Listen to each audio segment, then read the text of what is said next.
life forever, so they can change yours. Science did that. My parents told me stop trying to grow a mustache. I told them stop trying to use wireless for home internet. Don't settle for just wireless. Get 99.9% reliable. Boy, talking back to his parents like that, huh? Network. Call, click, or visit a store today.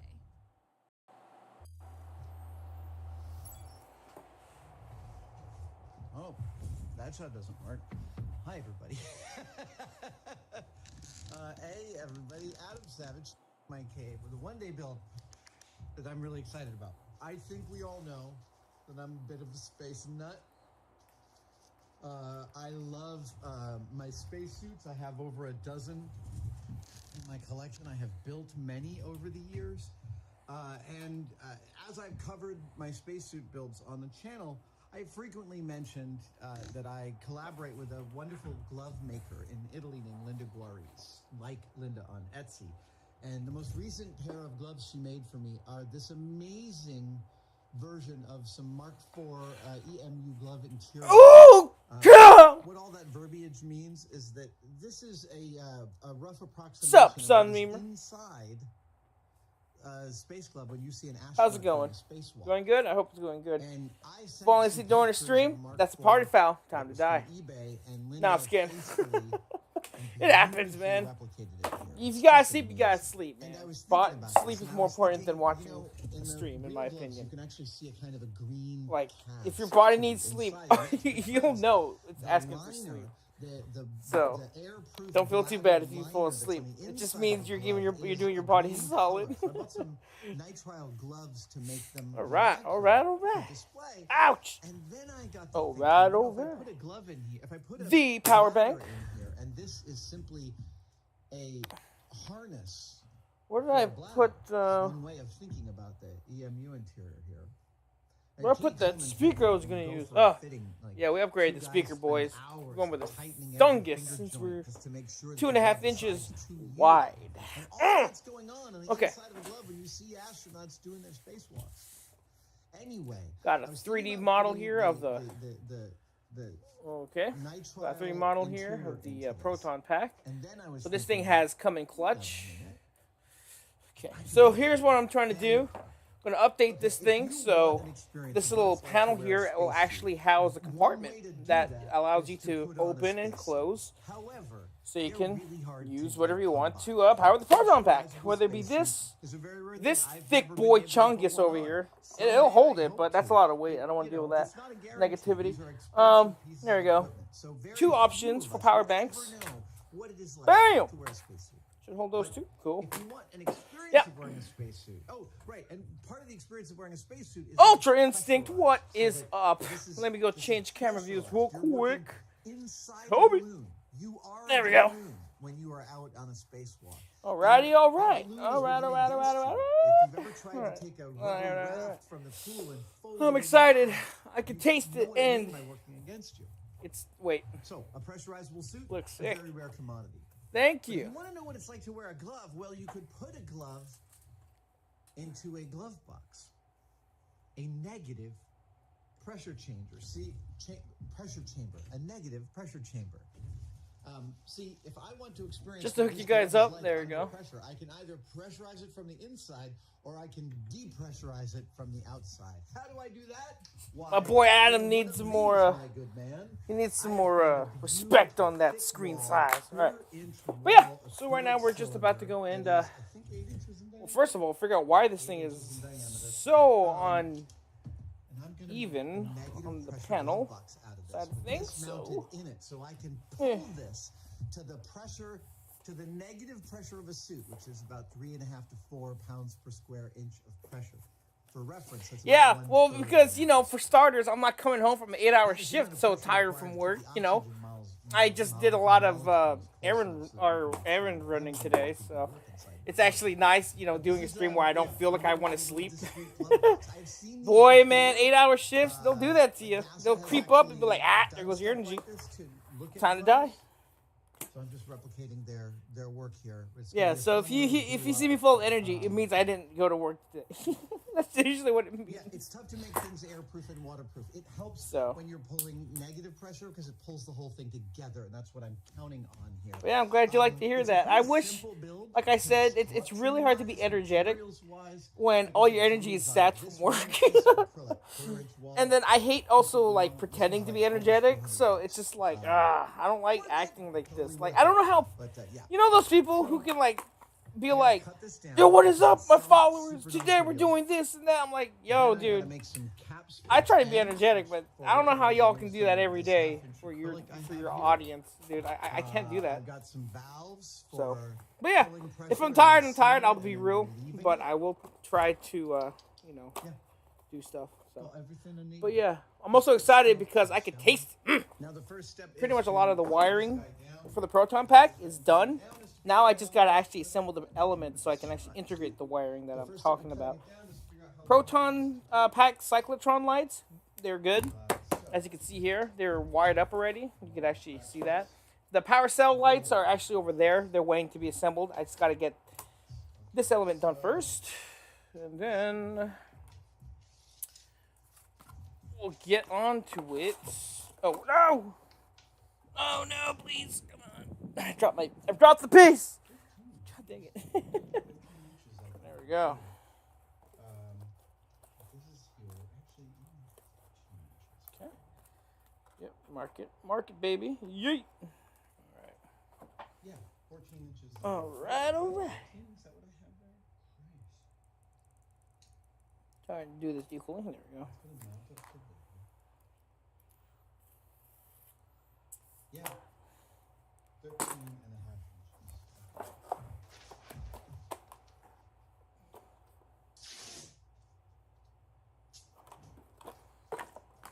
Where's the thick boy scissors I have? There we go.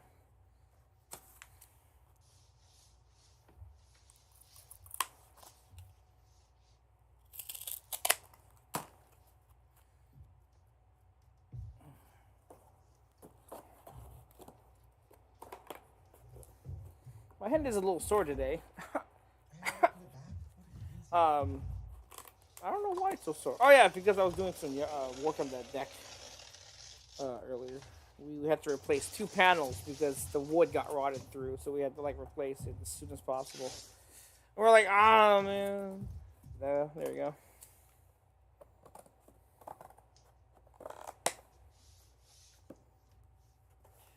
No, I the thing is, when I go to PAX, I want people to know that this is straight cardboard, because I feel like that's what also gets people's attention in a way, like seeing something just straight cardboard and not like painted EVA foam or some sort of molded plastic. I feel like if people see it being straight, you know, vanilla cardboard unpainted, I feel like if you were I'm thinking if I were to see this. If I see someone's cosplay and this is me personally, my own theory, but if I were to see their cosplay like made out of cardboard, but like at least like really cleanly at least, I would be like, dang, you know. So that's my logic. There we go, leveled it out. There's the base plate. So that goes on to, oh my gosh, my Proton pack was tough. Oh yeah, so if you don't know, let me move the speaker out real quick. Crap. There we go. We got the gearbox tacked on there just for fitment purposes. I found out that the little cyclotron arm here, whatever this thing is called, is a little bit longer, like 5/16 longer than it should be. So hence why everything's kind of out of whack. But I just compensated by making this little piece here a little bit longer, and so it all sort of fits onto there. The tube will go AI, we had to cut some gigantic go right here acrylic cylinders, as such. tons and tons So of them. I'm excited. We And then the actually power are building cell goes onto this little side right a set there. of wheels, So 4 wheels. I'm so you hyped could cut something and to the roll it max. At the same time. See, whenever you want to cut, But what I really do want to do for sure is whenever you want to cut something perfectly round, I believe there's a sticker on top, so I need to keep that in mind. But So if I were to at least cut it, so if I when you're doing a whole bunch, basically just yeet this whole thing out of having here. The dumb wheels that we did at ILM was a really nice solution. As it is, the way I'm going to do Yeah, so this is this thing is going to be powered by 2 power banks that you can also use to charge your phone. So it's kind of a dual purpose type deal. And it's going to go slip into thing right here. And then once it's on the wheel, So I I'm gonna need to slowly know. roll it like this, very, very, very carefully. Yeah, it's perfect. Look at that. It's a tricky Yeah, maneuver. that works out. That works out well. Let's do it. Yeah. Well, that was the easiest conversion yet. Okay, there we go.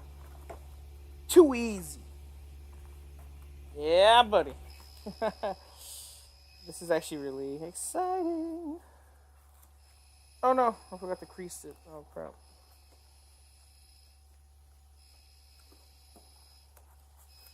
Yeah, thank you. Like I said, that's my own personal theory.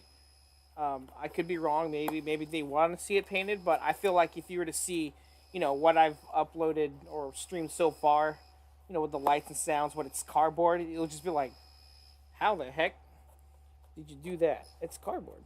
I have a hot glue gun in a dream, homie. So, or gamer, whichever you prefer. Okay, there we go. Oh, I swear, his footage when it's sped up, like doing milling or grinding, sounds like an alarm going off. It scares me sometimes. But I do now. What do I do? Now, just gluing up the edge piece here.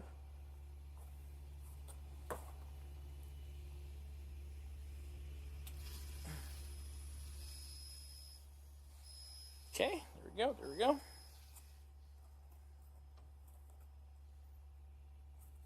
Oh, speaking of details, I forgot to show you the little crank handle generator. It spins, so you gotta crank that like Soldier Boy. There you go. Really up close. Yeah, see that? That's problematic. That's going to cause me issues. So we're going to sand it down. I have here some sandpaper. If I do this correctly, that should just be the entire. Yeah, so this is where the iron arm just mounts onto. Right there. Yeah. Okay.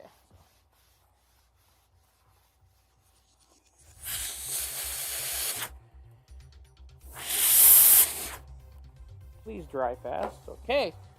First things first. Okay.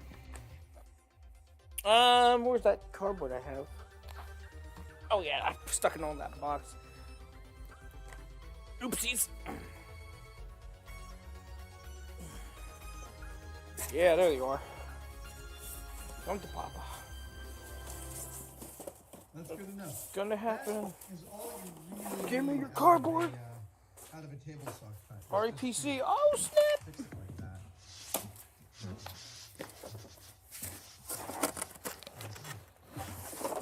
Oh come on. You know what? Fine. Let's play that game then. These things, a large piece of flat board with plywood glued to it. There we go. One of the weirdly most important model making tools. I have made so many of these over the years.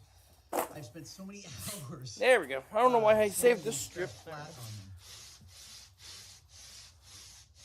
Yo, that's sick. Downward pressure and this pressure, it's not. Oh man, you gotta upload and share that, dude. That's awesome. Winchester M1200. I believe that was the one in Call of Duty 4, I believe, like the OG Call of Duty 4, and then it was never brought back ever again. I think that was the shotgun, I believe. Good.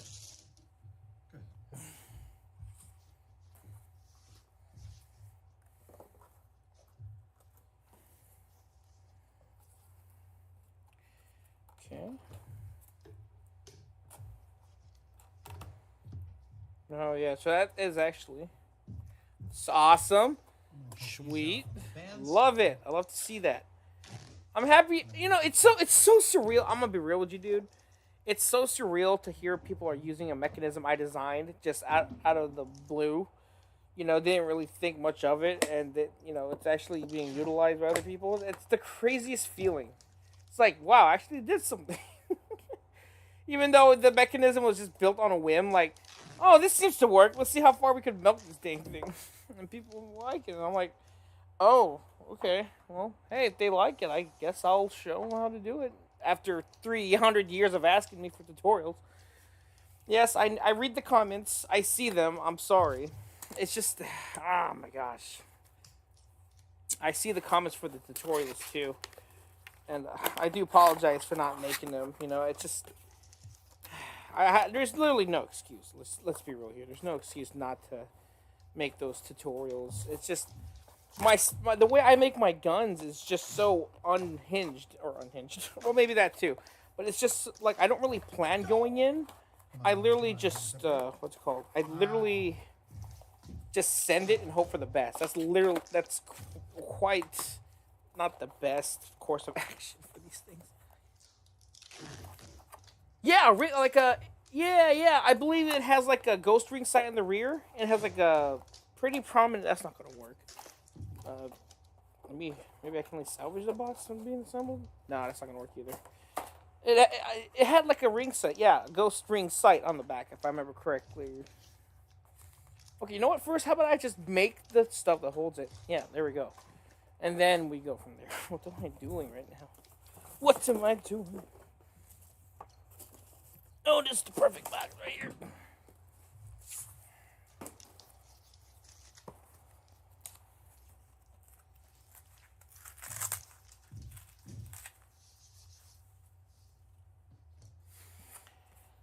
Yeah, it's I get where they're coming from, and it's like I see it too, and it's not like I'm ignoring it. It's just more like, God, if I were to do this, you know, will I let them down with my tutorials?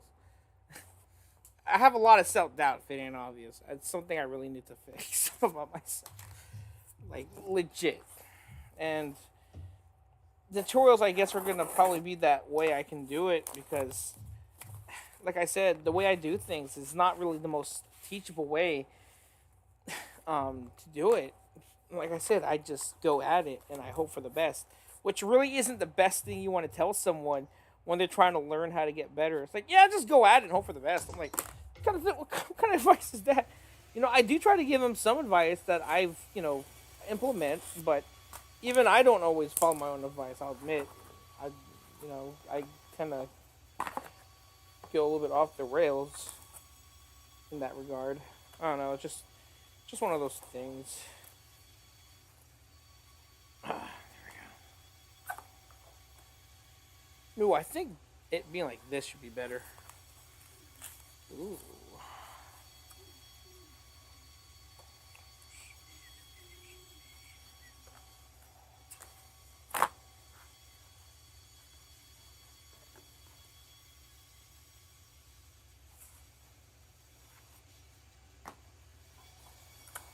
No, that's not gonna work either, man. I just wasted another piece of cardboard. All right, now it's time to figure out. Oh wait, here we go. So, what I've got is. No, it's not annoying. It's just I start to feel really bad. However, I want to cut a hole in Because it's like, oh man, they've been asking for years, like literal years.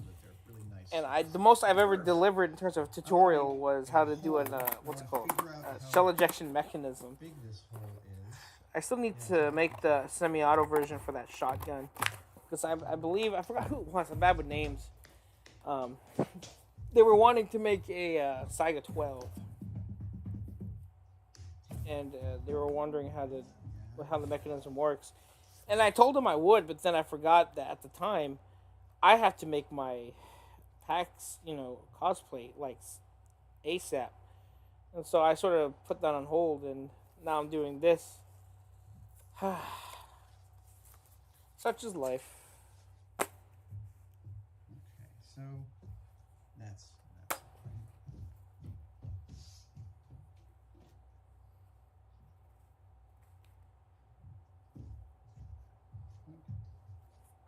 nice. So if I were to make this, I'm gonna make some marks and some notes. oh, it'd be more of a tray. So, all right, let's get this out to a tray. As I Nice. wanna figure out what the diameter is. Let's get this onto a tray. Nice. Okay. Okay. I think it was just breakdancing on the other crusher. What the heck?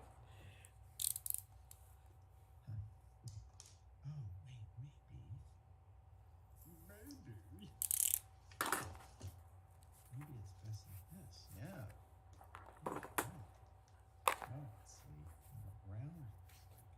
So.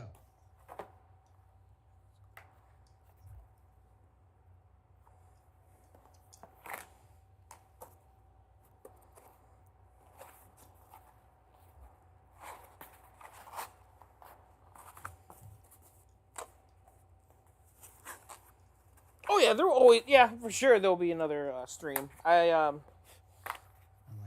I'm trying to stream whenever I'm building my Proton pack. I do unfortunately do some work off camera and off stream. It's just a habit. That's just what I like to do. But I do try to stream whenever I make something, so at least people can, see the oh, there it is. So they can at least see the process and all that. So. Oh yeah. Oh wait, where's that box I cut up? Yeah. Now you're gonna come in handy. Cause I'ma need you.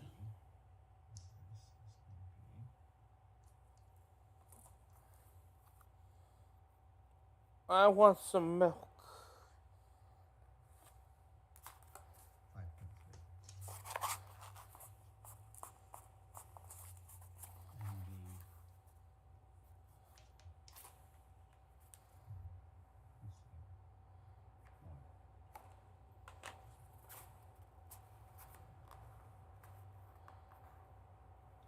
With some extras over here. Okay. So the question is. It is funny though that I mentioned stream because my dad was telling my mom, "Why are you streaming so much all of a sudden?" My mom was asking me, and then he answered for me. He's trying to make it his second job. I'm like, technically, I guess, but the thing is, that implies I actually have enough to monetize these streams. Even more so, that implies that people who watch actually would want to do that kind of stuff, or give me or monetize my own work. So I'm like, I don't see that happening personally. That'd be cool if I could, but I don't see that happening. I just want to do it because my cousin kept telling me to stream my stuff, so at least I can make content while making something. Because I don't like to So I'm gonna make 2 of those. do the one day builds like we're streaming on the bottom left, where I just edit all that. I'm like, yeah, I'm good. I can't do that. So.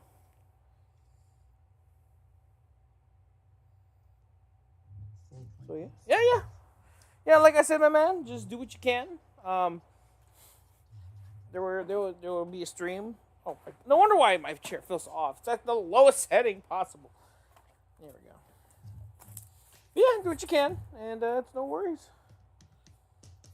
Next stream, I'll try and check it out. Just let me know, and I'll just do what I can to react to it. Oh, speaking of which, I am so excited to use this stuff. Yo, I bought this tape. It's like cardboard tape. It's like for flooring and all that, but it looks like cardboard, dude. Look at it. Look at this tape, dude. It's kind of waxy, so I don't think glue would hold on well to it. Let me see.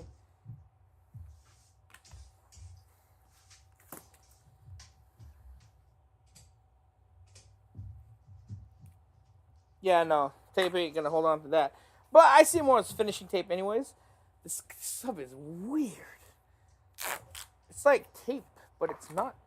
Well, it is tape, but it's like floor tape or something. I want to use it for this. I'm gonna finish it out.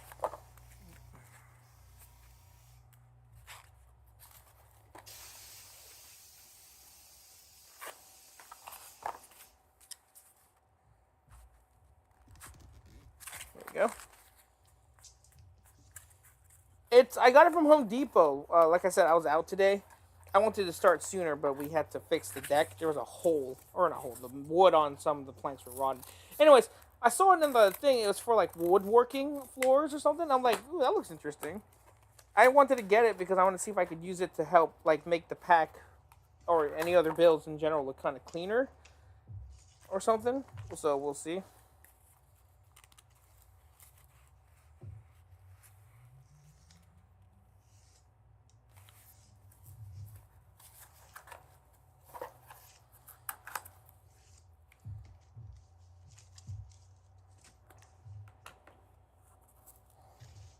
Yeah, it's Oh, at least this brand. I'm not sure if you'll find a different one, but oh crap, that's hot. The brand I found here. Give me a second if I can get this adhered properly. Thank you. There we go.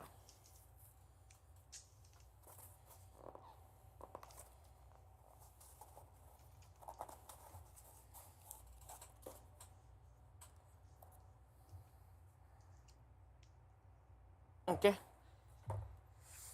Yeah, so this brand is called Ramboard Seam Tape, or something like that. So I'm gonna see how this works. Let's see. Oh, your country. Oh, I'm assuming you're not a U.S. resident. I'm assuming. Oh yeah, definitely online will probably net you the same result too. Oh, hello, Lung Koi. Almost didn't see you there. Oh, that reminds me. Oh my gosh. I don't like how YouTube doesn't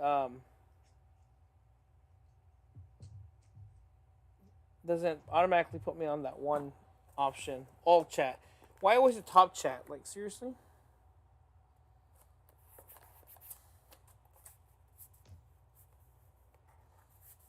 That is so trippy. Yo! Dude, this is awesome. Look at that. It looks like cardboard, but it's not cardboard. It's seam finishing tape. But that helps. It looks like packaging tape. Yo, this stuff is nice. Malaysia? Oh, nice. I didn't know that. Okay. I legitimately don't know that. I'm from the U.S. if that helps. No, I don't know if that would, but there we go. That is the. I'm from the S of the U's, aka the filthy American.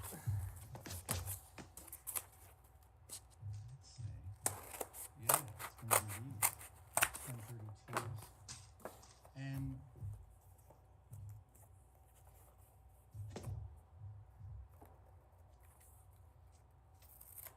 great. I'm curious, what time is it there in Malaysia? Because right now it is currently 10:32 here, where I reside. And so I'm trying to get an idea of, what time should I stream?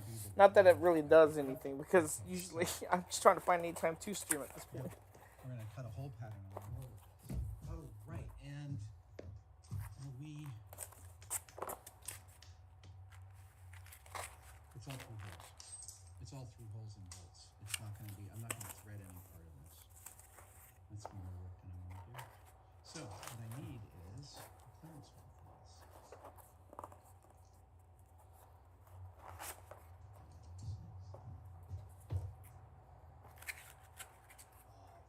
Oh, I'm doing Delaware.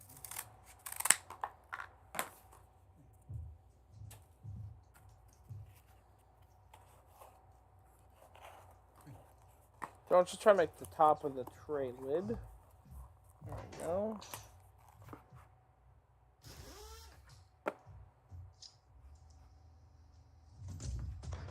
Oops. 133? Okay. How did I lose that? Interesting, okay. Hey. Oh crap, I totally Pattern. overlooked a particular detail again. Where's that one example? Crap. I don't know. Oh no. No. Shoot. Dang it. I overlooked a particular detail, and now I'm probably going to pay the price for it. But I totally forgot to include the length of the freaking USB cable. Alright, I want 12 holes. Usually, actually, no. I don't have a set schedule. I try to aim for every. Oh, that's. So, Oh, that's scary. I don't want to do that. I usually try and stream whenever I can, at least once a week, at the very least. 8, But obviously, that's usually both holes. easier said than done. Oh my gosh! I can't believe I made a rookie mistake. I forgot to. Freaking A, dude. 0, enter.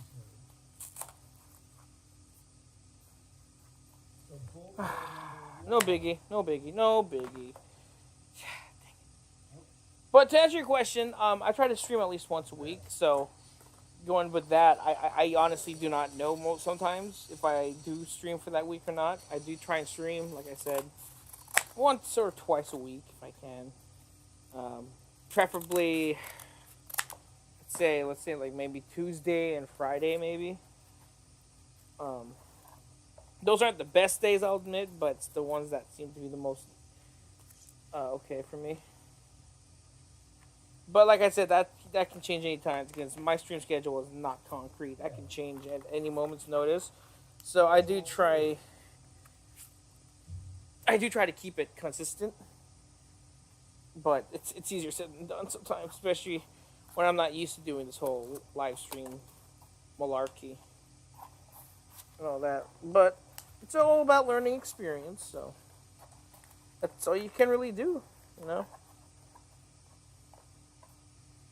There we go. I just Bolt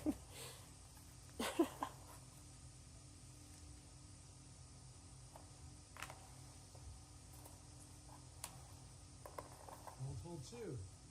We move on. Bolt hole 3. We just do this all the way through. The machine guides us. In fact, this is a more accurate way to cut holes than a dividing head by a fair bit.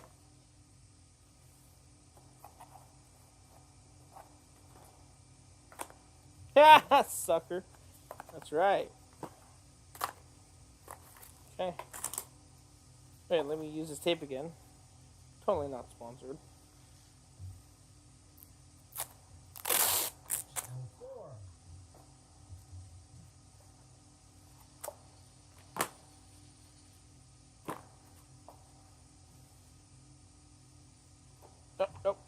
No. Why is it so hard to hit the tape on square end? Thank you.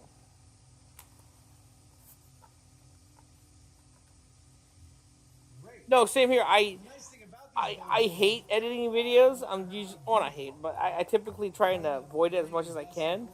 But I do know that it's needed for a reason because I don't want to make like a 10, 20, 30-minute epic, you know, over a gun that probably only has, or something that probably realistically needs like 5 minutes, you know. So I do try and edit for the sake of keeping things condensed. Because, you know, unfortunately nowadays everyone's attention span is not exactly the most, or interest, let's say. Let's say interest, to make it sound nicer. Everyone's interest in things isn't as adept in particular things. I've noticed, at least according to my my analytics. So if we're gonna use that as a metric, then ooh. But it's what it is, man. Hi Gaming, hello there. Oh, shell ejecting pistol, please. Oh no. I'll definitely add that to the project list for sure. But right now I gotta work on my center point, PAX cosplay. the diameter, and the number of holes, and where you want to start. And on this mill, to the right is 0, and then all the way around, yeah. Now I want to cut this out again on the acrylic. We're going to do a whole new hole pattern. Clear.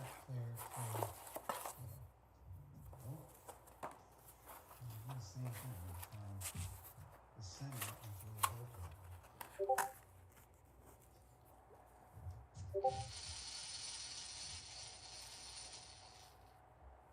Give or take. That would be it. So that's my center. Don't. Okay. And we do function.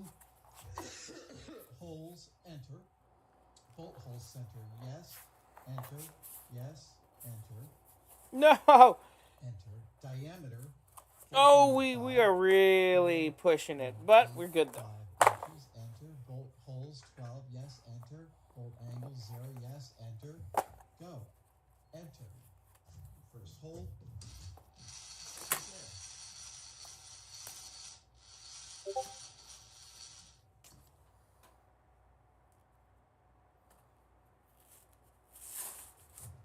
we go.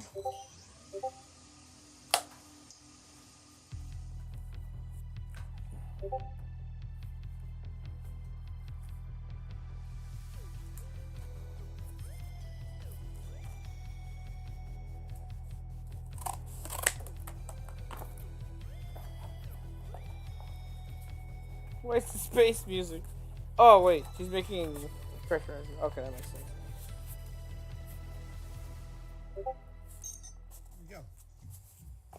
I do have a Discord, but I don't like to share it because I only like to use it between what's it called, friends and cousins, family friends, and all that. 12 holes. Now I can hopefully clamp the glove between all of these. Now, Yeah, people have asked before for my Discord, and I do have one, but I just don't want to give it, mainly because of the fact I only tend to Discord to be between friends and cousins and all that. No public relations with anyone on YouTube. The closest you'll get to that is actually my Instagram account, actually, if you want to send me something on there. So, Back in a minute. This is what I was. if you want to send me something, I can send you my. If you have an Instagram, that's your next best bet, because I'm not gonna give out my Discord. Sorry. Yeah, it's me. He goes, "Hey, I really like watching your YouTube videos," and I was like, "I'm making one right now." Got some fat acrylic number 16. Let us also there we go. this a little bit. Just a little acetone to make sure that there's no residue.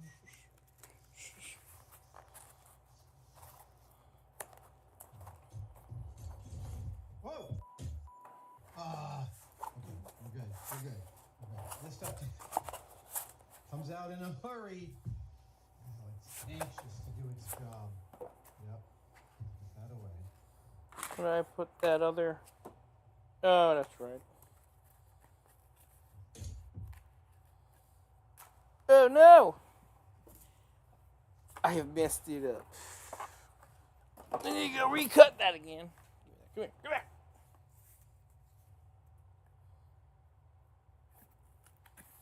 That'll work. That'll work in a jiffy.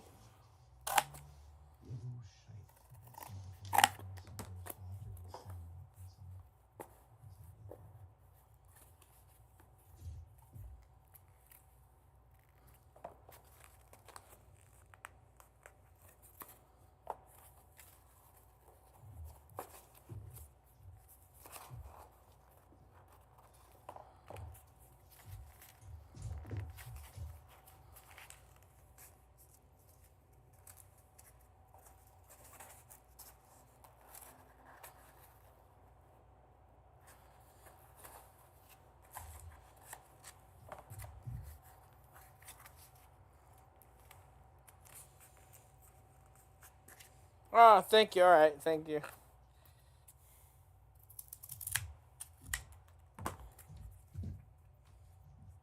All right. Don't need to put a lot of weight on top of it, just a tiny bit. The operating pressure of acrylic glue is 1 psi. Yeah. Okay, so now I have these guys, and I need to cut out the middle first. So I'm just locking these together so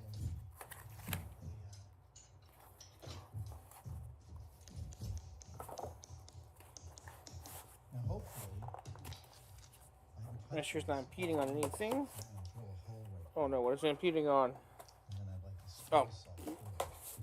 So Perfect. acrylic bit. Alrighty.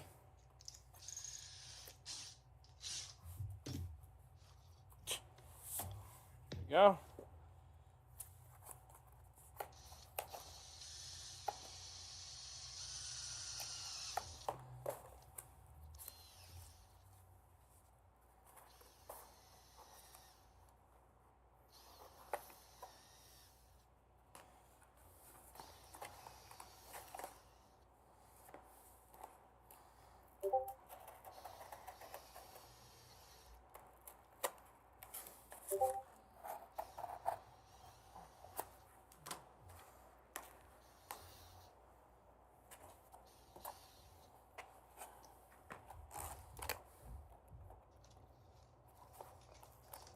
these are supposed to be really good scroll saw blades by Olson.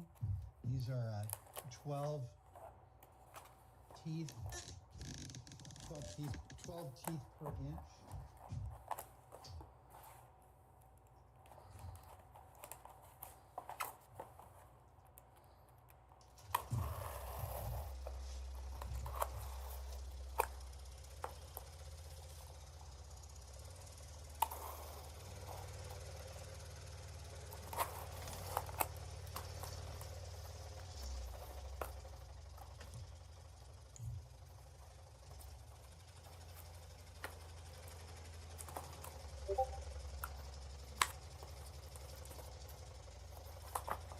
No, I was trying to make it cool.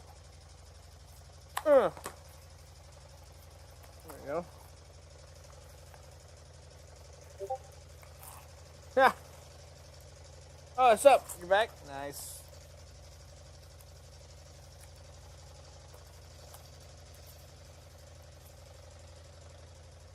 Twist the way through. This is going to take a while. About an inch per minute here.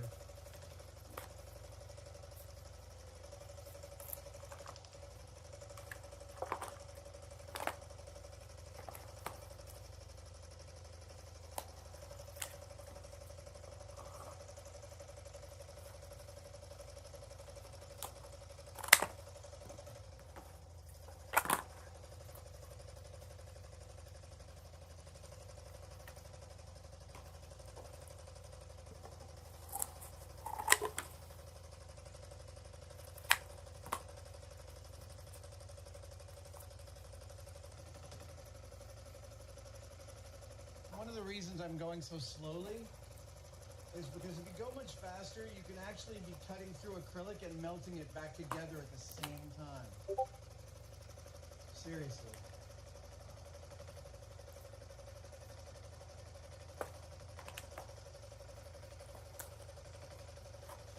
Almost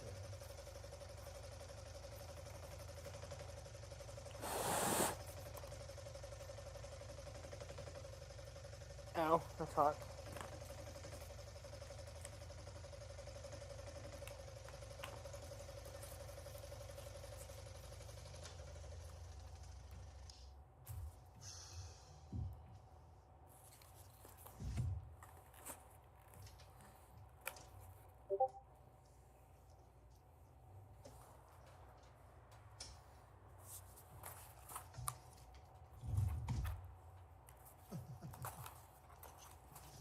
There's always a bit of wander. Wow, there's a lot of wander there. Here we go. Yeah, I'm gonna have to cut that completely open.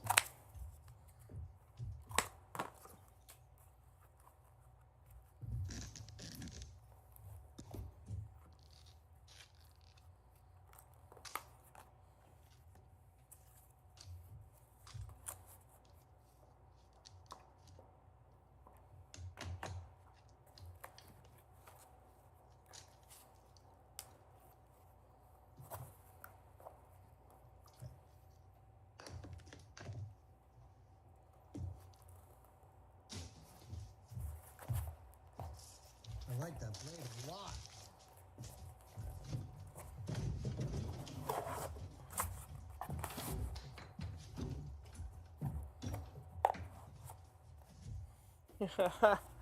There we go. All right, let's use some finishing tape. Actually, let's try this. I like using this stuff. Hold on, I'm gonna use this more whenever I can. Tape. Tape. Yeah. When you don't want to like use a glue for some parts, this tape is very nice. Nice. Nice. There we go.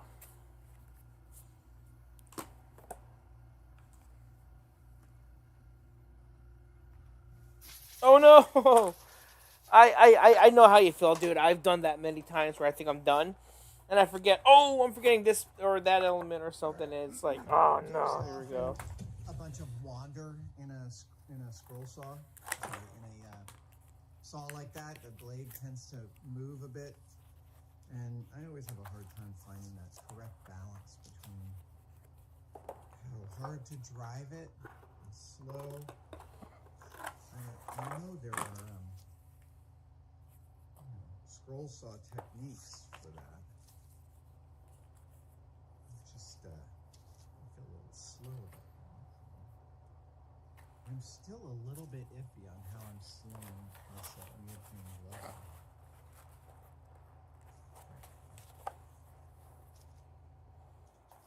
Oh no.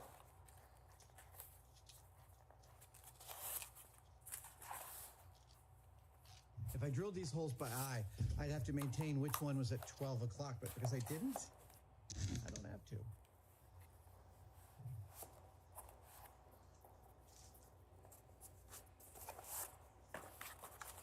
If it's alright, it's alright, you know. Some days you're just like, oh god, I really don't want to work at this thing anymore. I've been there many times, so I feel it, dude. I do not blame you one bit if you want to just call it good there. Trust me. Many times. That option looked mighty tempting. I'm like, ooh. Yeah, I could have made these pieces on the laser. And that's fine, man. At least you did something. You made something. You should be proud of that, at least. It's easy to say I want to do this or make this, and it's another thing to actually go and do it. So the fact that you actually did it, you should be proud of that at least, man. Like, no joke. It's not easy creating something out of cardboard and, you know, getting it to have such an interesting mechanical feature or sort of a tribute to it, you know. It's you know, it's not an easy thing. Like at the end, like legitimately. So, you know, be proud. At least you did something, you know. And that's all that matters. Cool. Okay.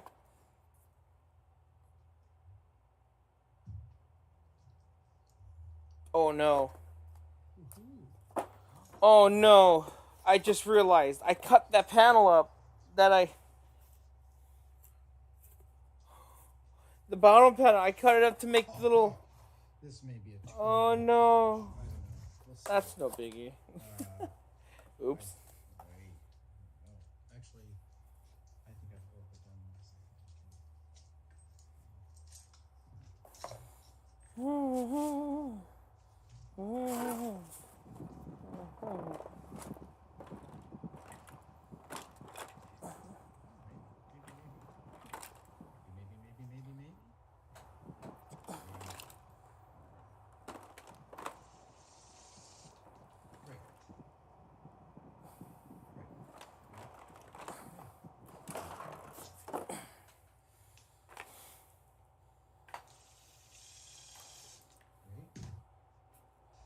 Thank you. God, it's great to sneeze without anyone around.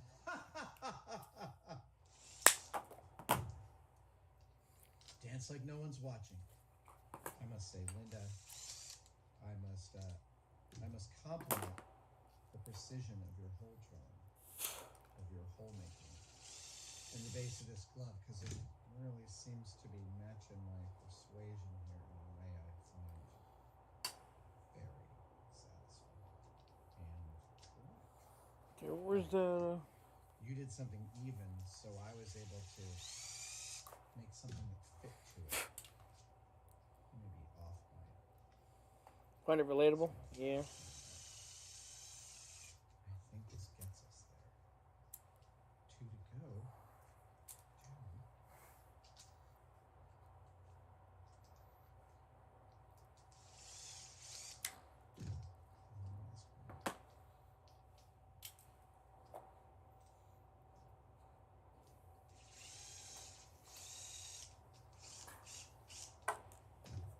2.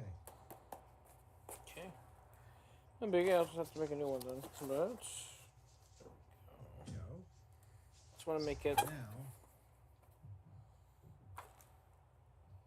I'm gonna use that. I'm gonna use that for the new base plate for this thing. Oh no! I can't believe I did that. So mad. Oh well. That's life. That's all the people say.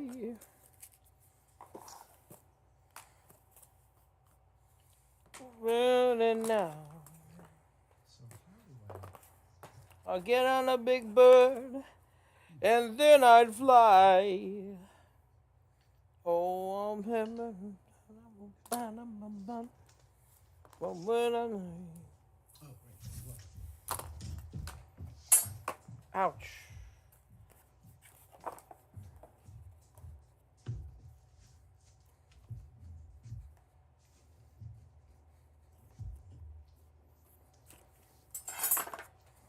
Yeah, I had that piece already marked up and ready, and I guess I just going at this thing. I totally did not stop myself and remembered. Hey, you marked a piece out for the bottom panel, and you go and cut it up. Man, if I had $1 for every time that happened, ooh, I'd have enough for McDouble at McDonald's. There we go. Hidden-ish container. So I'm gonna get that.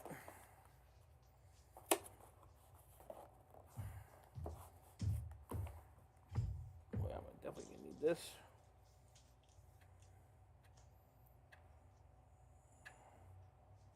Oh, maybe that's a little too much glue. Oh, oh.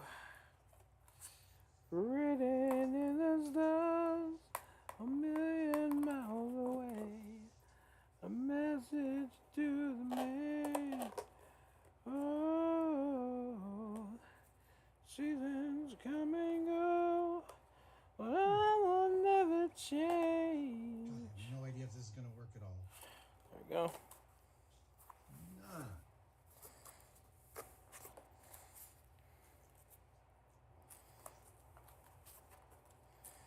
There we go. There's the tray. Have 2 chargers in there, plus the cable I'm gonna have to run in there just to be I think sure. It's going to be the undoing of me, but I can't see any other way to go about it.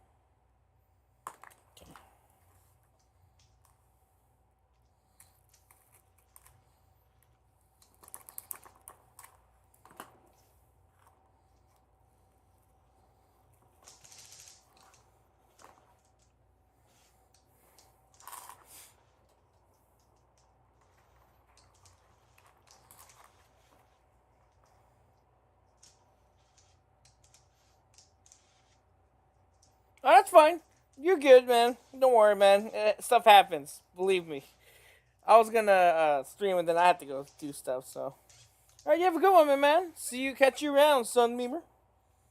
Now, if I can figure this out, that'd be cool too. Okay, I guess we're gonna have to tie it here, I suppose. See ya. Have a good one. Catch you. Be chill. Oh, no. Oh, I should have done that too tight.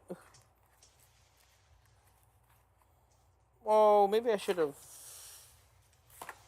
That's fine. We got this. As long as one makes it out. Yeah, there we go. Ah, yeah, try and pull out now. Wait. Okay, so that's that. Ooh, that's gonna require a lot of finessing. Oh. Oh, it's in there.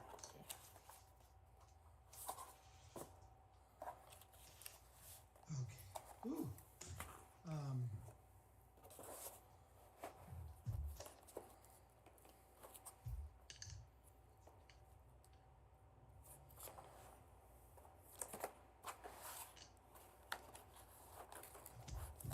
Okay.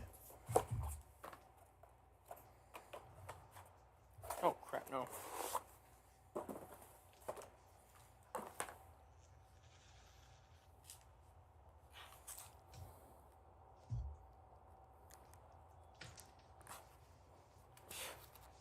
Okay. All right. That's working somewhat. Okay. Do that. Oh, that would have been the wrong one. Don't want that. So now I have to get it Yeah, boy. Okay.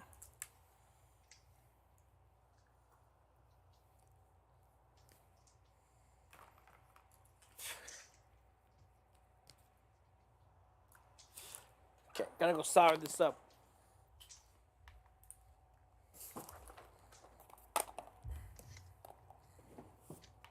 No. Oh, that's the trick. Get rid of the. Oh crap! pads. Hello. This is the main power point of the cell. Pack. Cannot speak right now. This is the main power source of the proton pack. So I need to Hey, don't get fall. that made first. Hello, Brend. How you going? How is it going? Good, I would assume, or hope. Oh, gotta go fix that real quick. I was trying to use my strength to hold this together, and that's why my shoulder started hurting, because it's an old shoulder, and I can't do that shit anymore.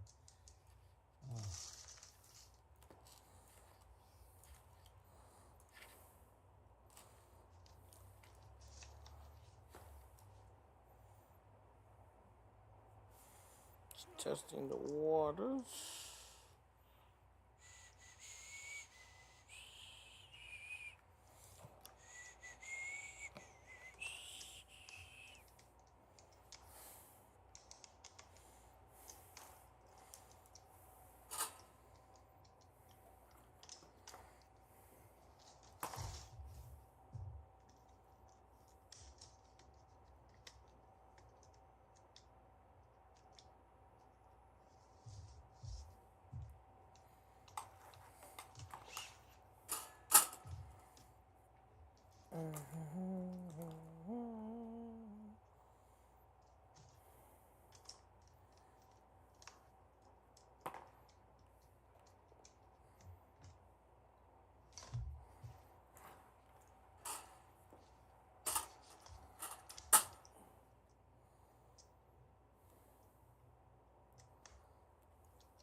There we go.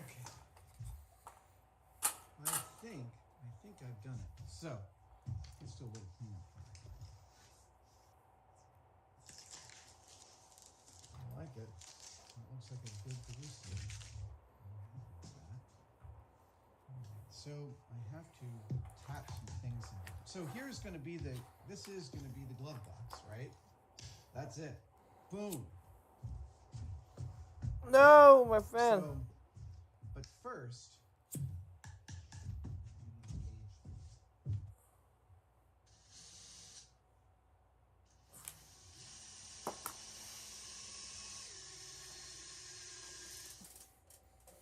Okay. Oh my god, a wedgie.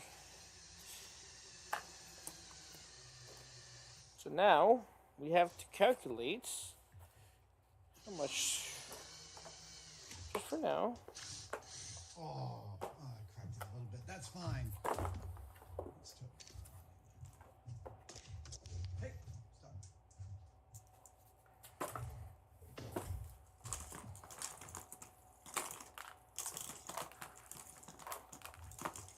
About that much. Oh, I don't need that much. Or more than that, if I do. We're having a problem here. Okay, so that's good. Almost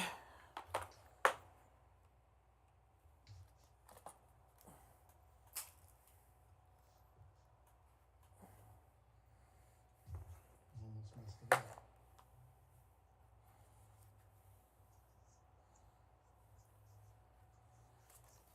Always at least 3 wraps. I usually do 3.5.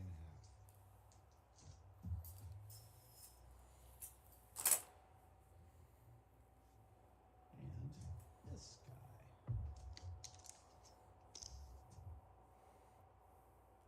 Go back. And this one.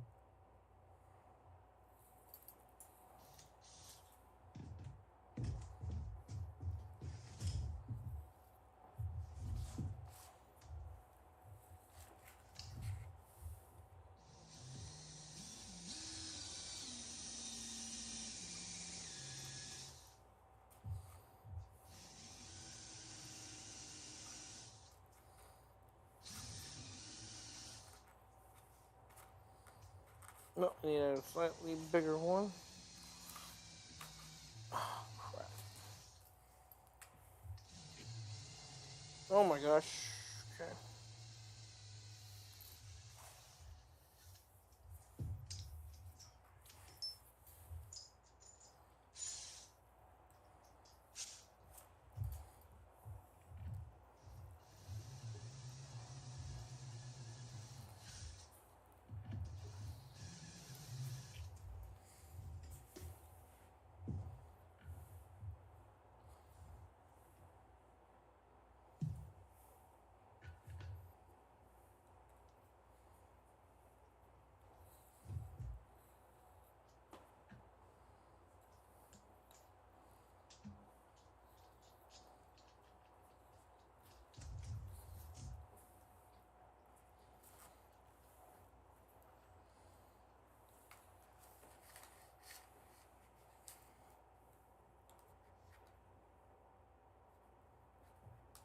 Okay. Now I have a fill port, and I have a vacuum gauge. That should supply me what I need.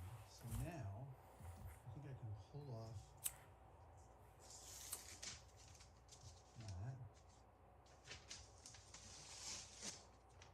Ah, right. I got a little mark there, so I need to take care of that. Okay. Let's do it. Now I'm sealing it. I'm going to do this. Yeah.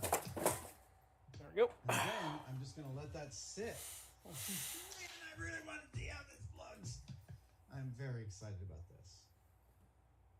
Okay, so now that is a good surface. Perfect. That's what I wanted right here. All right, so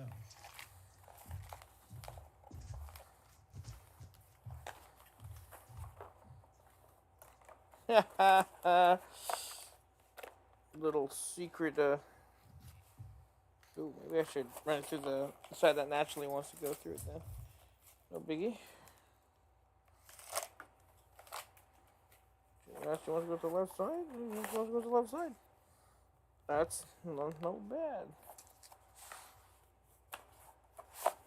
Okay. Perfect. Now comes the interesting part. To run these wires.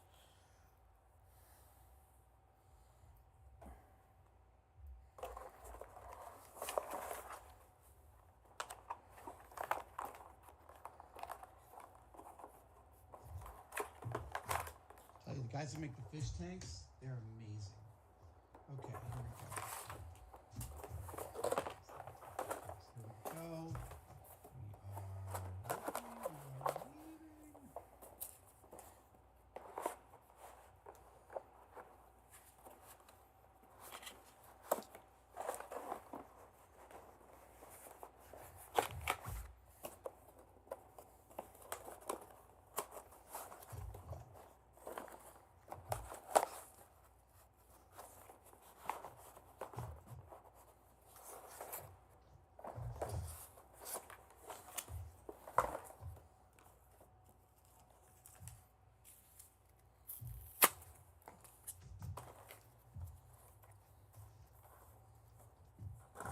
There we go.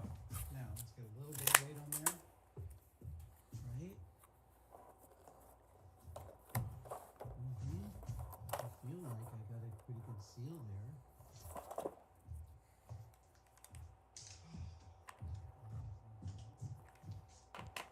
Clearly, I need a 16th inch Happy-Tec. I was unconvinced I was going to get the green glove to adhere or hold fast. All right, well, it won't take long now. This will set, and after a couple of hours, I should be able to do a little pressurization test, a little depressurization test out here. So while we're waiting for this to dry, I want to address a question you might have, which is, what if it doesn't work? And it's a distinct possibility that some aspect of the glove outer casing relationship ends up not quite working or being weird, which is, that could happen. This is all very reconfigurable. right? Because I can still unscrew all of these and pull the glove out. So I still have the chamber, and the chamber looks good. It looks like I've got a pretty good, yeah, it looks like I've got a seal all the way around. Still a tiny bit soft. And same thing here. Oh. We're gonna go around and we're gonna hit it with a little bit of this, just to make sure we are fully sealed.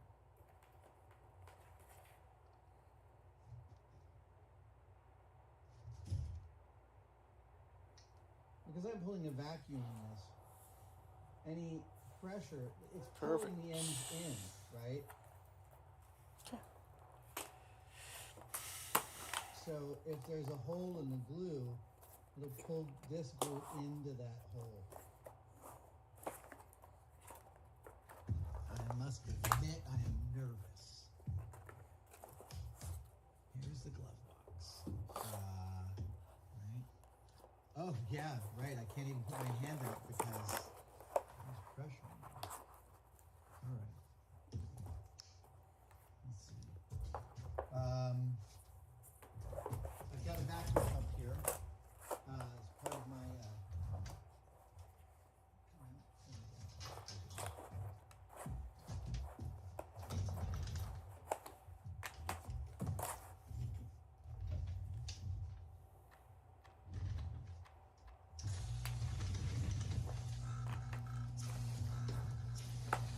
All right, here we go.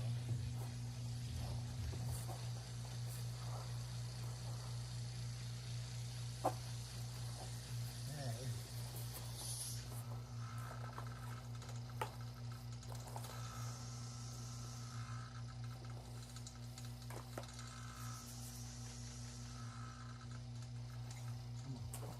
Oh, oh, oh, wow.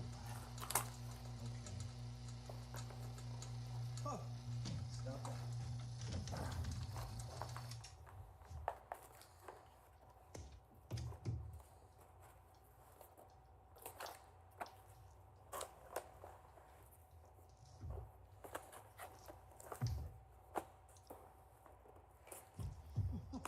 Okay.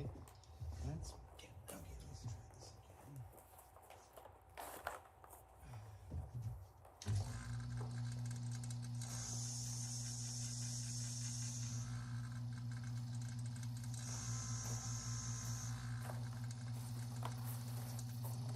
Wow. Wow, that is hard to move.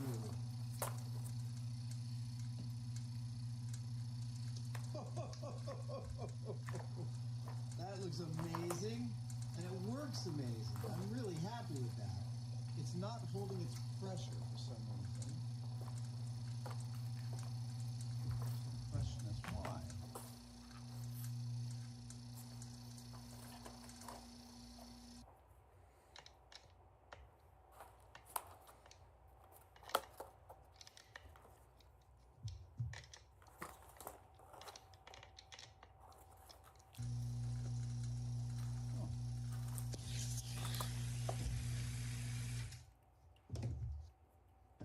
Well, it holds itself for a bit.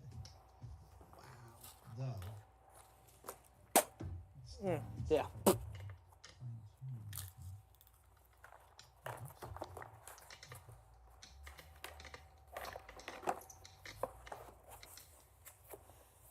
I suppose. Oh no.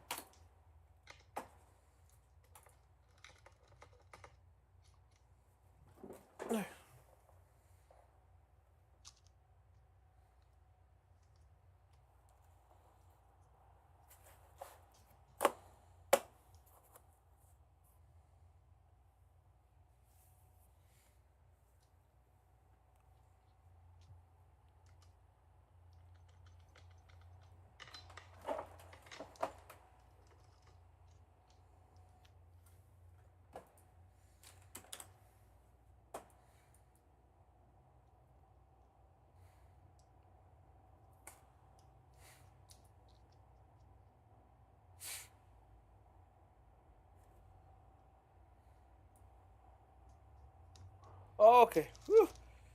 Close call. Okay.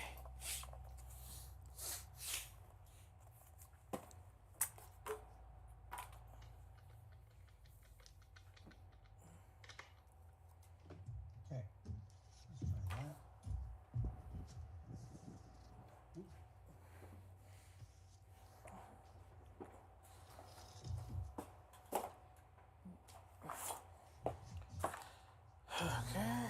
Well, how would one correct such a thing?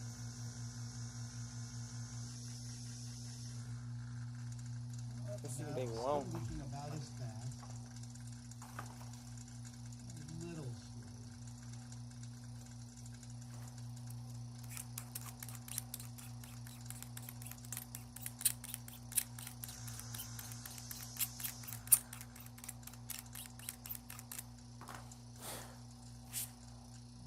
Slowly.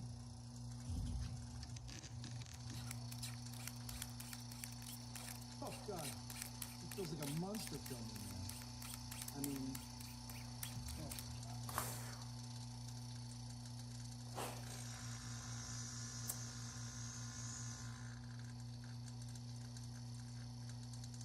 What do you want to bet it's in here?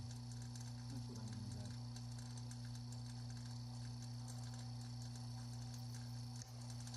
Okay. Doo-doo.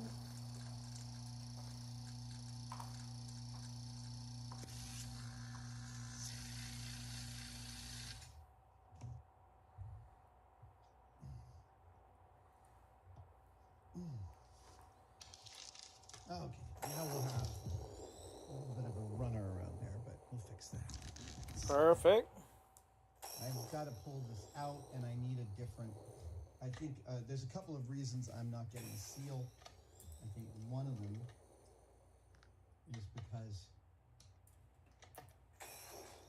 my vacuum Okay. is inhibiting. Perfect. But I think the other is. that No, I could shoot, do a that's better- why. do a better, Moment of truth here happens now. If seal this way. putting this in a tube will actually make it sound better. And since half of it, I'm gonna do it here.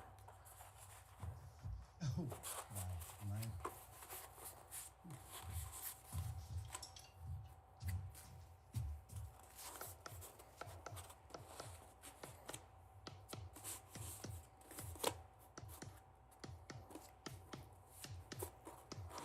In the boost tubes.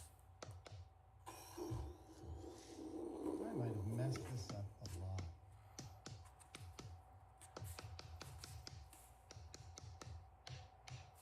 I'm committed down this path.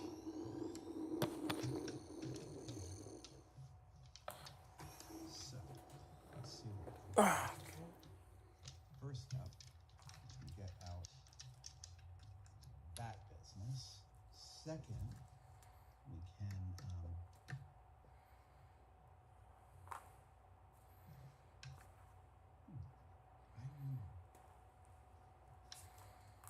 I really just want There we go.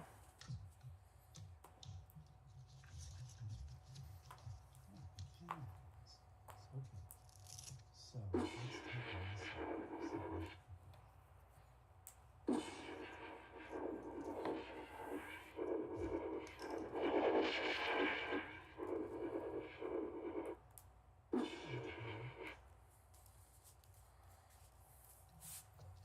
That'll do it.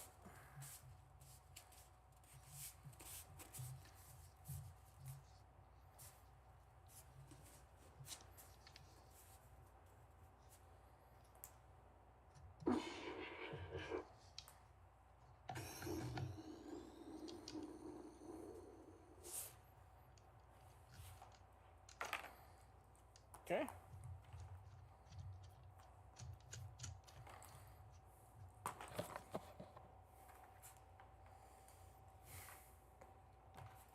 I just can't hide it. Okay.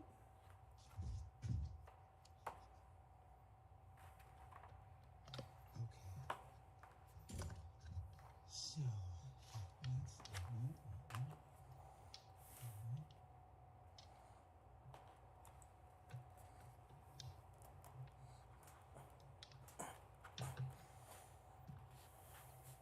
question is, can I get it remounted? Oh, maybe I can. Oh.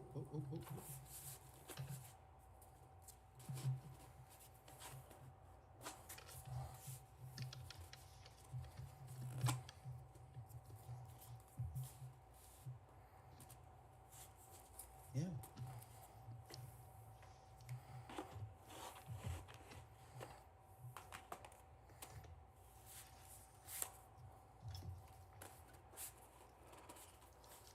So what I'm doing on this, because I can't pull any of these rings back out of this, if I ever do another one of these, I'm doing it so it mounts from this side, not that side. That was unsmart of me. But I'm going to use the nuts to pull it through, and then I'm going to add the washers. Yeah.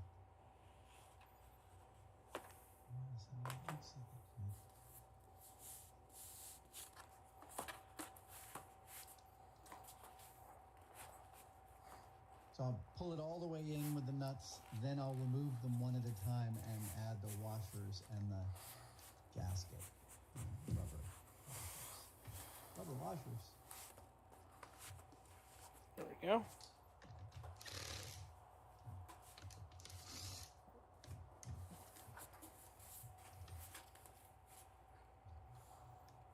Good, tedious work. Okay. It's the kind of work I start thinking about life, you know. It's just like I let my mind wander, you know, just think about this stuff. And then it's like, right, that's like what I remember about the piece, you know. It's like that's what I was thinking about at that moment. I haven't brought out my British art dude in a long time. I don't know. Maybe I brought him out more recently. Feels like am I missing one?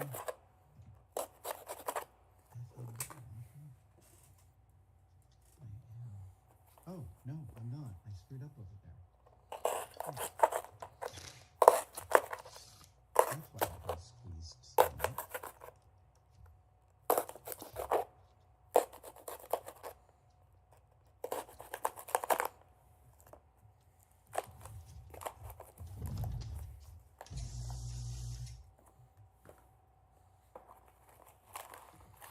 All right, it's not leaking as fast. Oh, yeah, no, it's totally bizarro. Because the fingers aren't in the right spots now. And you gotta kind of fill it a little bit and then, oh, it still leaks a little, but much less than before. It's good. Not pretty happy. No, I am creating vacuum. The vacuum is creating external pressure. I didn't know if you were gonna, is it like underwater simulation or space?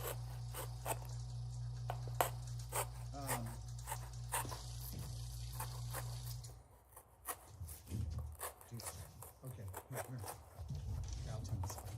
So it is actually holding pressure now for more than a few seconds. It's sitting at 2.5 psi, and it's slowly dropping.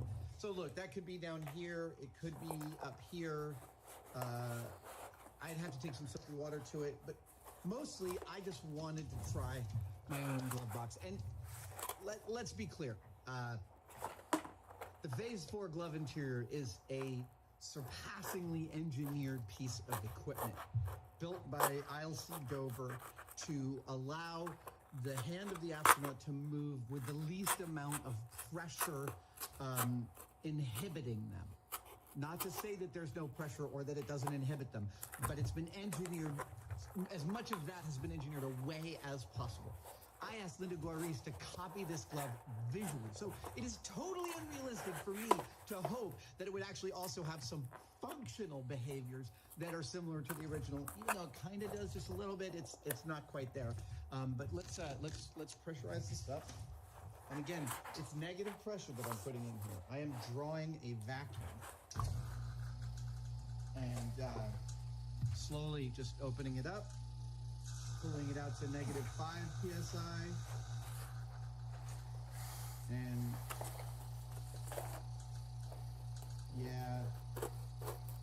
Okay, so it's definitely not leaking from this part. It's probably leaking from the bottom. And okay, so.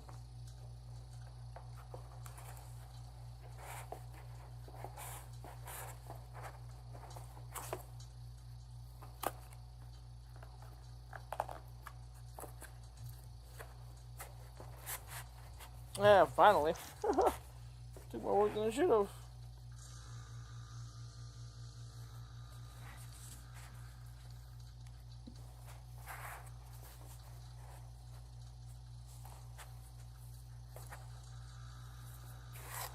There you go. So I keep a constant pressure on you, and look at that. It's beautiful.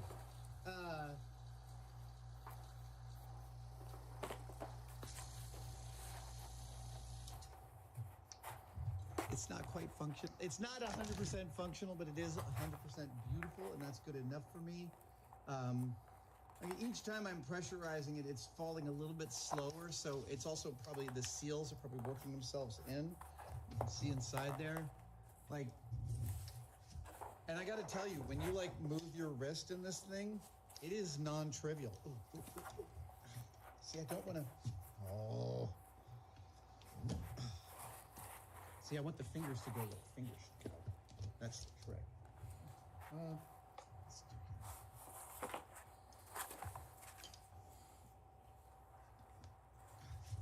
here. Not willing to wrap it out just yet.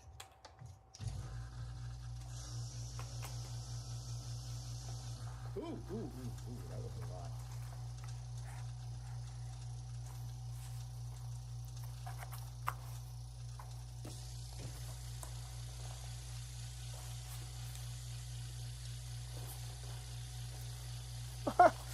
The booster tube amplifier thingy.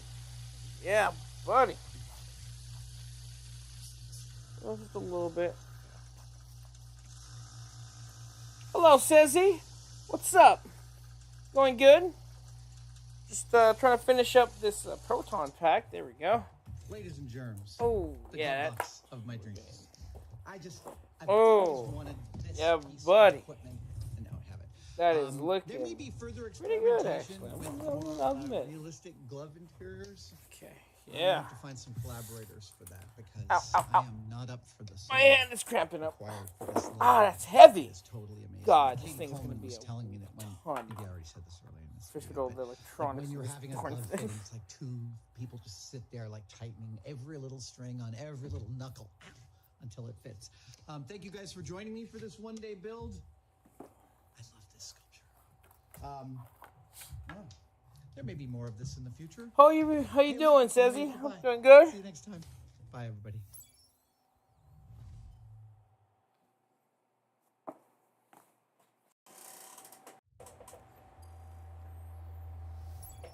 Isaac Newton, inventor of calculus, laws of gravitation, the milling on the side of coins, anti-counterfeiting. Isaac Newton. So why is there a death mask of Isaac Newton? Well, because he was a notable persona. Okay, let's Back check then, here. and that was the kind of thing they did. They did that sort of thing. And secondly, I met the original of this, which looks like this, at the Royal Society last year. He's reminding me of someone. Is it Robin Williams? Does it look a little like Robin Williams? At any rate, Okay, I so I'm visited checking the something Royal real quick. Society last year in London, and it was a transformative experience. Totally amazing, astounding. And when I was there, they brought out Isaac Newton's death mask. They have it there. They have the original. This is it. This is a crazy object. It's insane. And it's in an archival box. And it's in an archival box. Uh-oh. Just keep going up at him.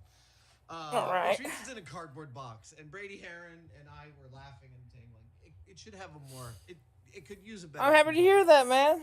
And so I made the offer. I'm happy to I Royal Society. inspired you was to like, make you know, I could something. build a And the container. AR-15, yeah, for That's sure. right. I would could build love something to make those in the that stream. would hold it But right in now, I'm not for sure if you know, but I'm currently working on my PAX cosplay, so I'm Fine. double timing it on everything Ghostbusters. Look, I'm going it's as a doing Ghostbuster. fine in a cardboard So box, I'm and I think we trying to should finish talk about what I everything mean when I say needed on for time. this Wait, for actually, let me get to this the point of this video, which is already you clicked on the cosplay like ASAP. I'm going to build a new container for Isaac So- Newton's death mask. I'm going to bring it to the Royal Society, and we will transfer Isaac Newton's death mask from its cardboard box into the box that I am making.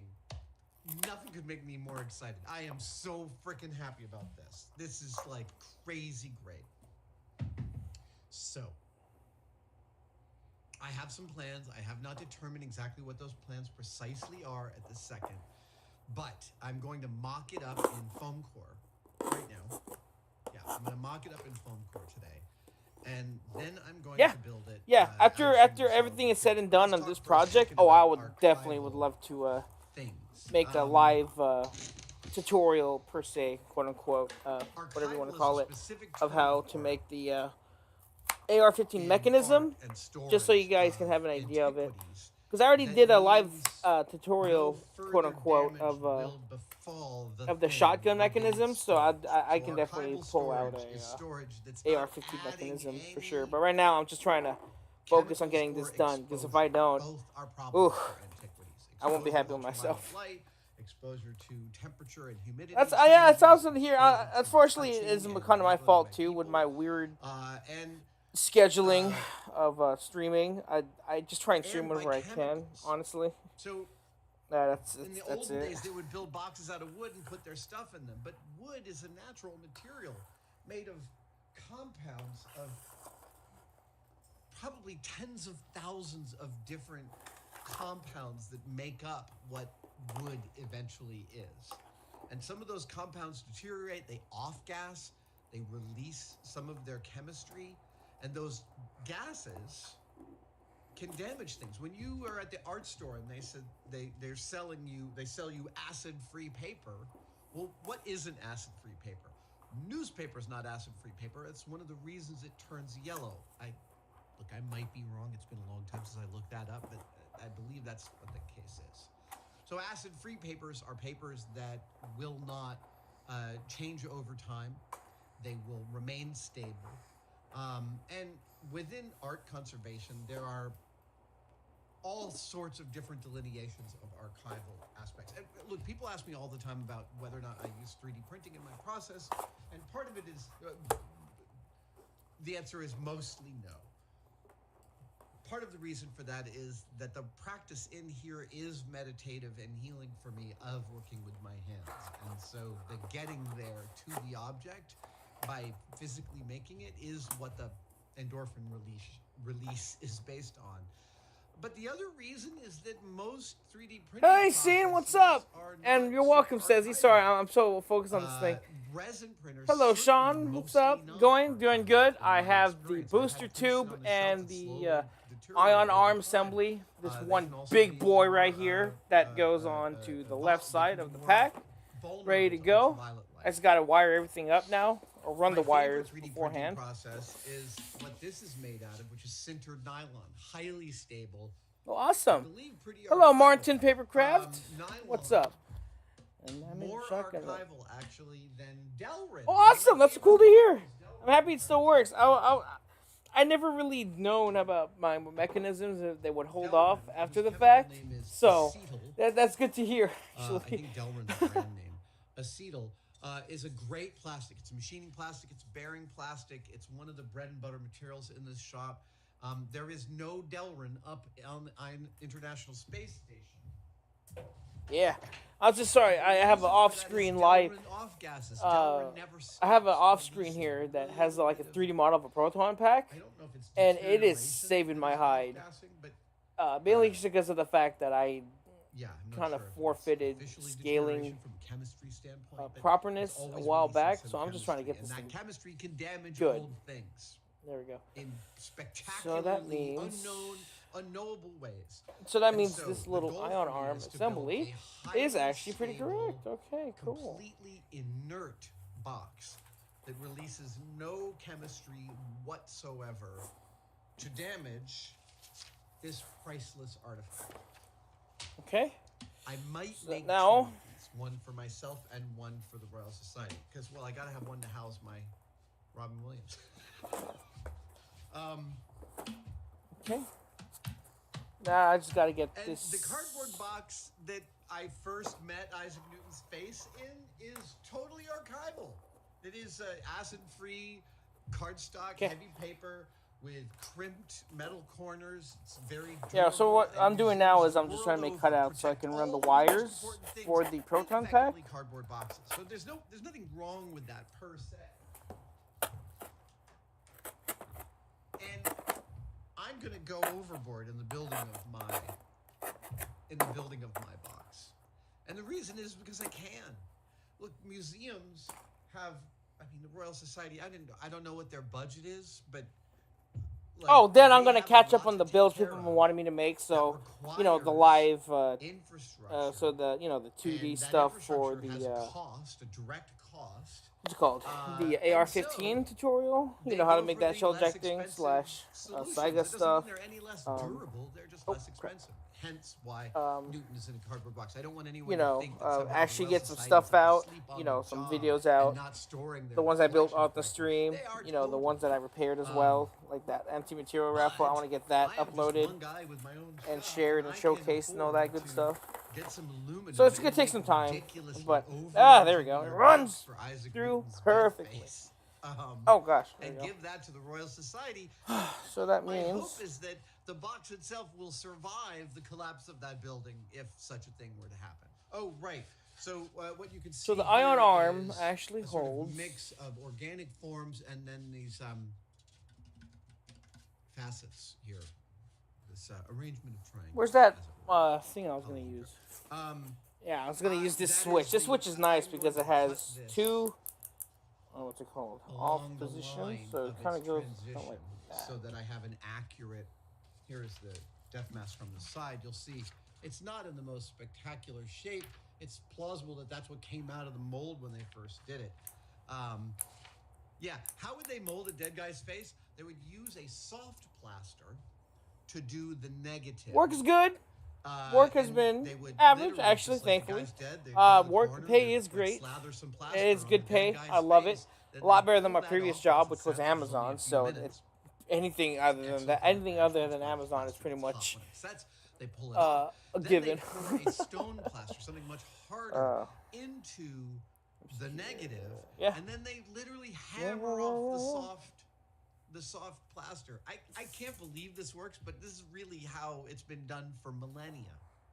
Yeah, because that hundreds of years goes at least. here.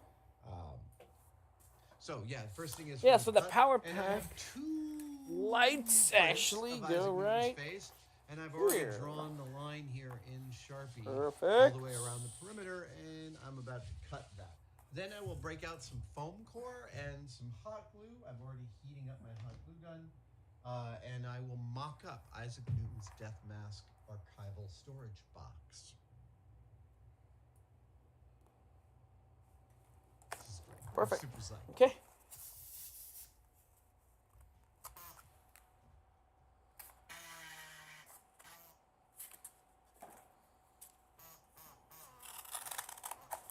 What I've got here is a reciprocating saw, but that speed will just melt this nylon. So I want to put a regulator in line with the feed. Okay, don't cut the wire, please. Thank you. Okay.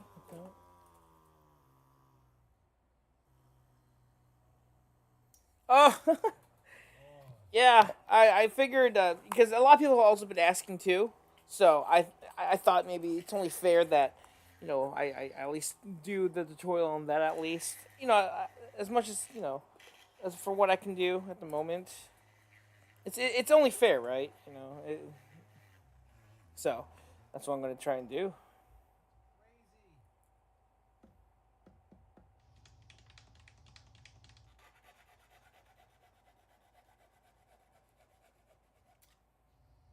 All right. Well, that will do. Let's open up a hole. Okay, so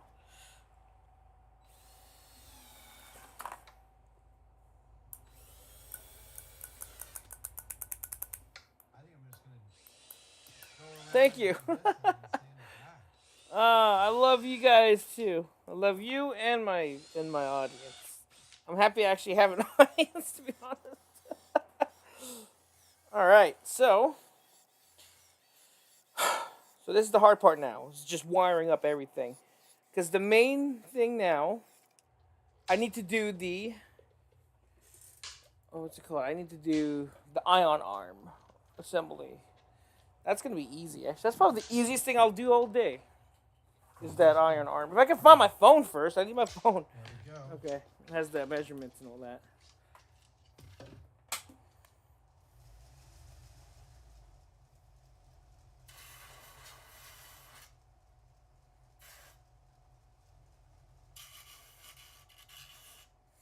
Okay, trying to find what's it called?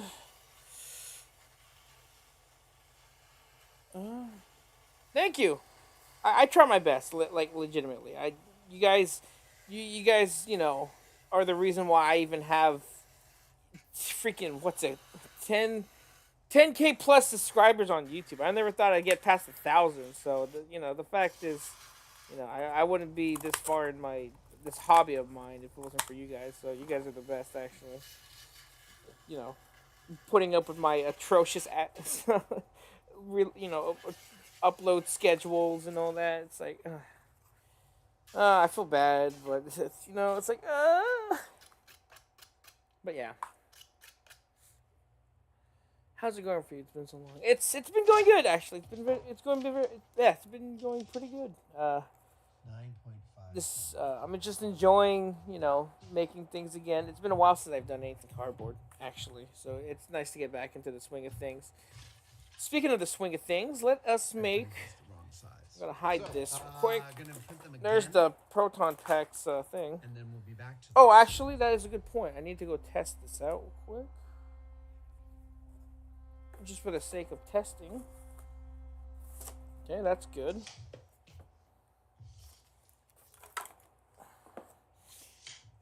There's one thing I'm learning from watching Adam Savage. Make sure you test everything that works, just to make sure it works. I thought I should show you my hardware. So, in addition to 6061, I'm going to use these aluminum handles, one on either side, and I've got stainless 832 button heads there. For the hinges for this box, I have an old pair of Nagra hinges. These are aluminum, and I've got some stainless metric screws that fit those. For the closure, I've got these wonderful stainless, I've got these. They're stainless, they're lockable if one wanted to, unnecessary. However, it's possible. And I've got all the hardware I need for that. That is also going to be metric. We're going to have a mix of metric and imperial fasteners. Not much to say. Okay, I think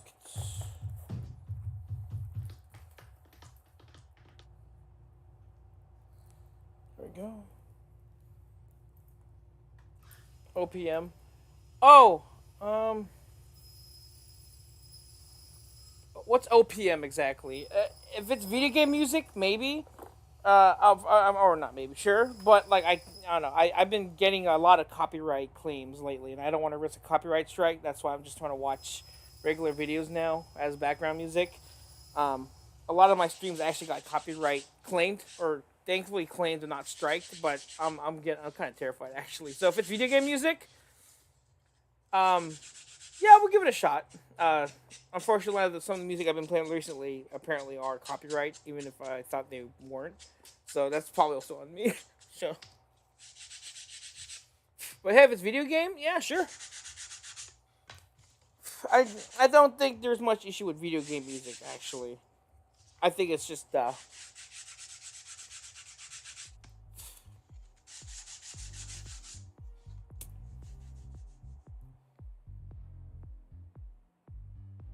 oh yeah, definitely. Yeah, I cannot do that. OPM music is definitely a no-go. Sorry, man. I know what that is.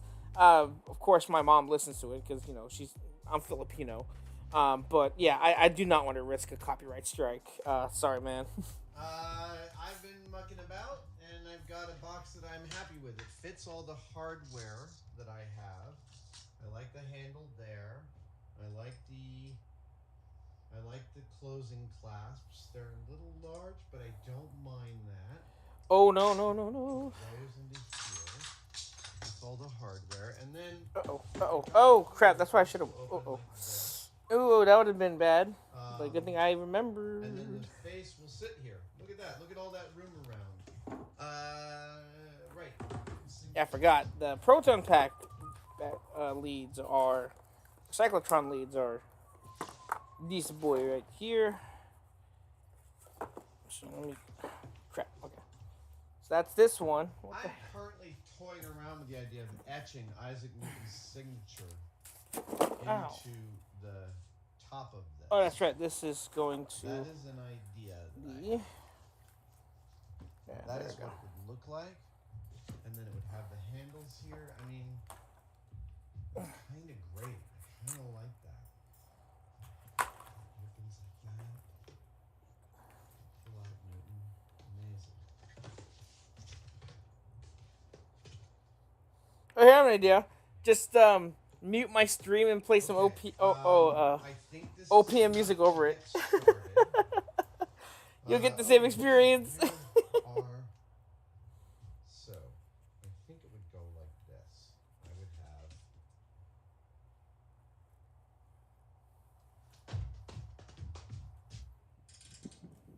Okay. 2.55. Consistent.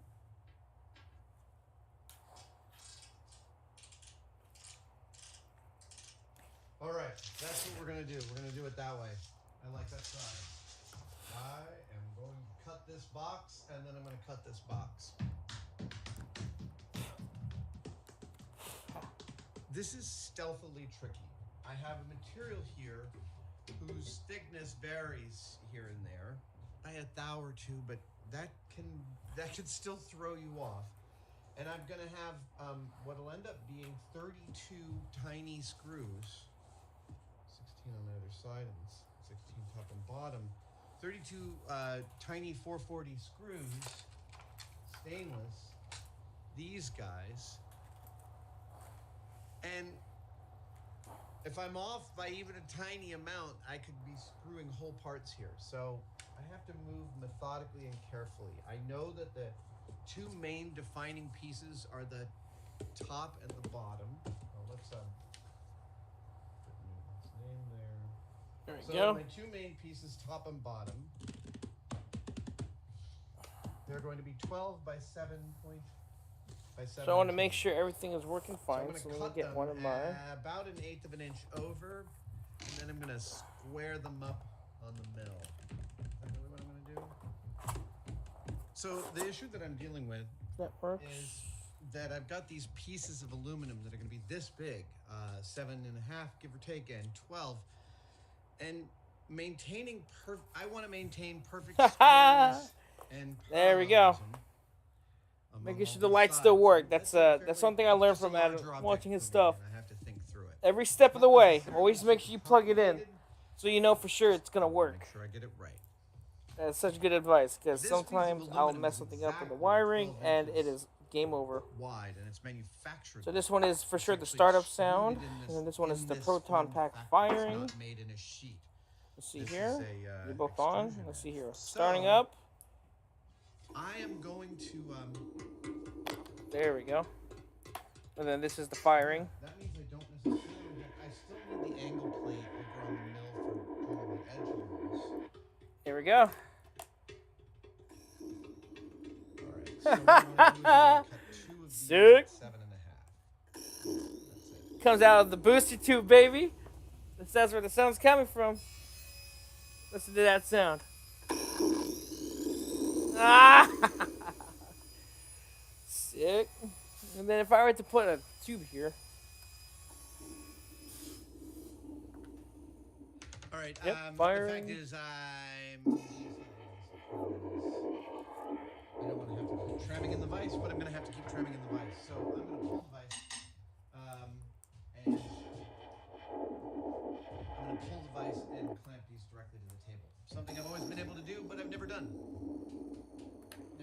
Awesome. Okay. Depends a lot. Woo! I'm getting excited. Is that what it takes?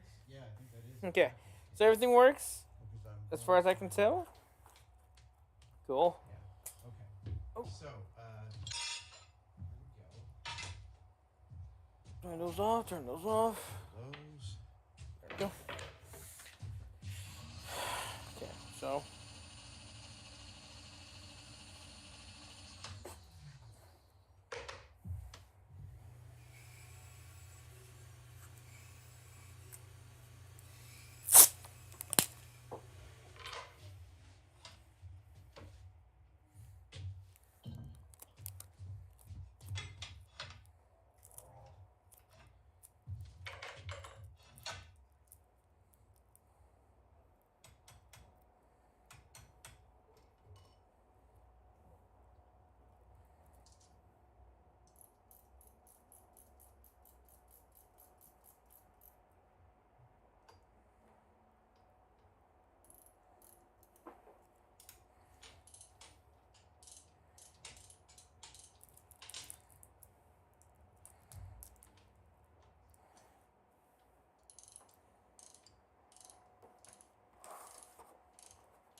Okay.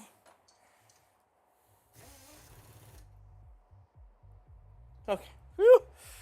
I burned something out and I was like, no!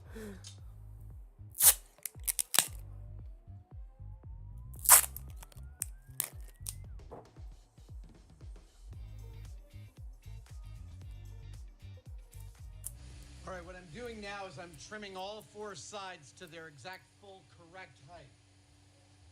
Okay.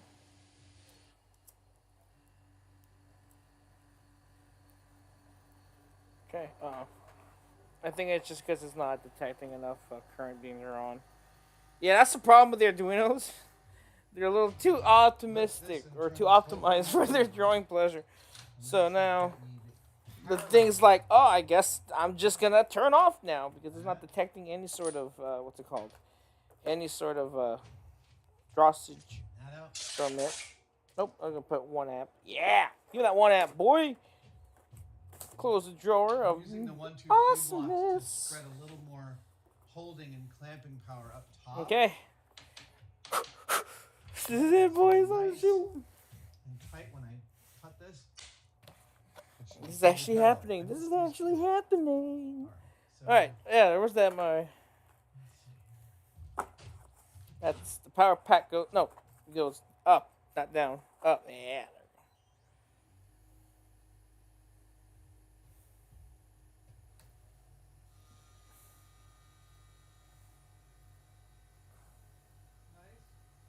Do, do, do, do, do, do. Do do do do dun dun dun dun dun dun dun dun dun dun dun dun do do do do do do do do dun dun dun dun dun. I'm going to do this box the way I build all of my boxes, which is I'm going to build it monolithically and then I'm going to slice the lid out. I know it's aluminum, but I'm comfortable enough with the finish and operation I'm getting out of this big 3-flute high spiral cutting bit that I think that I can go and flatten both sides, and that means that the box joins itself. So, right, I think I can separate these out.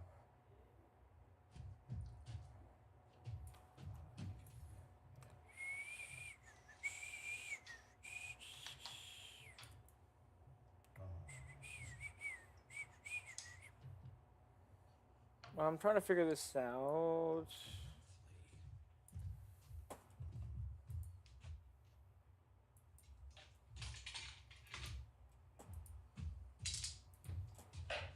Proton pack.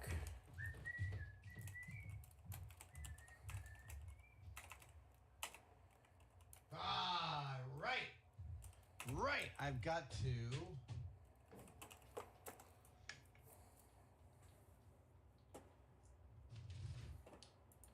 Ah, yes. Yes, yes, yes, yes.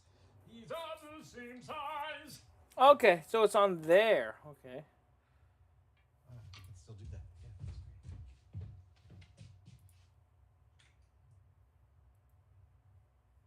Gotcha. Okay.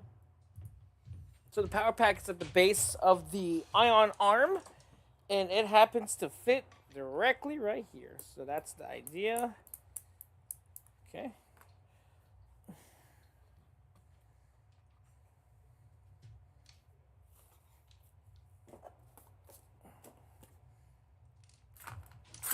Okay.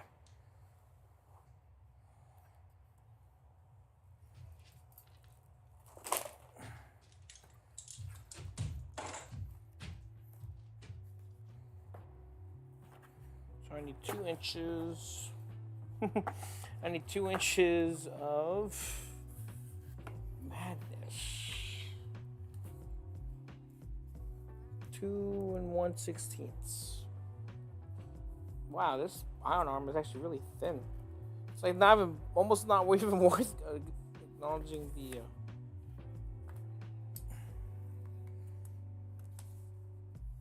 Hey man, that's the dimensions I'm given. That's the dimensions I shall work with.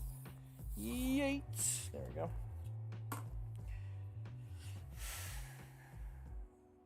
Inches from each end. So that means I do want to stop here. That I can My nose. those sets of these holes. Yes.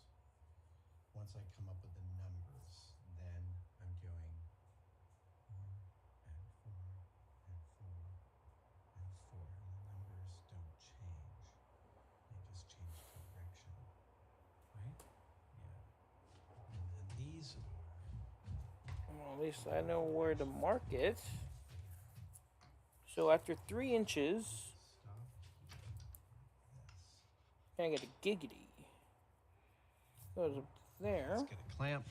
And then 1 7/16, so that's 1.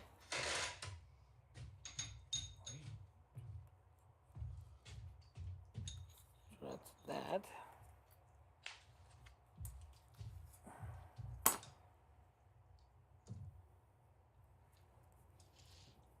Four sets of holes, and so And then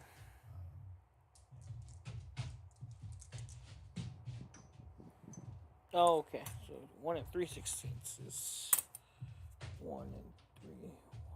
okay. So we're drilling 3 holes in either side of these, and just making sure I'm. Yeah, it's the whole thing. So that's locked in. That's locked in. The diameter of my holes is going to be 1/8 inch. Jobber drills, here you come. 1/8 of an inch. That's it. And I think I can go with a 1/8. Yes, look at that. That's great. So here's what we're gonna do. And what we can do is we drill 3 holes, and they are at. And let me make this mark. 7.034. 7.034.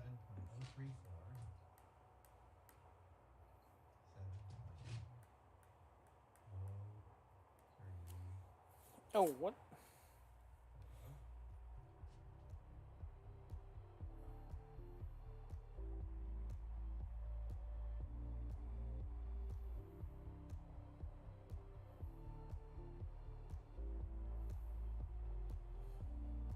I'm really just gonna have to fend for myself on this thing. Okay, that's fine, I guess. 3 inches, and then this thing is 1 7/16.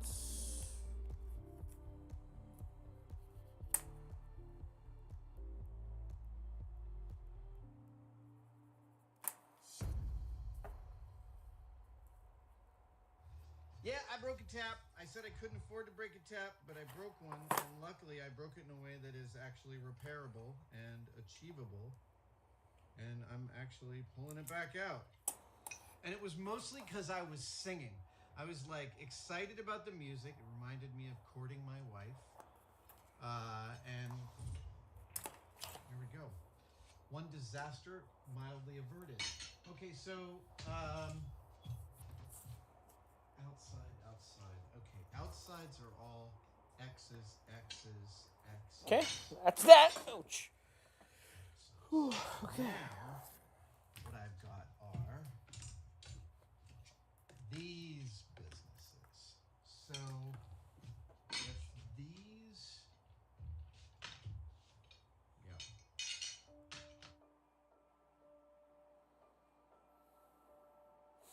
5 and 5/16. Okay. That's easy to remember.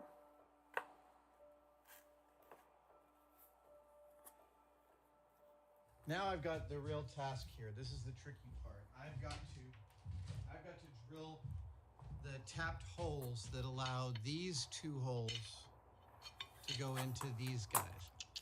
So, yeah, I'm gonna set that up.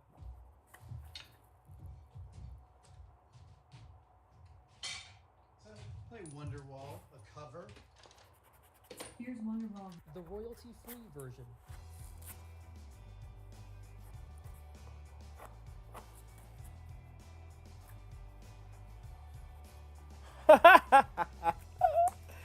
Yo, this is so sick. Okay.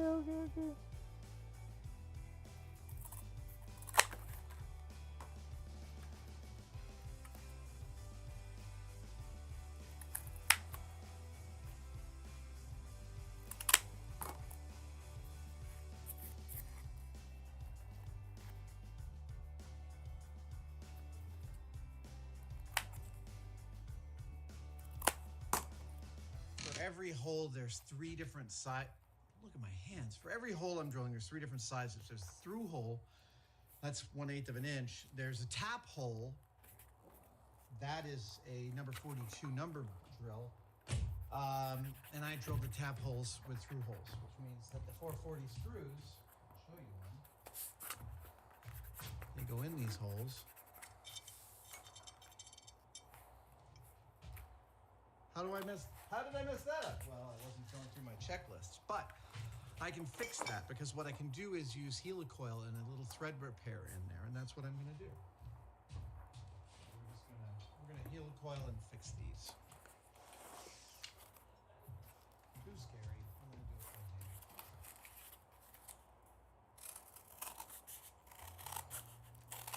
hand. There we go.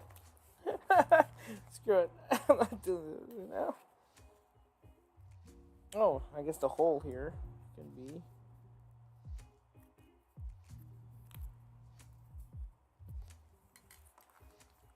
One inch from here.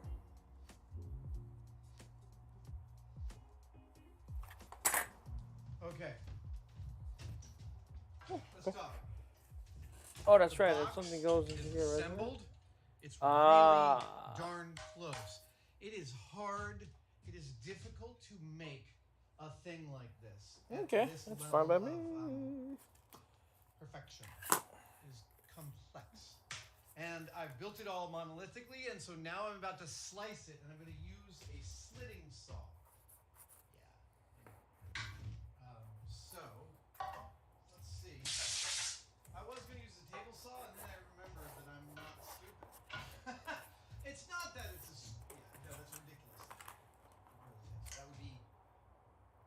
It's probably doable, but I'm not going to try it. I want to give this a gentle bump. There it is.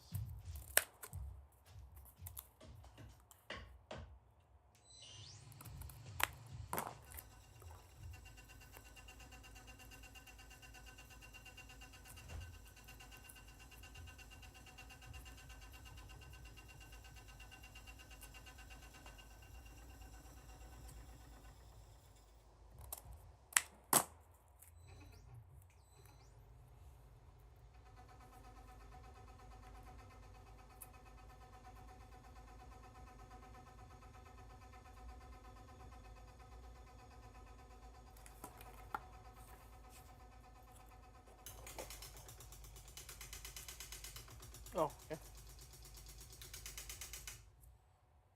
Oh, you broke, eh?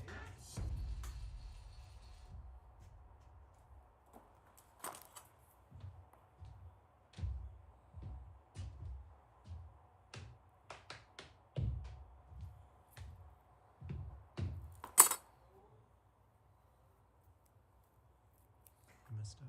That's close enough. Um, That's like the whole build in a nutshell. That's close enough. I didn't tighten this down. And the blade cracked. But because I didn't tie it down and the vibration was happening, it was climbing. Cut was climbing. So I mucked up a bunch of work I've already done. I'm letting it sink in. I can push this whole thing back to the next time I go to London. It doesn't have to be next month. I'm actually leaving for London in a week and a half. It doesn't have to be then. I can push it to the next time I go. Nobody's waiting on this. Here it is. It's 5:45, and I decided to take one last cut, and that's what happened. I can do a couple of things here. There's a couple of options open to me. I can.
Okay.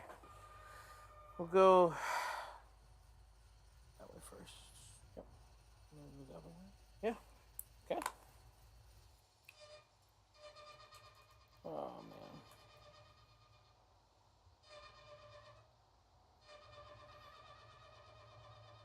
Sounds like a laughing ghost. All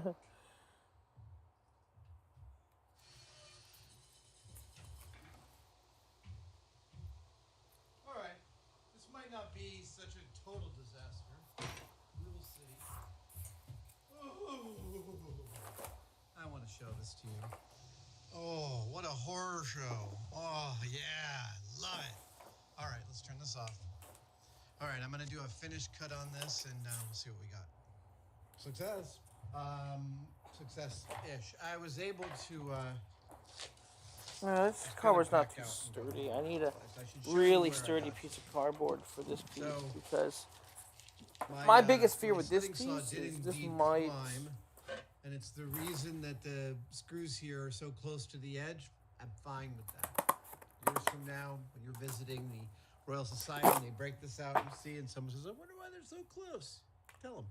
I also have here my to-do list for tomorrow. I do have 2 more days to finish this if I need it. And I did clean up the inside edges. Look at that. Isn't that lovely? It's fascinatingly complex to make a big square thing. Little tiny differences really show and really feel. And I mean, right here, I'm like, more than half a thou, and over here it's like a thou, and it's not cool, man. And I actually think it's quite adjustable. I think there's some movement I can do here, and you know, once I get this whole thing built, I'm going to take it all apart. I'm going to clean all the parts with chemicals and, you know, make them super clean. Then I'm going to put it back together, and I'm going to use Loctite in the. Actually, I'm told again. I'm told that I might not need Loctite. Anyway, when you see me next, which is in just another shot or two, I will be proceeding with this to-do list. Hey, it's a new morning, and everything looks great. I'm really happy. You know what I love? I love this business. I love seeing the model. Oh, wait. Yeah, that is. I love seeing the model next to the thing as it's being built. This is one of my favorite tableaus. So I'm going to add 4 screws in the corner of this guy down here. Because, yeah. I wonder, actually, I could almost do it on the bottom. Yeah, I certainly could. I may do this in a kind of a, I need 4 more screws in here for the correct symmetries. And I'm considering a couple of methods of doing that. But it's going to be on the mill, so we're going to get started. Okay, let's see here. Trying to figure this out. Come on, let me go. There we go. I'm trying to. Oh yeah, that's the good. Yeah.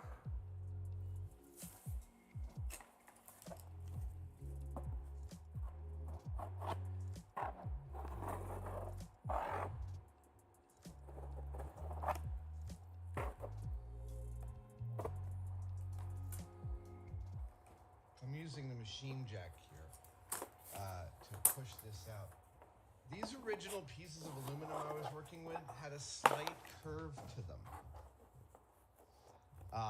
They had a slight bow, and I positioned them each so I could take out that bow. Give or take. I feel like I succeeded.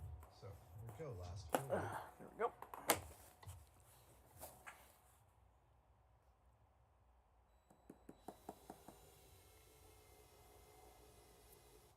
You know what?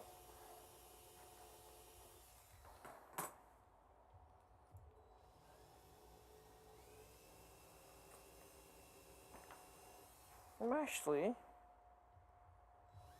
Let's put this on hold real quick. Let's go the other way, actually. Let's see what happens if I decide. First, I need that measurement. Oh, no. Right here. Ah, haha. No. That's not going to work. I'm going to try something real quick. I'm curious.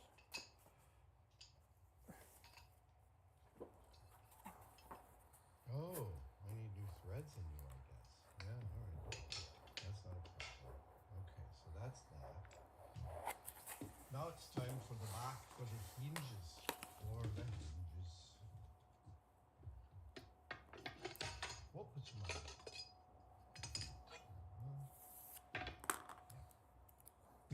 Hey. So, Whatever. I'll test something real quick. back we have the hinges. Yep. These, I think, are M3s. But we will soon.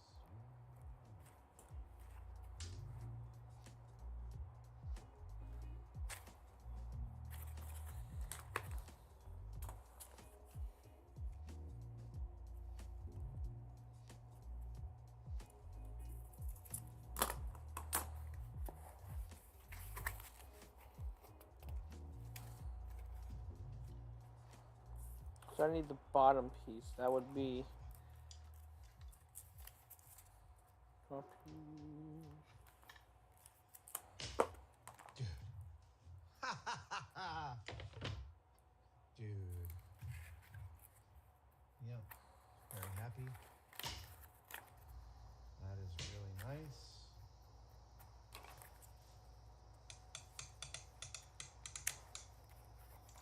So let's cross off some things here. We added 4 screws in the corners. We set up and drilled the hinge holes.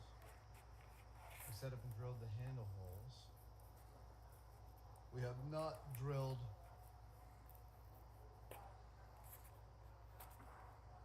those. We have not done that. We have not done that. All right. That is one hell of a box. The hardware installation continues apace. I think it's the same. They're not. They're totally not. Yeah. Okay, so let us see how we're going to do this.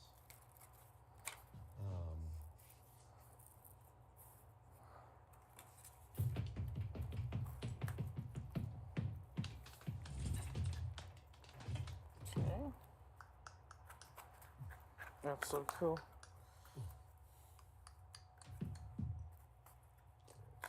I like this. Center up on that guy. Yeah, come on.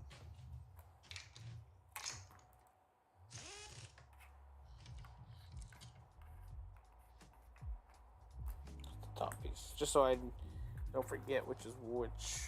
In like 5 minutes. Okay.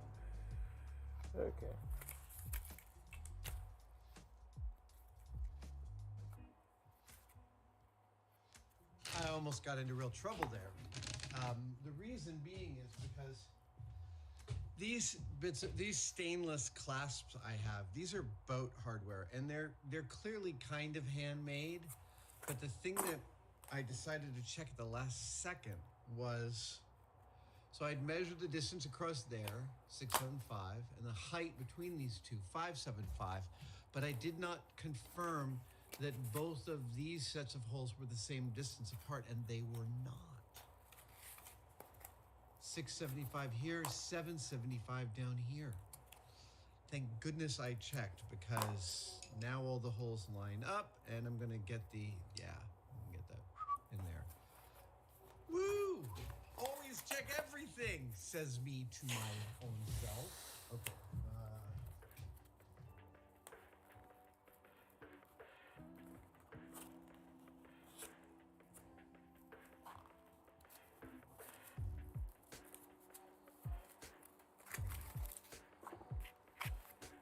I was off by a little bit. No. It's worth talking to you about helicoil. So what I've got here are some aluminum handles that I have put enough screws into and tested out that they're a little bit munged.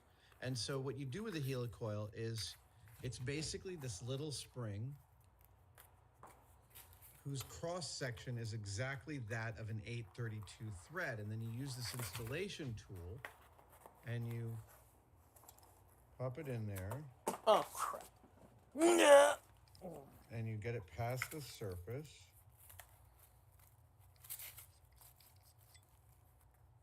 And then go one notch past.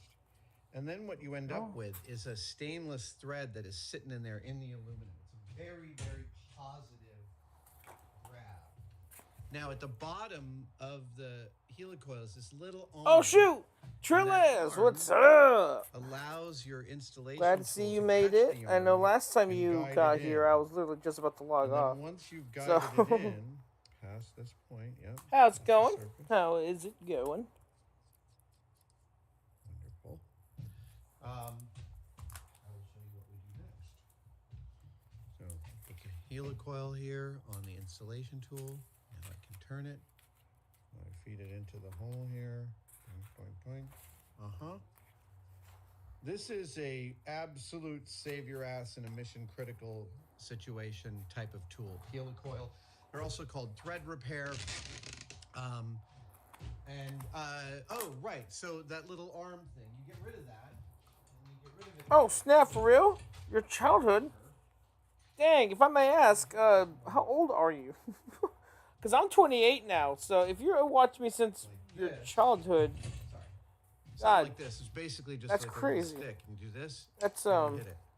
And your childhood. That's it's crazy to hear. I'm happy I've been able to and comes out because the provide some sort of entertainment for you growing up, I guess. And that makes it ideal for. Oh wow, that's definitely holy crap. Okay, yeah, you got me there. That makes it ideal for snapping that. Okay, that's crazy, man. Hard, that's it is. Dude, you are making me feel old. I heard about these was that. That's good though. That I'm happy to hear that you've in an aluminum block. Even you've been sticking around for that long. Holy moly! Time flies, man. I didn't even realize it. And then strip the head off the bolt once the helicoil was installed into the aluminum block. I.e., the helicoil put so much extra strength into the hole that the bolt's head came off before the threads stripped out of the aluminum. So, yeah, I think that gets us where we want to go. Maybe like 8 or 9 I used to watch. Right. Goodness gracious. That is definitely quite the longest time for sure. Man. How old was I? Yeah, 8 or 9. That means I was like probably early 20s for me when you started watching me. Goodness. Man, dude.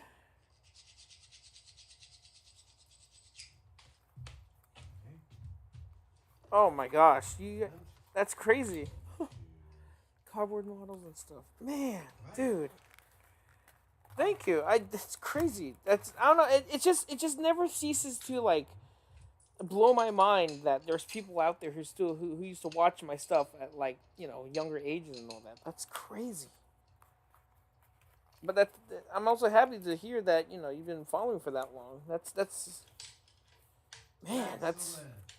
That blows my mind. Like it legitimately blows my mind that some people are who have been watching my streams or something. They've been watching since I don't know. They were like I don't know. Some people I don't know. The moment someone said I'm going to college, but I've been watching you since X age X or something. I'm like, what the heck, Whole body is aluminum, as are the handles. All the So hardware that's is that's just real crazy to stainless. fathom. Goodness gracious. But that's cool to hear though that my There it tutorials is. helped you a There's little the bit. case. Dude. So that's Now definitely I'm wishing something. I had made 2 of these because I don't want to make another. Because I wanted one for myself. I always want one of the things I make for myself. This is gonna be hard to part with. I'm gonna miss this.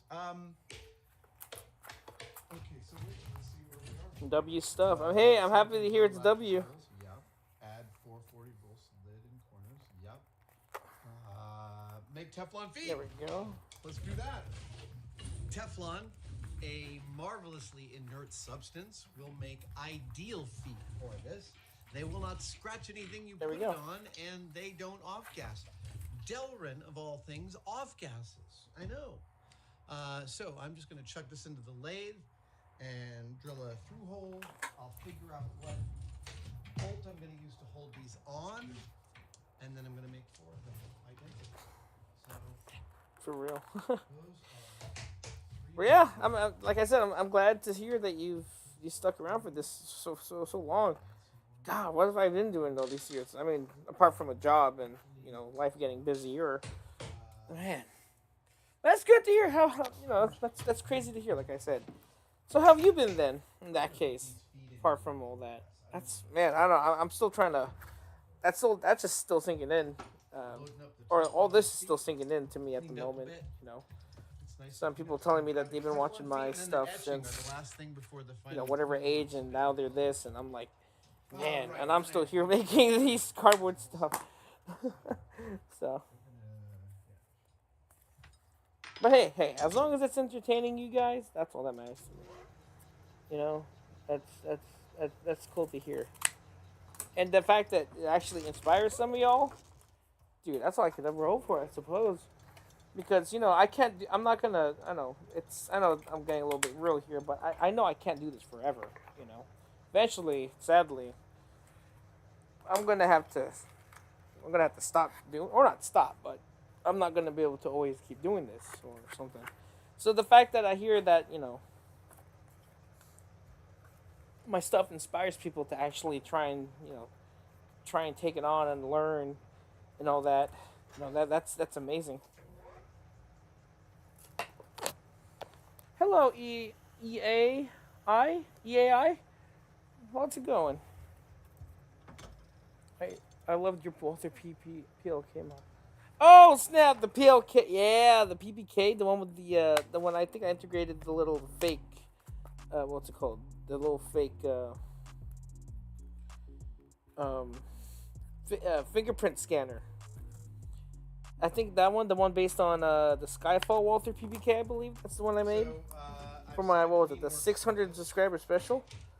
You know what? I've been meaning to do a 10,000 subscriber special, but I don't know what to do. But honestly, after this, I think I know what I'm gonna make my 10,000 subscriber special on. The Ghostbusters pack and equipment was literally one of my first videos on this Tailman account. So you know what? It's only fitting that for my 10K, I should do another one, just to see how much I've improved throughout the years, and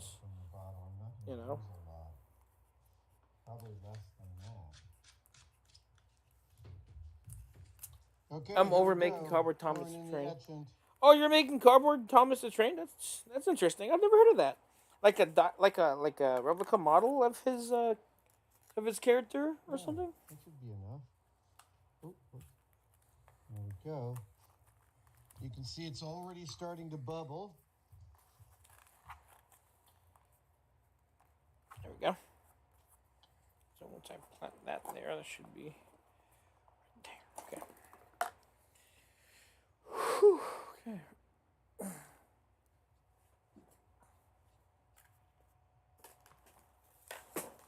Oh, I should have done that. Apparently, you're supposed to move the bubbles away.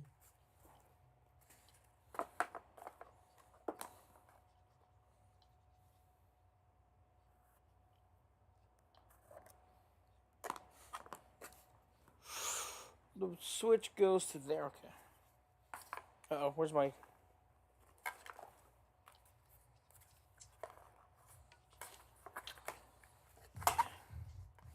I sadly do not. I do, however, have a Discord for transparency's sake, but I only have it just so I can communicate with, friends and cousins from across the country and all that. But it's not meant to be a public one. So if you hear like a Discord notification pop on or, go off on my stream, that's why.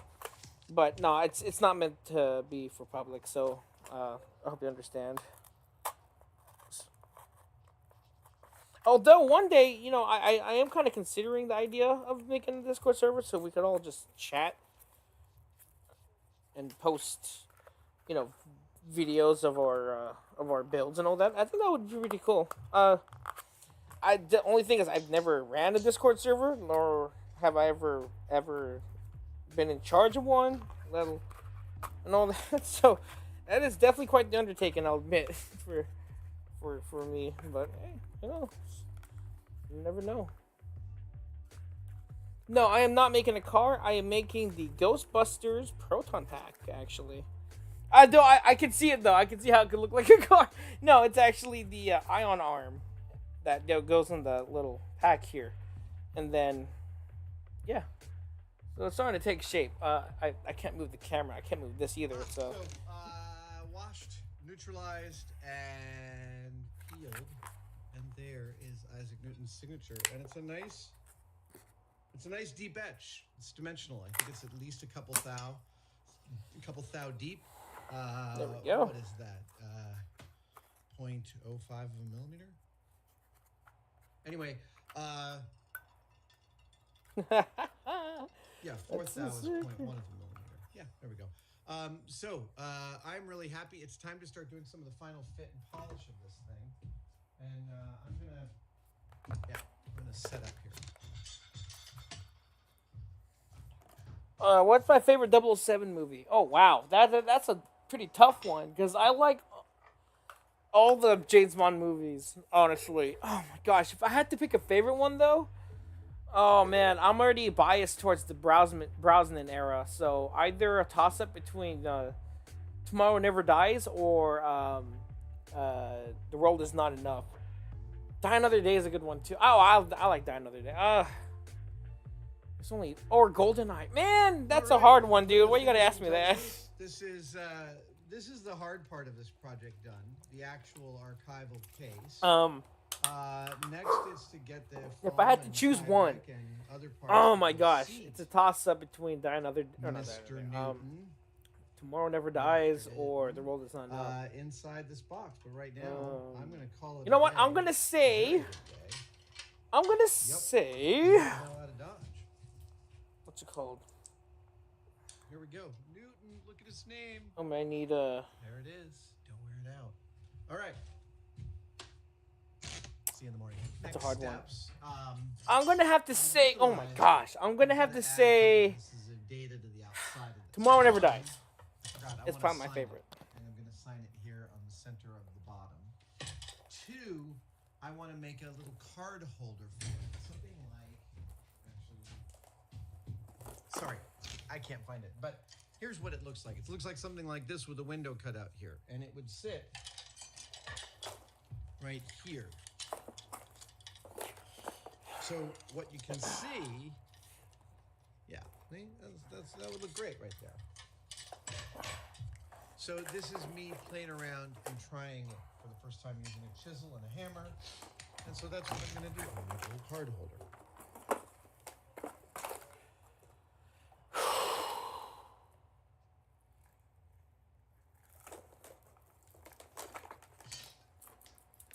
Oh my gosh, favorite favorite tomorrow. Gosh, that's actually interesting. There's a lot of good ones.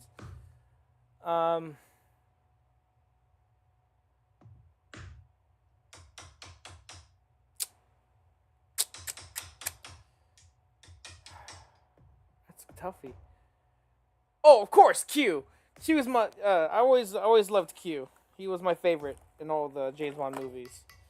Definitely Q, my boy.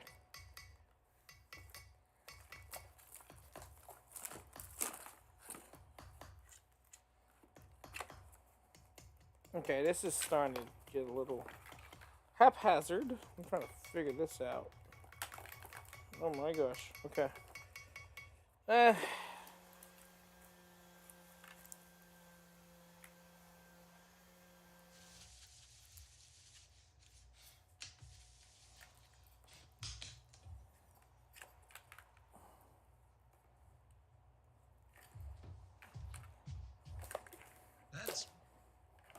That's better than I thought I was going to get, to be fair.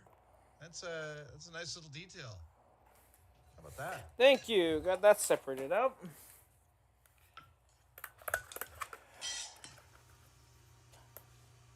Favorite Thomas character? I'm assuming you're talking about Thomas the Tank Engine?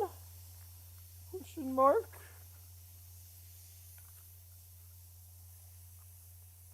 Hey, Glenn, what's up? We here, boys. We are here indeed, boyos. I'm gonna need a freaking... Oh, I need that for sure. Okay.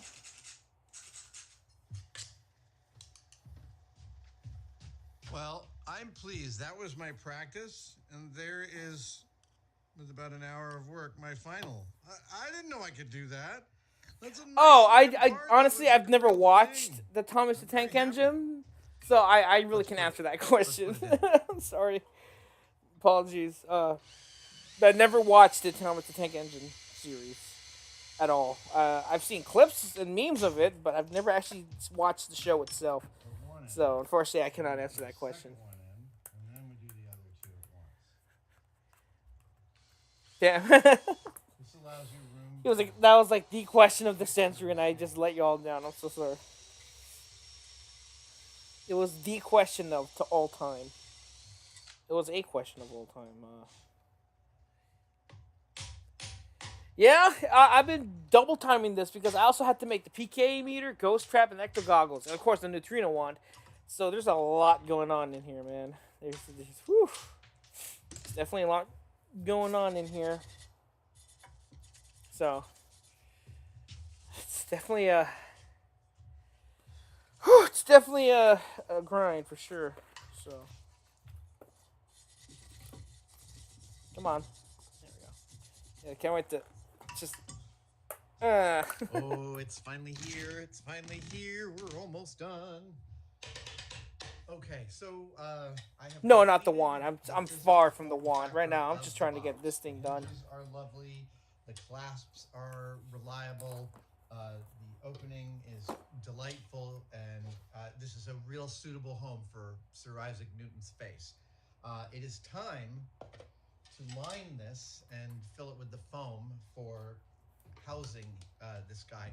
And in this, I'm going to follow some museum best practices, specifically in the choice of material and glue. So the material is some open cell polyethylene. Okay, that's good news. Very good news. Substance. That means that over time it does not change its chemical composition. It is not in a state of flux. It's not off-gassing. It's not releasing any volatile organic compounds or any others into the air. This is sort of like the bread and butter of museum storage. And still even, you don't let archival objects. There's a lot of wiring. The foam. These kind of projects, but hey, foam, it just means when it all pays off, whew, it feels so much better, right? It's a non-woven woven inert Teflon-based fabric. I believe Teflon. Anyway. Oh my gosh. So I need to My make knowledge of note. its material composition notwithstanding, that is the general 1-2 punch of museum storage. Is you use the ethylene foam for the padding, and for any place in which the object is touching the foam, you line it in Tyvek. This is the same stuff they make the white painter suits out of, and specifically.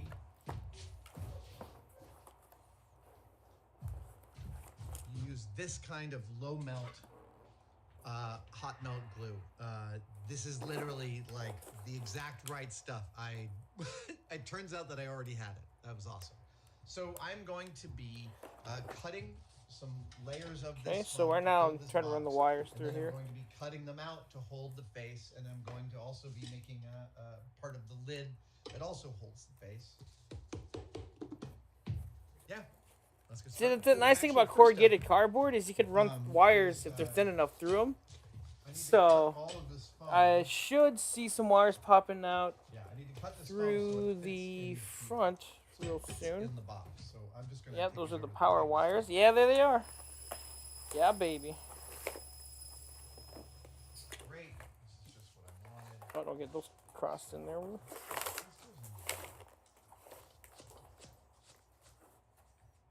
Awesome.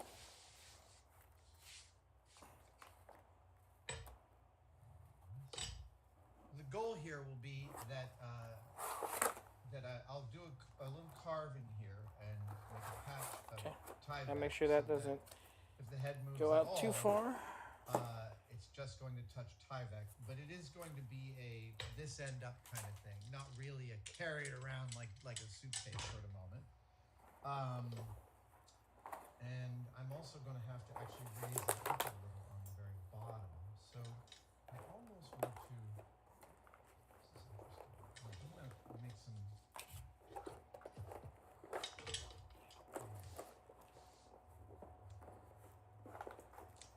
There we go. So you can't pull that out on accident.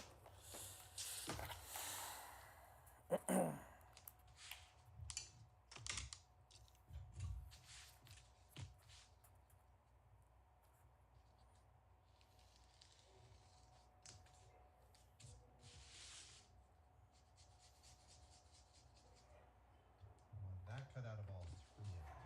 The question is, can I do that all at once? I think I can. Time zone. The time zone. Where's the... Okay. Alright, this is going to be fun.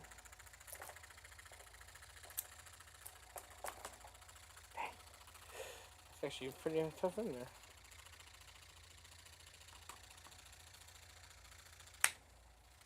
What have I done? Not much, sadly. Right now, I'm just trying to, well, I made the iron arm, the switch, the thing here, testing the electronics. Right now, I'm trying to run them now. So that's the fun part of any build, is running the electronics, especially when you still gotta finish them out. Move this out of the way real quick. Awesome. I'm gonna need to do that, just for the sake of, yeah, there we go. Just for the sake of, and I'm gonna do this.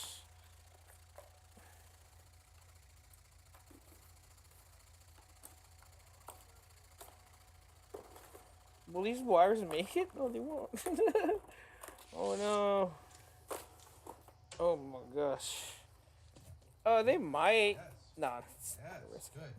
Now, it's incumbent on me to cut this out. Right. This. That's Where is that's the... rubber meets the road, Oh. as it were. Yeah. Okay. So I want to cut that out of 2 of these. All right. I guess I could have cut this out in a slightly different way. That's fine.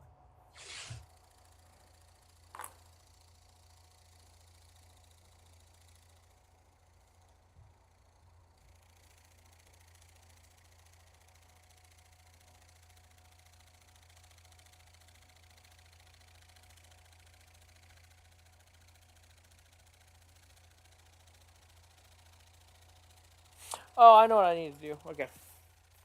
Yeah, see, this is like half of the struggle here, just trying to figure out how to do all this. Okay, so. Somebody, please get this man a gun. Somebody, please. Oh yeah, that's right. I need to.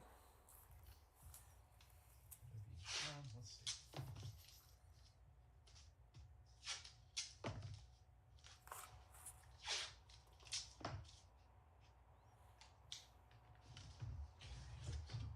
I'm gonna carve out some. It's got to be here and there. That's the low spot. It goes back up to this spot. Yep. Okay. And over here, there's another low spot, which is here. And that comes up to there and up to there. Okay. So I think I know what I need to do here. Oh, pfft. Excuse me. Okay.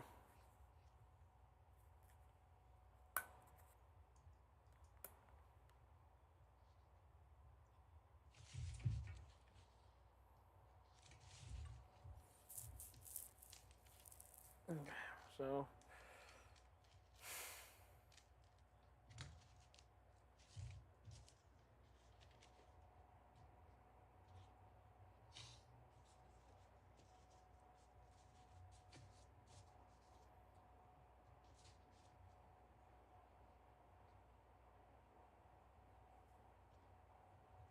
I think I want to come all the way around. I think I've gone to my classic too tight of a tolerance moment.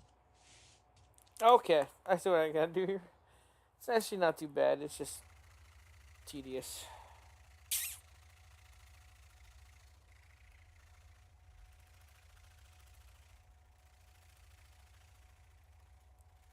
Yes, that's where the cutouts are. I guess I just need one. And then lever it up and get it back in. And sit back in there like that. Right? Yes. Hello, NCO Katana. Time for some Oh, of the there we go. go. Come on, I'm right there. I'm right there. This is low temperature I'm right melt. there. So I'm going to, oh right, I do want to get rid of some of that.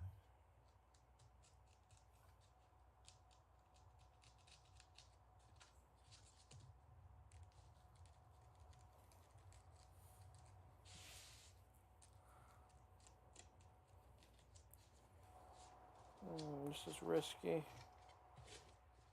This is so risky. Alright, I'm gonna need me one of these clippers right here. Oh my gosh, okay.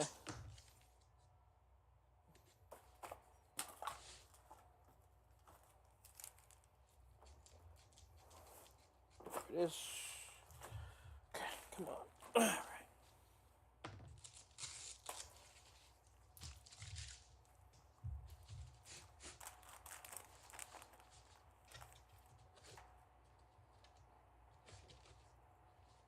That's great. That is a great pickup. That's a great pickup point.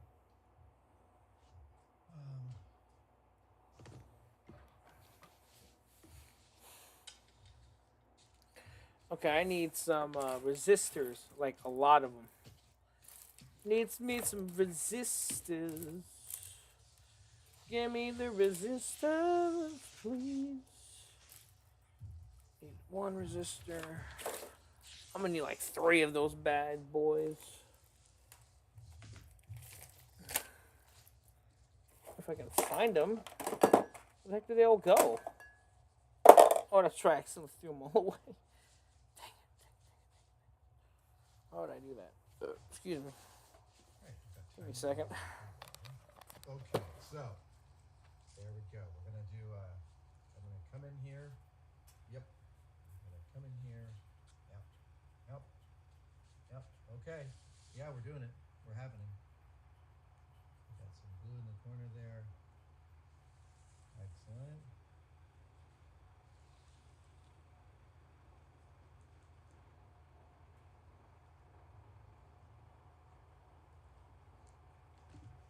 Good.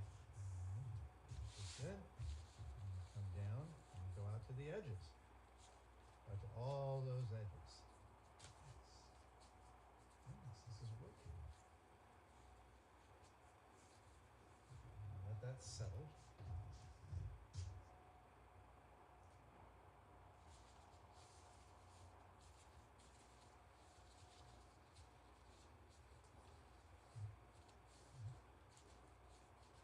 Oh yeah, yep. Gotta get in there. And this guy will sit there like that. Yep. See that? No pressure on it, nothing banging against him, nothing rubbing, not a tight fit, a regular fit. Okay, so now I want to come down here on the sides. And so it's kind of a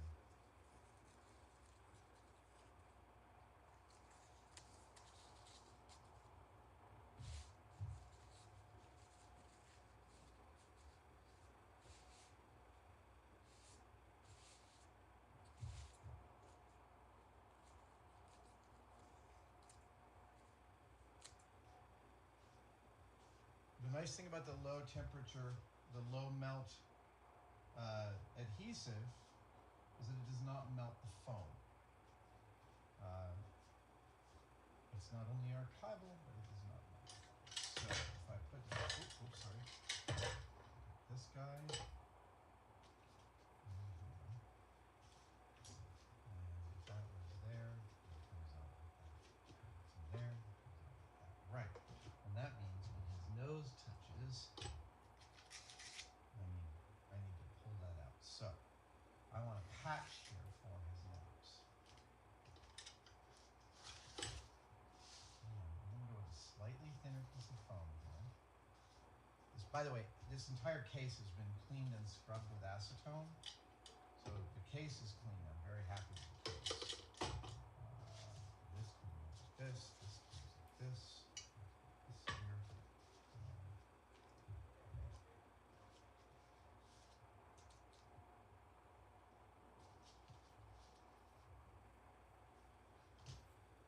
Let's see, I think.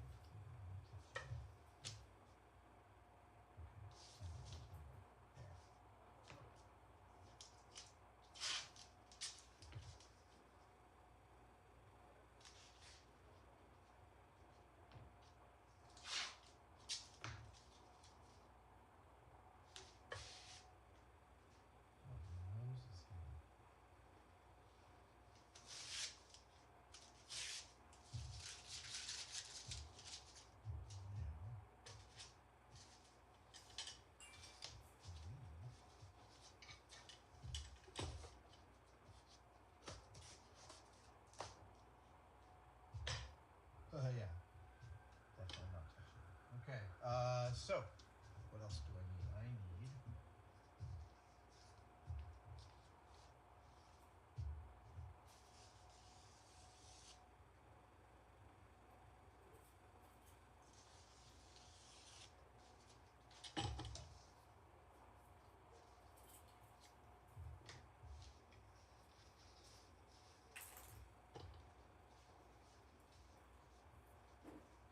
okay. Very last step of this process is to make this. Is it to make that stand out? Yes, it is to make that stand out. I do want that to stand out. I'm going to use some acrylic, which when it dries is also inert, but it's also not that huge a deal because it's on the outside, not on the inside. Yeah.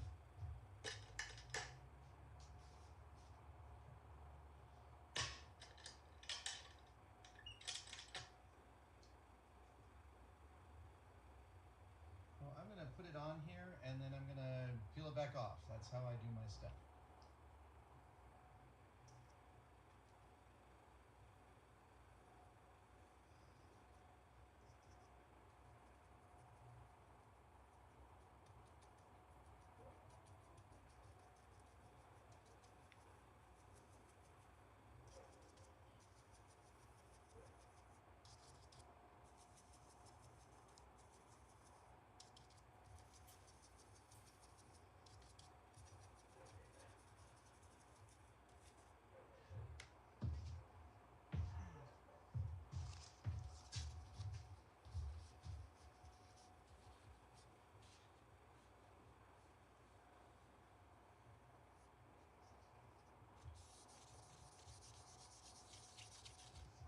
Yeah, it's just slightly darker.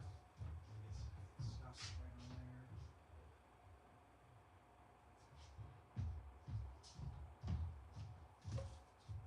Let's get a little more deep in there. A little more pass.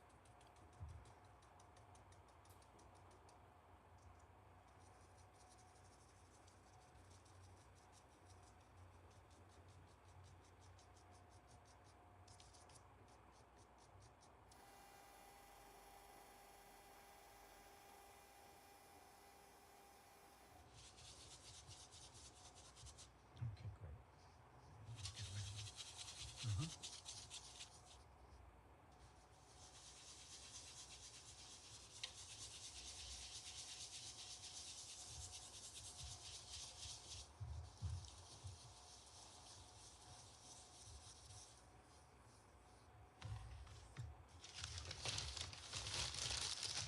It's time for me to sign this. So I'm going to right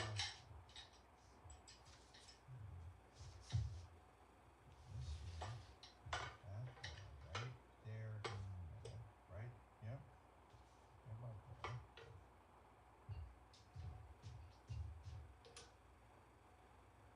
And these, yep. Five, six, bottom there. Here we go. This is me signing my work. Yep. Bingo.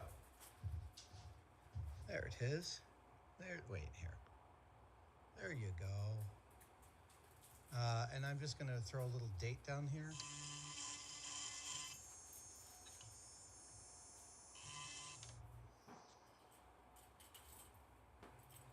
I know it's not the most beautiful signature, but it's on brand.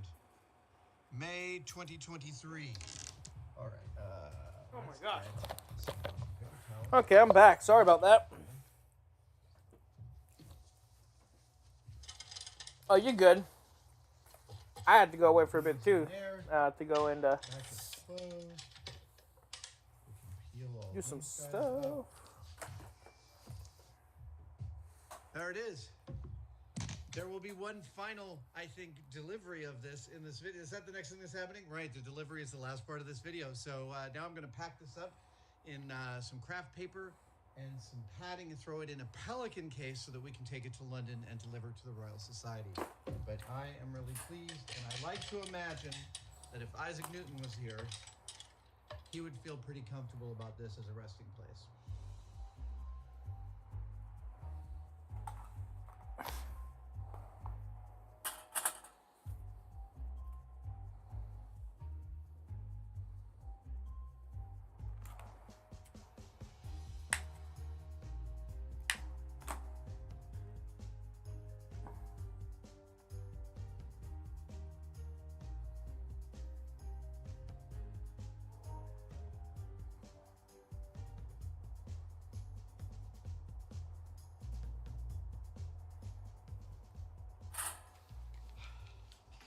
Truth.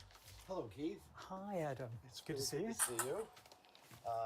And you have a box for me. I have a box for you, and I really hope that it is the right size. Cross everything. Well, the scale pictures you took with measurements were fantastic. They actually included all the measurements that my brain wanted.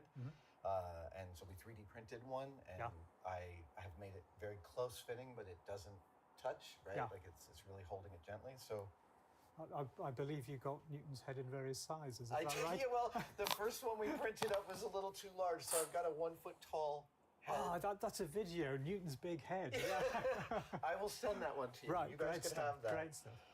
And I've made this all out of inert archival materials. It's aluminum and stainless steel. Brilliant. And apparently the stainless steel screws that are holding it together will, over the next few years, have a reaction to the aluminum that will make them bond. Right, okay. And then all the materials inside are museum quality Excellent. PTFE and polyethylene. Nice. Yeah. Let's do it. Okay, it's a great unwrapping. I have also etched Newton's signature into the Brilliant, top. that's lovely. And I've included you a little card little holder. tag. We'll get the museum number in there. There you go. I'm gonna put that there. And I guess if you wanted to, you could lock it. Yeah, yeah. And there he is. There he is. Wow. You know, in special effects shops around the world, because Robin Williams was in so many movies, there are masks, life masks of Robin Williams. Yeah. And Newton and Robin Williams are not too dissimilar. They're not. There's kind of resemblance there. Yeah. Yeah. It is a death mask. So It is. Newton would have been lying down and spreading out through Gravity is gravity. having its effect, yes. And so, yeah, it only touches it around the edge here. Okay. This cutout for the nose doesn't touch this nose. Right. I Okay. didn't want So any pressure on that. we need to do that comparison between your mask and our mask. Yes. Here we go. Oh my goodness. Now this is quite a moment for me. Is it? Because back when I was a very young archivist, I made a temporary box for Newton's death mask. You did? I did in the 1980s. This is it. The temporary box became permanent when I left, and then returned to the Royal Society, and I was shocked to find it was still in there. Amazing. So, yeah, we're going to put this one to bed, or possibly in the Royal Society archives as a museum piece. I love that But idea. yeah, let's just take this out. On the floor. And here he is. Now yours looks smaller. It does look a Looks a little smaller there. It's hard to say. Yeah. So the way I Let's have try made that. it to go in is to beaver off the neck. Mhm. Oh, it feels, It's going to go. It's a fit, I it's think. almost a fit. I'm not. All right, so it's not pressured against. So we're Wow, we're slightly angled here. I think it might. Yeah. Actually, I think it might not be the right size. Okay. Yeah. Let's see here. Let's see what I wasn't seeing here. I think the scale is just slightly out. I think the scale is Yeah, slightly yeah, out. yeah. I think that I might need to take the interior back. Yeah. It's very close. I mean, it's millimeters. Yeah, because the that. Yeah. Yeah, yeah. There's one more pass. to Wow. make. Yeah. Okay. So my box remains Your box remains triumphant. the home. The box battle. I'm sweaty. Okay. So 15 minutes probably took me to make this one. And how long did you say? this was a 2 days. Ah, right. Okay. Two long days of machining. I feel vindicated. It actually turns out weirdly to be quite difficult to make a box where everything is really square and even and Yeah, lines up. yeah. Okay, so Okay. let me.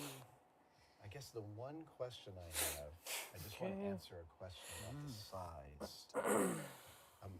Maybe hold this to the back just Yeah, to see. sure. Let's try that. Jim, that is close. It is so close, but there's some. Actually, the feature that's missing Is the back? this. Yeah. It's this it's the back. thorn right here.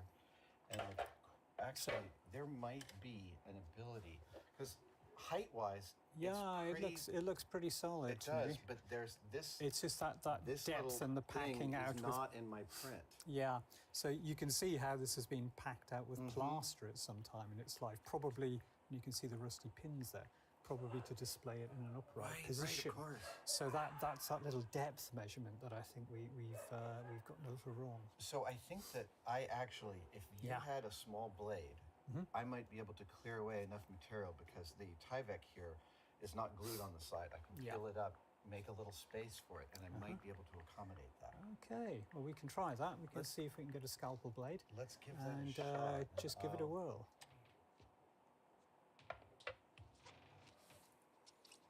Yeah, it's just there. Just want to.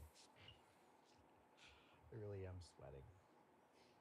I had no idea that Keith built the original box. That's great. Oh my goodness, I need scalpels in my life. This is wonderful.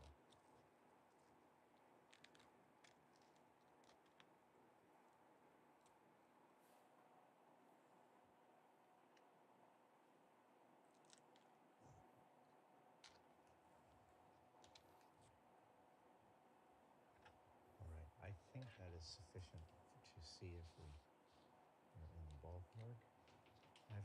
cut away a fair bit there. Okay, let's hope this works. Okay, so first thing is first. Accommodates that. It should go back in here because it's very slight pressure fit.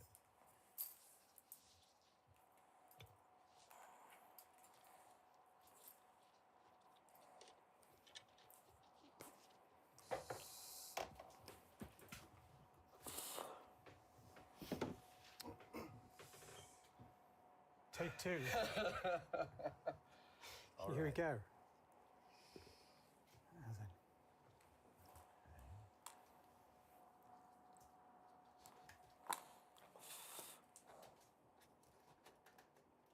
Oh, that looks more upright. That definitely looks more upright. I might not have cut down far enough. Yeah. But let's see how that. No, it's not down. Not quite there, but it's better. It's It's way definitely better. an improvement. And it might be. I mean, I'm accommodating myself to the possibility I might need to take this home and Sure. make it just a yeah, tiny bit yeah. bigger. It is No, my wait. one thing as an engineer is I tend to make things fit a little too close, and it limits my options later. Okay, nothing's burning. That's good. May I put too many resistors, I think? I don't know. Yeah, I guess if I have to take this home, then it's an adventure. Yeah. Well, this is far more travel than Newton ever was in his lifetime. Really? That makes sense. Okay. Okay.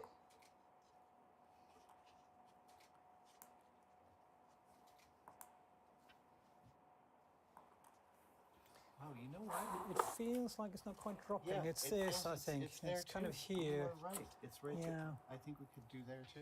Yep. Okay.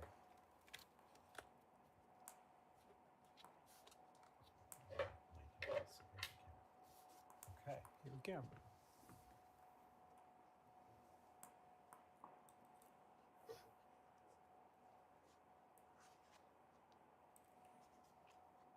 He's feeling quite snug. That seems pretty lovely. Yeah. Oh. Sir, you're a genius. I am very relieved. There was no. It needs right Yep, up. perfect, Energy. perfect. Incredible. Yeah. Wow. And I've also, I wanted to point out, I've included handles on both sides. So Excellent, so it can be carried. Nice. in a reasonable fashion as he's accommodated. Okay, thank goodness. Yeah. Woo, that I burnt that out. Traveling in style. Very good. Then I leave this box That with is you. absolutely fantastic. Thank Adam, you thank so you much, very much. Keith. It's been so much fun. I have been so excited about this for months, and I really was fully prepared to take this home and Yeah. remake this or whatever I had to do. But No, this is fine. And this, bin. if you throw that out, I will take it. But I think you should put it in the archives. and yes, This is we a need bonus. we need holes and some elastic. I think. Yeah. You have made my season. Thank you. You've made my day. This is fantastic. Yeah, and a signature. That's just such a nice touch. Oh my gosh. Okay.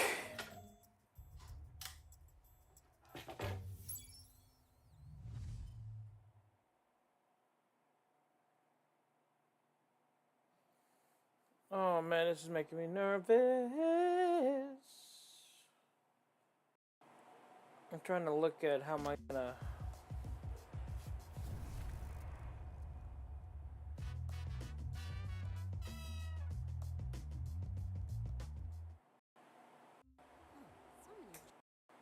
There you go.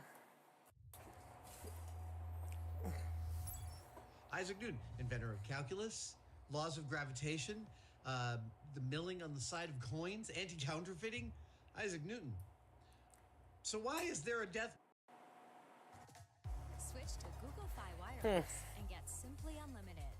Our most affordable unlimited plan includes 4 lines for just $80 per Alright, month. so it looks like Google Fi makes it I don't easy have to to stay worry connected about with your it entire too family much. with unlimited data, calls, Oh and no, that was texts. my biggest You worry. also get 5 But I gigabytes of guess it's high-speed not hotspot that bad tethering after and a all. phone on us Because it said 3 volts, or the battery is at least 3 volts, but I'm not. I was really needing that. So if you're telling me I could just straight wire this sucker. Want to get paid to play video games? We're giving away 10,000 fully playable digital collectibles for free. They can be used to battle and win huge prizes. So, but hurry, got the that only way plugged you can in. play the game is by owning one of these. Limited characters, unlimited potential. Act now at mech.com. Claim your mech and start winning.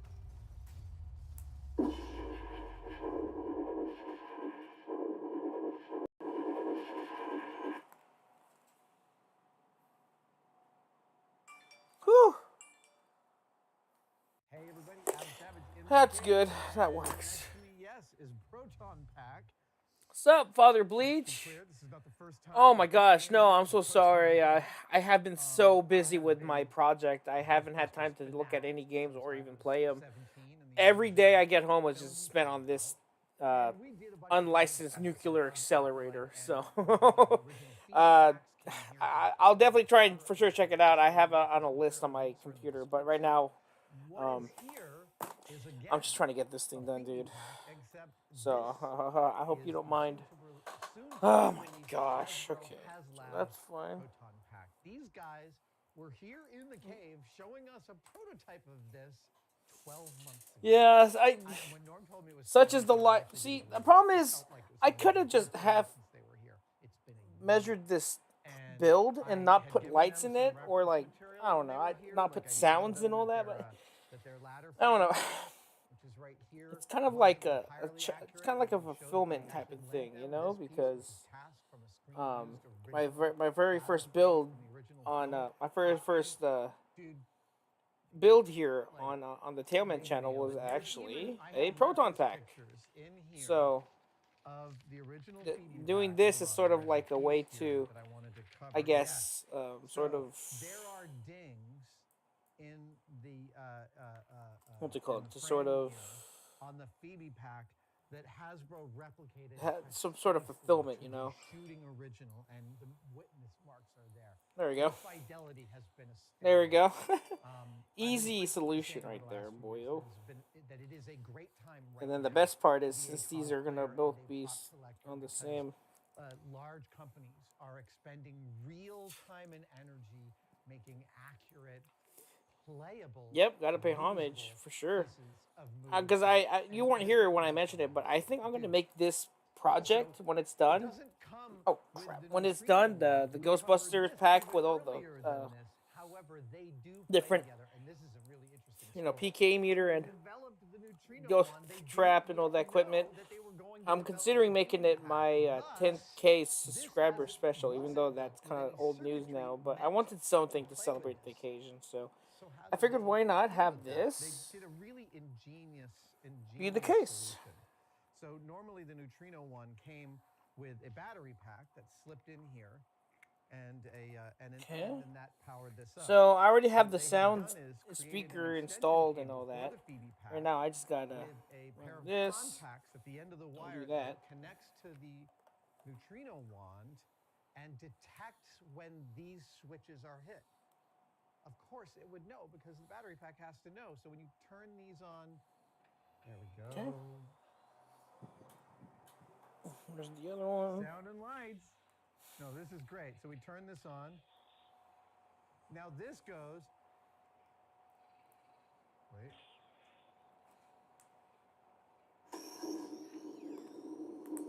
Yes. When you turn this off, this detects the drop in voltage and shuts itself down, and then Oh, you can crap. turn it back on again. Ah! But what I am going to do. Oh, yes. Okay, so it overloads this thing. That's fine. Addled for well over a decade. I am going to advertise this. I'm going to do some modifications on the HasLab Ghostbusters Phoebe pack. There's some beautiful surprises inside. This whole cover comes off, and you can see the inside. Just Okay, to make sure everything still there's some works, detail you know. in there. After all Here's what I this, love about the HasLab the last thing case. I'd like They or included want an is extra pair of stickers. all So this the to just stickers die are on me. all screen accurately weathered and worn. Oh, And they've included a second set of them in case you want to do your own weathering of them. crap. Where did it go? That is a great ethos. That is lovely. In addition, I have 12 years of collected stickers from various packs that I have put together and am still planning to put together. And so I am going to do a There we go. match here. I might use some of theirs. I might use some of mine. I have some bits and pieces I'm going to replace. Their World or Project Zomboid. I've heard of them, but I've never played them. But they look interesting. Like roguelike RPGs and all that. It's almost identical to the original, but it's just has a little less gripping power. So I'm swapping that out for an original set, a correct set. And I'm going to pop those in. I may add some bits of electrical tape and other stuff. Oh, right. The yellow part of the Phoebe pack, this is actually the screen correct material. So I'm going to swap out this Kevlar they've got here with this stuff. And a few other things. There's going to be some rub and buff. There's going to be some washes of rust and stuff. And hopefully within a few hours, we'll have a delightfully accuratized, cosplayable, troopable Proton pack. Dude, for the price point this is, it's really unparalleled out there in the toy market. It's just a really exciting bit of kit. And I've been chomping at the bit to do this specific build for a long time. While this is going, I want to point out the animation of the spinning cyclotron is really nice. It feels, they've timed it so it definitely feels like the one in the film, which is actually a mechanical spinning light. That was one of Jason's addition. Oh, and, dude, hold on. Yeah, Zomboid has a definitely interesting. They also include. I just can't get over that. Okay. So right now, in order to get this to work, I have to officially set this thing down. Like officially. It is for adding your own correct Alice frame. All right. So I just tacked it in place, like I said. So thankfully, I didn't put it there permanently. Which you can use, so you can because right out of the box. But if you want to add your own Alice frame, that's the hardware to do it, and I am going to. There we go. Dude. So this thing actually sits a little higher than the actual pack. There we go. Spacing, it seems about right. I think where to begin is to actually pull some things off of this. Oh, wait. So first up, let's take off the backpack straps. Oh, yeah. I wonder if we should also pull this off or secure it. Let's secure it for right now. Okay. By the way, I also really appreciate their how robust this is, because you always want to grab it by this, but no one grabs their own packs by that thing. But like, yeah. Robust. Okay. There we go. Yep. Let's work for there. all of this stuff out of here. We don't have to cut any of it. There we go. Yeah, looks about right.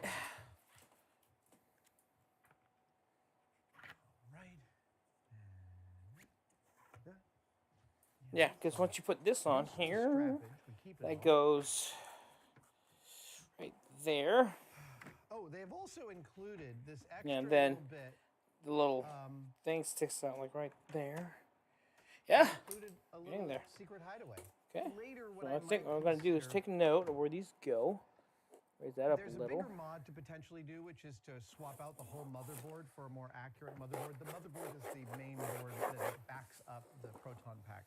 It's a 1/4-inch piece of aluminum on the Hero packs. It's often wood for troopers who want lightness. In this case, it is about 5/8 of an inch thick, 1/2 inch, 5/8. And I am not going to attack it today. But on the back here, you can see there we go. Where the hardware goes for, oh my God, they've made it that it actually fits the actual thing. It's kind of mind-blowing. So where does it attach? Oh, I guess there's directions somewhere. Let's see here. Then this is a little bit higher on the set. Yep. There are 4 buttons. Because I got to officially. So put that in there. These guys sit here. Yep. Right. Yes. Okay. Good. That is a knowable thing. And that sits there. Great. Lovely spacer blocks. First up, these guys go here because that's the whole pattern. Yeah, because I need the first power 1, supply. 2, 3. Ah. That goes here. Now I get it. Those are Yeah, those. we're looking good, boys. These of the Three Bears Goldilocks variety go like this. The tall one goes back there, the medium one goes there, the shorty pie goes there, and these are all the screws that bring them into their final submission. That's great. They could not have made that easier, and they've included threaded inserts in the plastic. This is a robust solution. Now I know how it all goes. That is really clever, everybody. Okay. Yeah, we're good. Oh shoot! I forgot. I'm sorry. Do you still have the case from like 10 years ago? No, that thing is long gone, bro. I know which one you're talking about too. No, that thing is gone. If I still had it somehow, I would honestly be surprised. But no, yeah, sorry, no, it's that thing is old news, Barry. It's old news. It's gone, bro. Add a little red electrical tape to that. Oh, that's right. I was trying to find.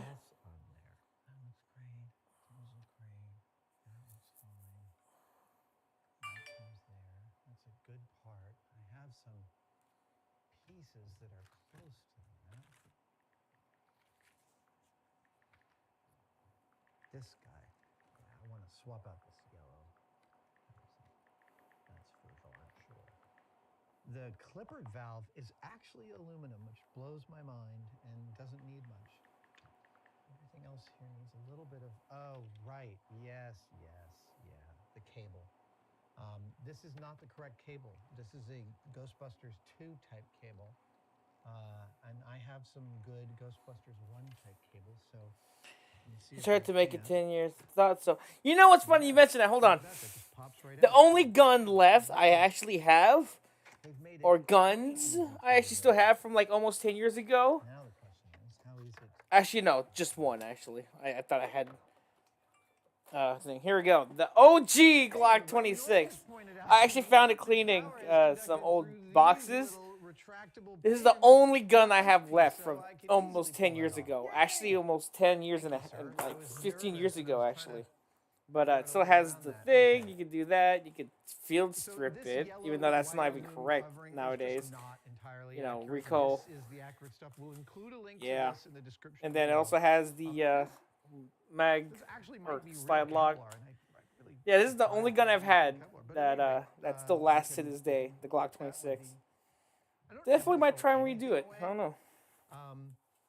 The other thing about this specific wire is that it's a wrapping loom, and I actually think I have some of that stuff. So let me see if I have it over here. Yeah, that's the only thing I have left, man. Oh god. Come on. Oh, really? I guess I gotta go down the whole thing? Okay. All right. Stop. So yeah, this is the exact correct wire loom. If we can find it, we'll include a link in the description. I did at one point have a master document of where all this stuff came from. So I am definitely going to swap out that cable, but I need to get to its backside because I want to get rid of both the ribbon cable and that wire loom cable. So it looks like I got 1, 2, 3, 4. Trying to find the dimensions. I just need the power cell, because right now, after I fix these, then we can get to the final stages. Yeah, we're going to do some disassembly. Oh my gosh, come on, please.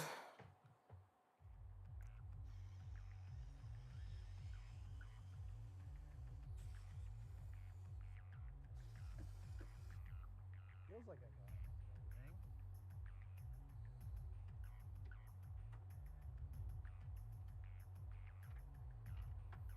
Thing below that I'm missing.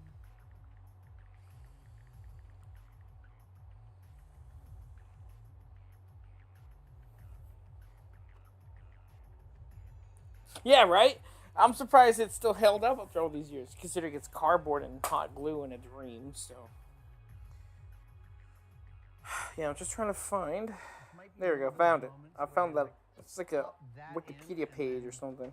Because that's popped I in like use. that, Here we go. I just need the basic there's a dimensions screw of the boss box, in there. please. I can show it to you, and I'm just gonna cut it. The power cell is like probably the easiest thing I've made all day. Like, I kid you not. It's just full pieces of cardboard done. I'm like, all right. What the heck? I don't know what it's for cutting, but it means business. And I'm about to go in here and get rid of this screw boss using it. Here we go. Oh, dude, it is literally the perfect tool for this job. Okay. Let's get it in there. Okay. So, yeah.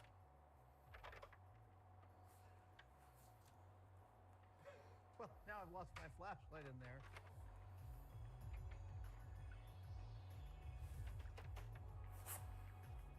I keep feeling like I'm going to just get to the right screw and it's all just going to like pop apart.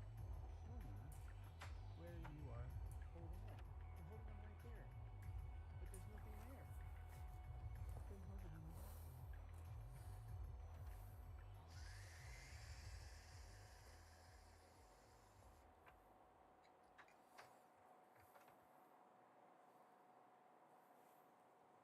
This is the pause where I'm taking in the fact that it's all because I forgot one screw.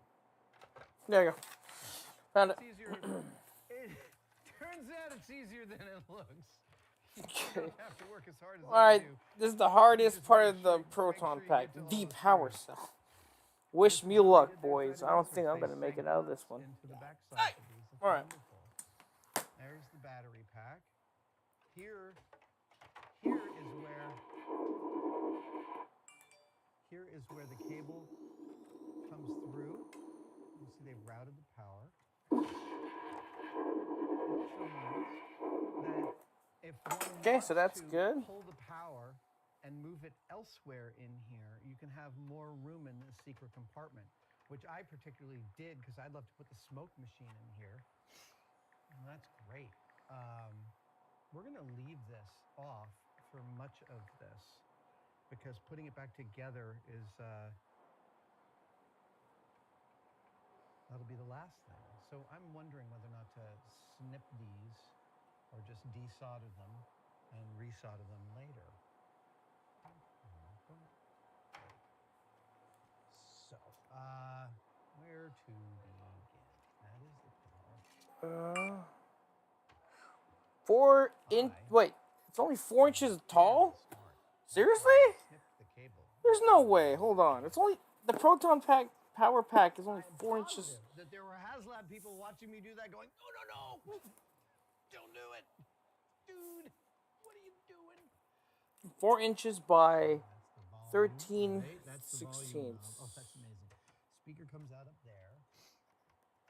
Okay, that's one of those. Let's swap out this cable. Oh, nice. They've actually made them really quite difficult to pull out of the pack, which is great. No way. That's only that big? Are you saying that this thing is actually bigger than that? No, it's not. Oh, it is. It is. Yeah? Excellent. Okay. What was that, Mom? A really good platform now here for reconstruction.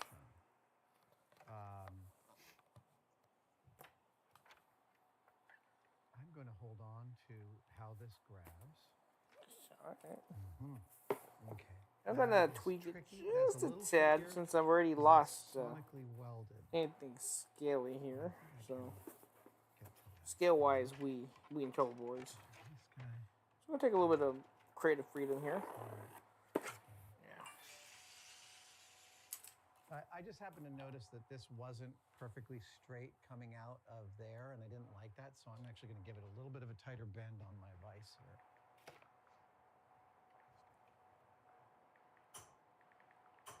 Thwack, thwack. Better, still not exactly right.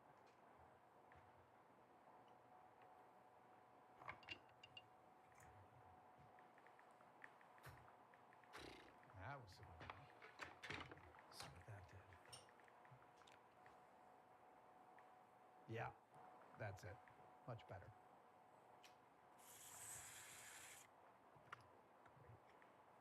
Nice. Nice and straight. All right. This is correct Happy-Tec ribbon cable, which is to say it's correct to GB 1984, which is different than Ghostbusters 2 ribbon cable. This is hard stuff to find. I paid a lot for these, and I think I have 2 left. Might have 3. And I'm going to use one of them on this pack here. Because, yeah, this is how they did it. They did it with this, and then they twisted this puppy. But first, it was really, really weathered up and beaten up. So we're going to give it a little bit of weathering and beating with, actually just pulled this out today. Yeah. Bingo. There's that.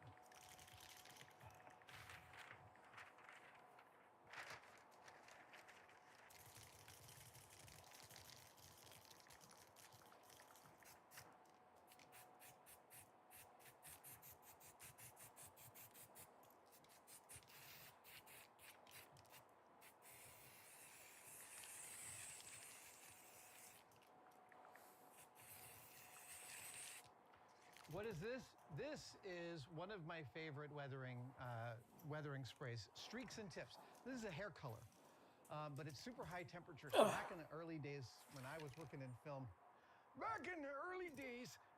you could spray a hot light bulb with this, and it will not burn, and it will lower the value of that light bulb. It's amazing stuff. This is primary weathering colors, black and brown, for R2-D2. And it adds, it blackens stuff up really nicely. I'll be able to take this down with some Scotch-Brite. Yeah, so 4 inches and 16. rubbing alcohol. So you just, get yourself some reasonable dirt on the thing, and then you can bring it all the way back if you need to. That power cell is actually back. really small All than I you expected. need is just a little bit of isopropyl alcohol, and you can bring it all the way Okay, back. let me finish this real quick. Yeah, among the... Oh, wow, 3128, actually. Ooh, I didn't realize it's already... Just to kind of, wipe it off. Always, you want to get random. You want random, not non-random. All right, dry this off. Now it's starting to look right. I mean, I might as well just make it 2 inches at that point. We're going to get one end into this bad boy. There we go. They've done a pretty good job trying to glue this in, so I'm having to subvert their glue. That's fine. Or maybe it's sonically welded, I can't quite tell, but at any rate, there's still a slot I can get into here. I'm definitely able to free up enough space for this cable, which is great. Let's just get a little bit more. Yep. Get that all up in there. Yeah. Excellent. So all I did was the original cable was held in here with a set of posts that went through it. So you could yank on it really hard and it wouldn't let go. They really thought through ways in which people were going to be not nice to these packs and tried to make sure that they would still survive, which is great. So all I did was I went in with some nice surface flush cut nippers, and I took out both sides of all those pins, pulled it out, cleaned it out, used the Dremel to open up the slot, and now we are almost where we need to be. Just going to get a little more glue in there, and great. I haven't decreased its functionality. Got a little more going on.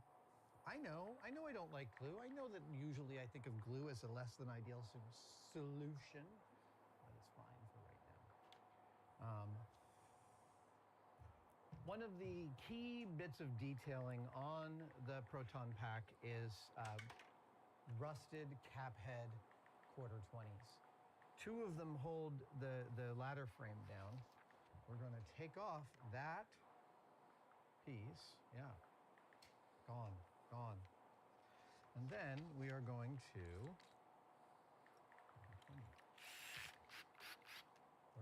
drill this out. Always use tapping fluid. Always. I don't know why.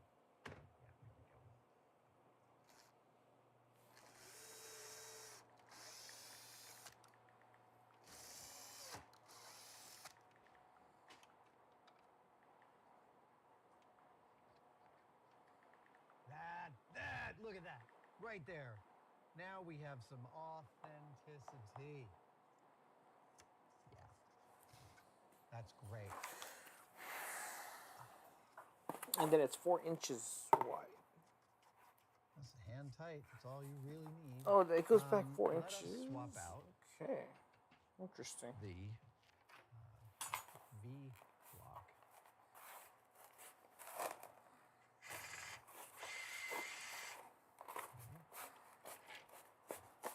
You come out and where's your neighbor?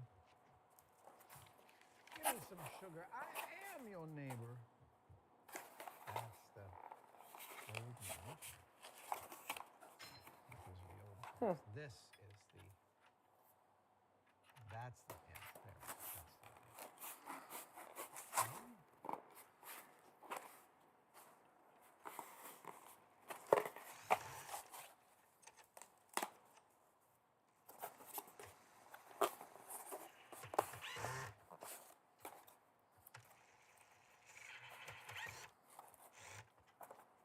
Yeah, they made it pretty easy, and then that will sit. Much more like that. Great. Wow, it even fits this better. I'm not even sure I have to replace both parts of that equation. I think I can just leave that one there. That's great. So you just need 1/2 of a good V block. I feel like this has been settled long enough so I can start to put this in and give it the twisty poo. And it twists that way.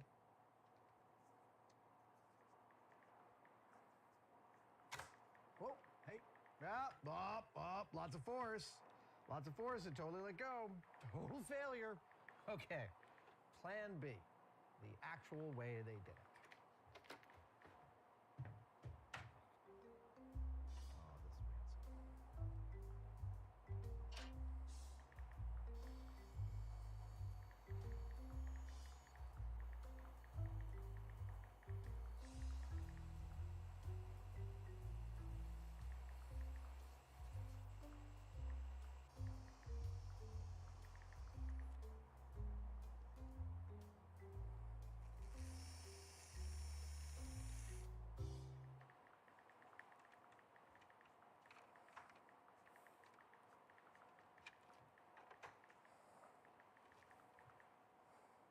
Oh, good. Good. That is nice. That's a nice positive grab. So now I can do the real twisty on this.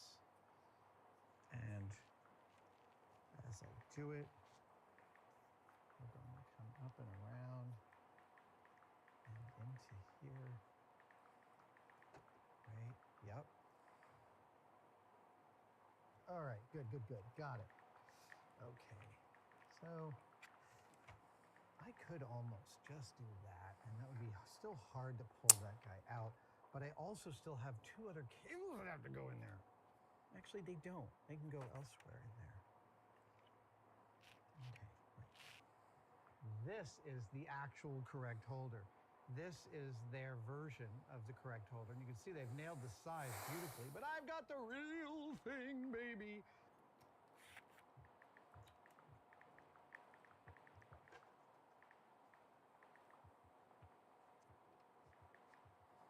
Nice. That I'm feeling really good about. This guy is almost entirely silver. So we're going to pull this sticker off. We're going to paint it, and we're going to go back to it. Yep. I'm just going to fix you up later. Okay. This guy is good. I don't mind that. I think that's great. So this gets some rub and buff right behind you.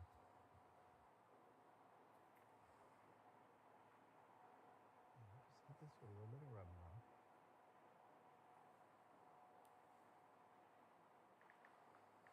I'm hitting it with a lot, I know.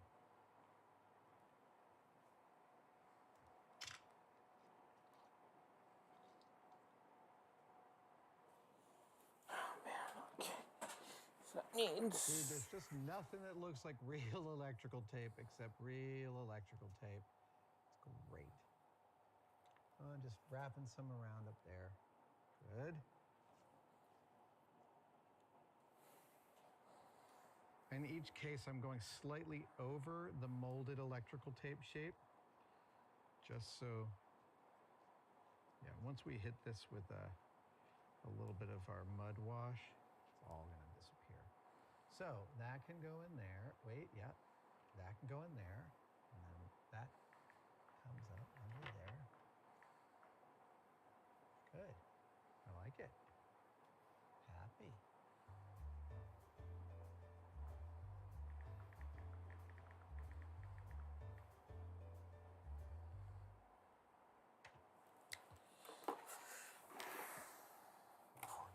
Under, and that connects up to this bad boy right there. 14, 13, 16. Great. Wonderful. Yeah, this guy can go back onto here. Oh, clippered label. Yeah, we're gonna do a better clippered label than this one. I like this. This is metallic. This is not. This will look a lot better. No, we're gonna do that. Do it the same way they did it. Start it there.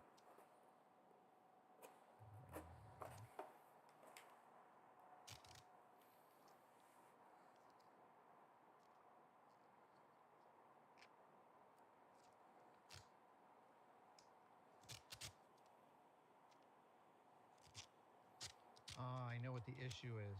I know exactly what the issue is. I'll explain it in a minute. To explain more clearly, when you injection mold stuff, as this plastic piece was injection molded, you have to get your injection molded part back out of the mold. One of the best ways to do that is to include a draft angle. So these sides are not parallel, they're slightly conical, and that makes the whole part easier to remove from the mold. For an aesthetic piece like this that most people are going to see like this, that's fine to give it those soft shoulders so it's easier to release from the tool, but it means that the sticker does not wrap perfectly around. So I am just going to chuck this into my lathe, and I'm just going to hit it with a cutoff bit.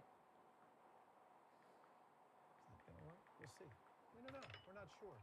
Just going to hit it with a cutoff bit and kind of straighten it out. Well, that seems to work just great. It's dirty up there, but I think that did what we needed it to do. Just took a little bit of meat off the bottom here to straighten those out.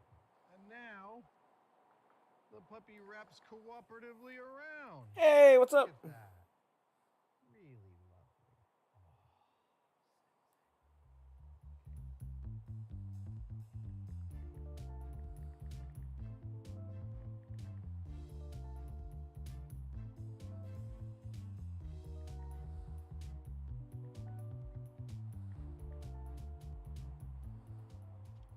Right, so I need to make the loom, and the loom has the following colors in it: black, red, green, white. Right, and we're swapping it out for this. Oh, I see what they've done. They've actually attempted to in-mold this mesh covering, and then they went over it again with a different one, which sounds like it was an iterative process of figuring out the right way to get that covering on. 4, 13, 16. So we're gonna make this loom. Nice. All right, so there is that. Now the loom. There it is. And the loom starts. It goes from here. The loom starts right about. Oh no, Yeah, the that's loom about starts right. just about an inch out. Great. All right. Yeah. Okay. We Yeah, can make and that then it work. kind of disappears. All right, so we'll just put this one all the way up.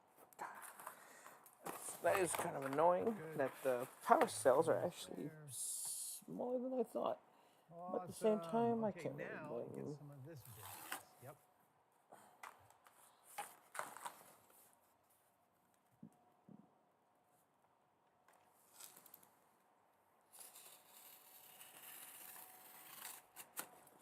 Oh wait, I gotta weather this guy. Yeah. Oh, streaks and tips. There you are.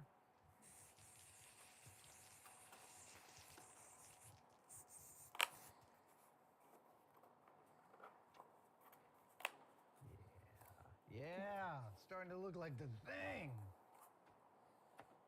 Yep. It's only that big, for real, huh? Good, and that comes down there. Because goes when you to do there, that... And that goes under that, and then comes out through here. Good. That's great. We can get a little more buff on the... Yeah. On the resistor there. And the same thing there. Oh, yeah, let's get that. Yep, a little bit of metallic on this resistor. Get some on the screws there. And this guy gets a ton of... Oh. You can never use too much rub and buff on a Proton pack. That is for sure. Yeah, that... Oh. Oh. Switch is in the way. Can I trim this thing? I have the correct Can I streamer trim this switch? that these represent. I know. That these represent, but frankly, their molded ones are great. Also, my dirty, filthy hands are so wonderful for this yellow electrical tape. It's like being aestheticized as I use it. It's wonderful. By the way, rub and buff on top of the little copper rubber thingies, fantastic. Looks great. If you go a little far, a little Scotch-Brite will bring you right back. If you don't have Scotch-Brite, use the green part of a sponge from your house. It's the same stuff.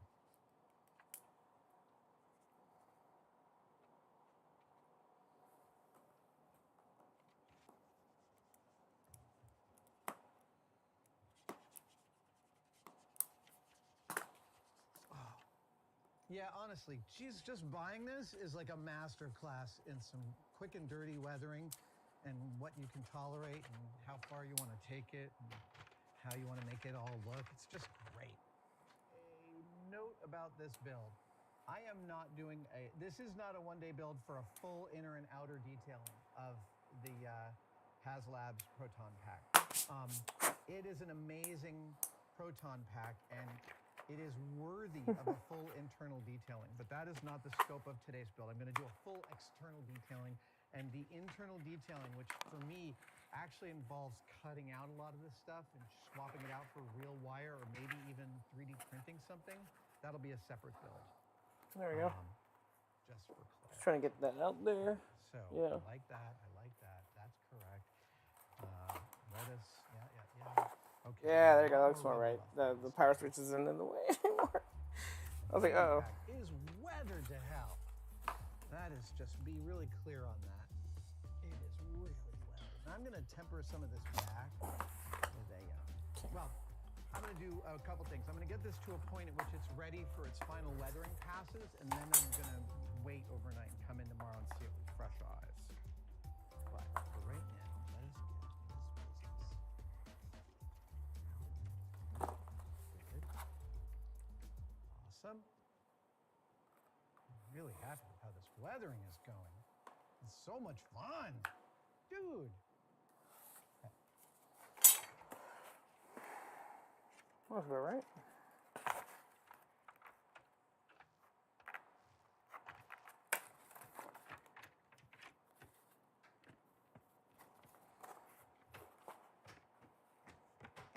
What happened? It's not even centered. Well, that goes together pretty nicely. Let us put the batteries in and make sure it still functions. Oh my gosh, I'm in a straight line right now. That's it. Good. Okay, so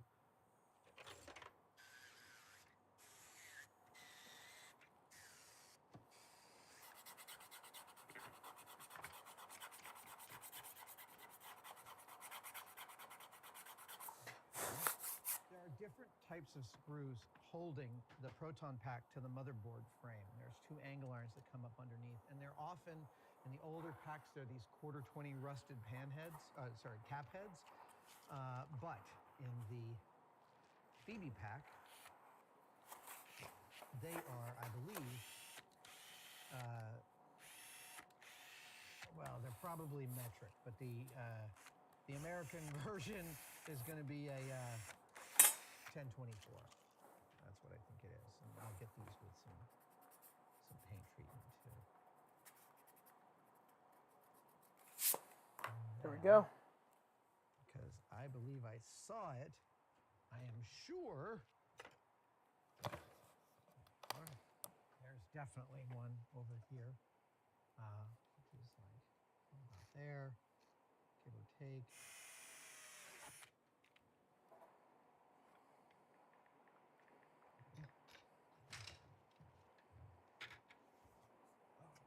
There's that. Great. That's ready for a paint treatment.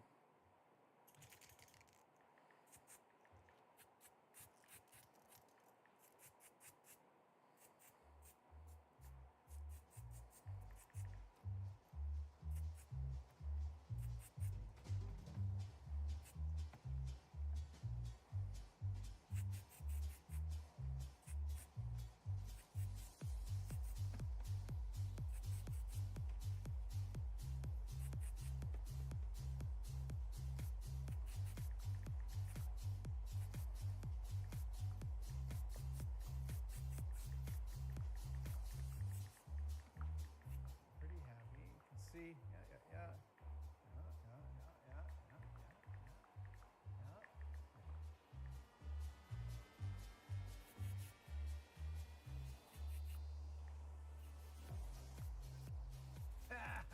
Look how good that electrical tape looks. Great.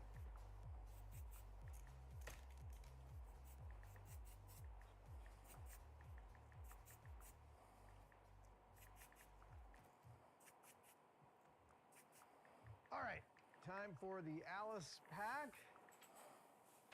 Goes like that.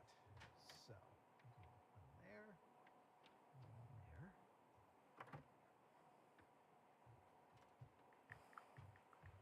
The idea that somebody built a toy that could fit a piece of actual hardware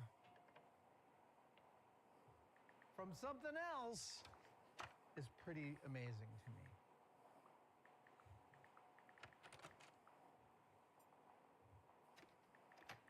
They've included some nice big fat screws for this.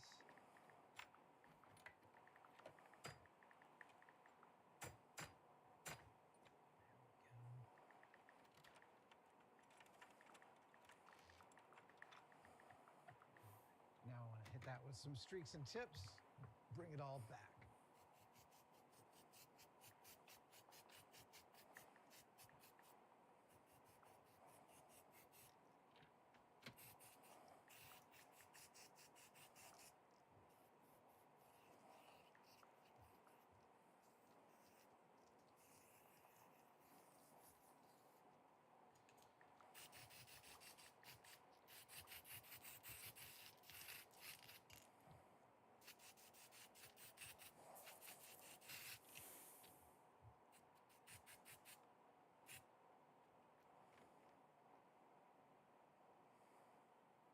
Good.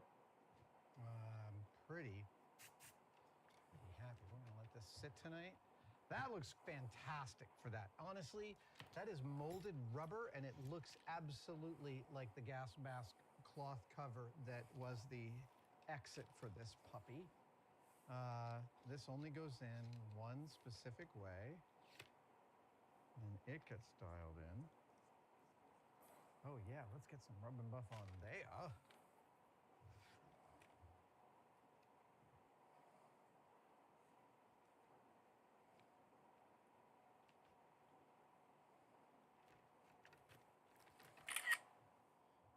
This guy connects there, and that is a nice positive grab. Dude, that is a respectable rig. I like what you almost call this. Okay, it has been overnight, and we've come back in, and I can't stress enough the value of taking a break while doing a weathering pass and coming back.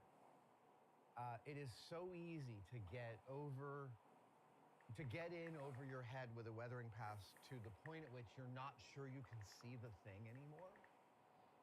And it's just a natural part of weathering, right? You're crawling over the thing and you're both trying to look at it micro and macro. You're trying to zoom in and out and trying to find out where things catch your eye and where they don't. Taking a day is a great way to come back in. And look, last night I thought this was a mediocre paint job. I come in this morning and I actually think it's a pretty good paint job. The streaks and tips left me dirtier than I have been in a long time. I spent like 20 minutes washing my hands last night when I got home. But I am really, really happy with how this thing looks right now. Oh, I realize that goes on the bottom. Okay.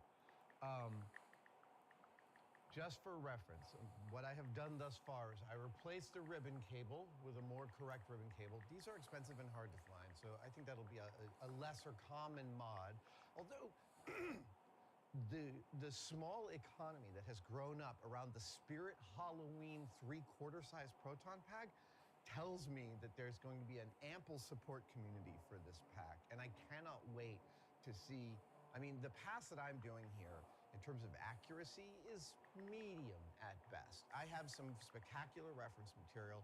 I have photos of the original Phoebe pack.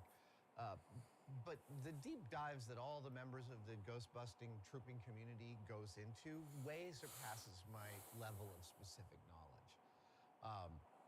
So I replaced the ribbon cable. I replaced the yellow cable housing. I added electrical tape to all the places it was molded in detail. I did a whole bunch of rub and buff around. I just added rub and buff almost everywhere. The weathering on the real thing is significant. And then I hit a whole bunch with ivory black streaks and tips, which is, again, streaks and tips is not a permanent weathering solution. It's almost powdery when it goes on. And frankly, that's kind of one of the reasons I like it. It's very put onable and take offable. And you can also give it a clear coat, settle it in, and then keep moving. Today, here is what I am doing. I am going to add little bits of copper tape to each of these little Phoebe wires. Those are the most distinctive part of the Phoebe pack, up here, down here. I am going to do a muddy weathering pass. Oh my gosh, okay. Extra layers of color are always More stuff. Always right. This looks fine. This is fine. No one would complain if I took this out. It would just be better if I give it a weathering pass. And then, is there anything else that I am forgetting? Oh, the other thing that I did here is this is a great check-in from this morning. I gave the. Yeah, looks good. This is a gas mask hose on the real Phoebe pack. Hasbro has molded it perfectly. Like, it is a stunner of a piece. I gave it a quick dust coat of some Tamiya gray primer, and that, I'm very happy with how that looks. We just got a few small things to bring this thing into the final. So I would just like to show you a couple things about how good this model is. One is, here is my Proton pack that I built on this channel and showed to Jason Reitman is almost all metal. It's all got machined metal parts all over it. It's really, really nice pack. It's heavy, it's super beautiful. And I'm also in the process of making a lighter weight pack. And so this is my replica of the, I can't remember the name for all these things. This is my replica for the piece that goes up here. And this is plastic. I love this piece because the rusted bolts, it just looks like a really bright piece. And the Hasbro piece, man, it is 98%. Seriously, it's right up there. It's a great piece. The other one I wanted to show you was, this is the correct strain relief that was used on the packs. This is a wire strain relief to keep the wire from kinking as it exits something.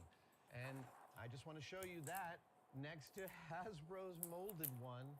Dude, there is no reason to go and replace these cables. They are every bit as accurate as one could need them to be. Anyway, one more compliment for the folks at Hasbro because this thing is just so gorgeous. Let's get into it. Frankly, this stand is amazing for all this painting. It's held up against a lot.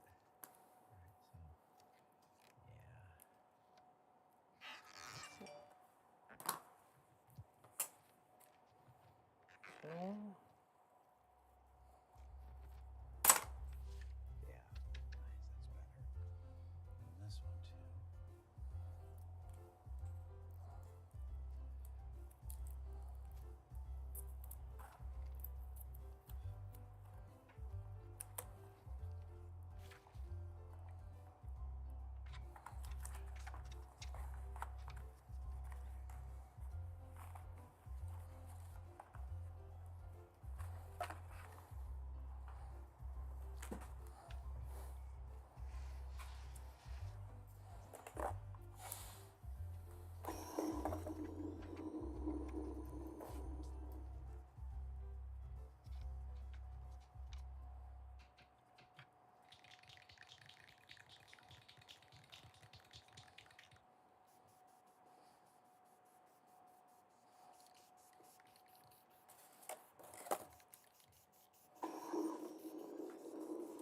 So I'm doing what's called, I'm locking in the paint job right now. I'm using a matte finish Rust-Oleum to just kind of put a dust coat all over. Now that'll keep the streaks and tips from running because it settles in as a kind of a powder, but it'll also deepen this whole paint job a little bit. Whew. It'll prevent me from getting filthy as I handle it, but it'll also set me up nicely for the next layer. And these are the kind of really subtle things that make a paint job really sing. Oh, shoot. Okay, so let's just get this guy. What happened? I'm covering over all the lighting parts. I don't really care. It all helps. Let that sit for a minute. It's just the lightest dusting. Really. Okay. We just have a few finishing touches to put on here. This thing is just looking so great from a close-up perspective. And looks boy, so do I want to sick. get to the interior of the cyclotron, but again, that's a separate build. It's not for today's scope. Today, I'm going to add a couple more little details that will bring this thing into its final state exterior-wise. And that is these little copper wires all around the base of the clippered valve are very much the exemplifying detail of Phoebe's pack. And Hasbro's done an amazing job of routing them correctly, using the correct number of them. What I'm going to do is I'm going to take a bit of this copper tape and I'm going to put a little piece of copper at the edge of every single one of these pieces, and that is going to bring it in. And then the last thing I'm going to do is I'm going to mix up some rust. I'm going to show you how to do actively powdering rust, and I'm going to dress some of the exterior screws here. And then we're going to call this puppy done because it looks great. It's ready for the ball. Okay.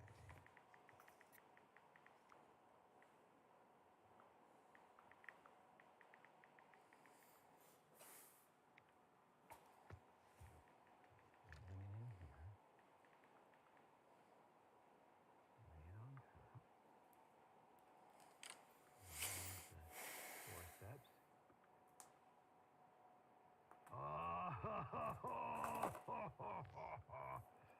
It's great. So happy with that.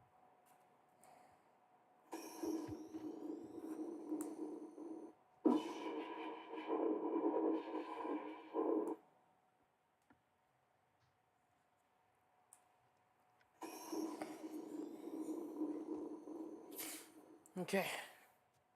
It's getting there. I can feel the end. I'm going to give a little bit of a pass of black paint to this copper just to take it down a value. Just to add a little dirt in there. And to, Put a little dirt in your eye. Let's do the dark passes on a weather Oh, put some after dirt in the your lighter eye. passes. It helps me see things a little better.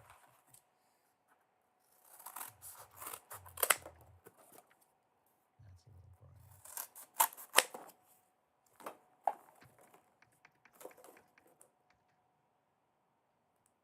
now I'm just going in, doing what I call taking care of the hot spots. Like everything that draws your eye a little bit, just like bring it down. Does it look too regular, too irregular? All those things.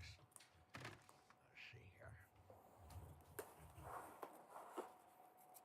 Got it all. Okay, so now we're gonna do one more mud pass on everything.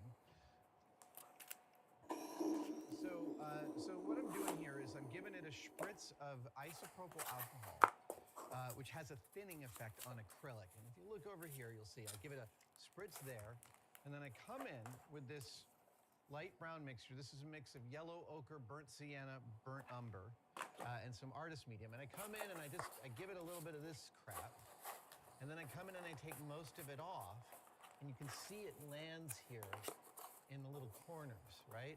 That's the whole point of the alcohol, is it brings it all in and kind of makes the dirt settle where dirt would settle and just adds this one extra layer. You can kind of get the same result with Fuller's Earth, but that is also a pass that I'll end up doing on this. There.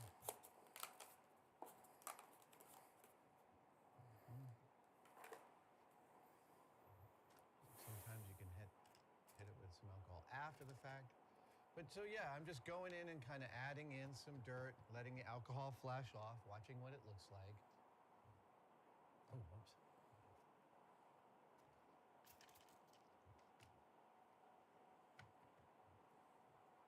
And trying not to put the dirt on the same spot in everything, right? You don't want to put it in the same place every time. Oh, right, you live there. Wait. Nope, you live there. There you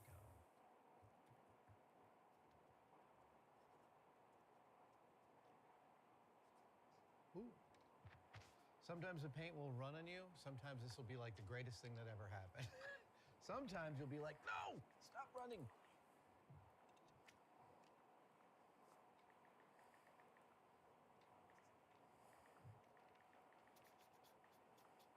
See, just a little bit of warmth. That's what it does. Here, I'll show you here. Watch here. It's a little bit cold. I'm gonna bring this in. I'm gonna give it a little bit of and then I bring it back. And now it looks like the well is rusting in the water. So good. Okay, so now I need to ask, where is my...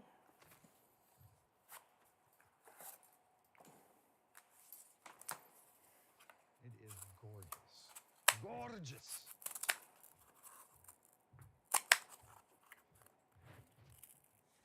Last thing I want to show you how to do is a little bit of a dusty rust. And we're going to do it on these 4 screws up here, and I'm going to add it to some other screws. All right, so here's how this technique goes.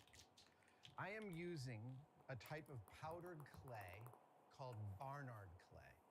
I don't know what Barnard clay is used for. It was in Jamie's shop 30 years ago, and I liked it so much, I went to the ceramic supply place that's no longer in San Francisco, and I bought a little bag of Barnard clay, and I still have that bag 30 years later, using little bits of it for exactly this specific thing. So what we're gonna do is we're gonna take a little matte spray, I'm gonna spray it into a cup, like that. Then we're gonna take that cup and, hold on, we're gonna take a brush, Oops. and we're going to paint one of these nuts here. We're just gonna get a little bit of the matte finish on the nut. Then we're gonna let it get a little dry. We're gonna take some Barnard clay. Cool, okay. And we're gonna stick it on there. Then we're gonna let it set for a minute.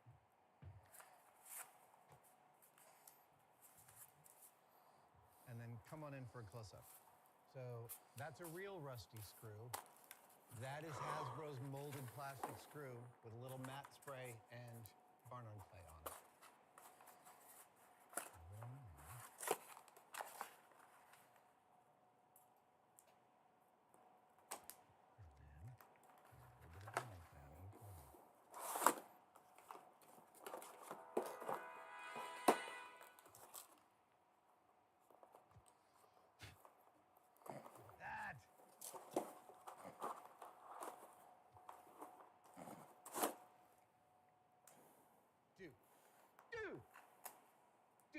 This is literally one of my all-time favorite techniques because it's just nothing looks better. Ooh, look at that. I mean, it's so quick. It's so wonderful.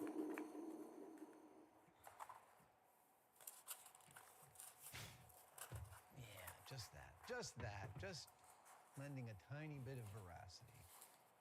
I began this video saying that it has never been a better time to be a cosplayer or movie prop fanatic because what large companies are turning out in conjunction with their franchises, and I finished this video doubly committed to this stance. These are two versions of Hasbro's under $400 Proton packs. This is one that is completely unweathered from the box, and this is mine after about 6 hours of weathering, 5-6 hours of weathering. And the first thing I notice is this looks great. Like, this looks a lot better, but this is really freaking good. Like, frankly, your average person isn't going to be able to see much of a difference between these two models. What's up, you guys?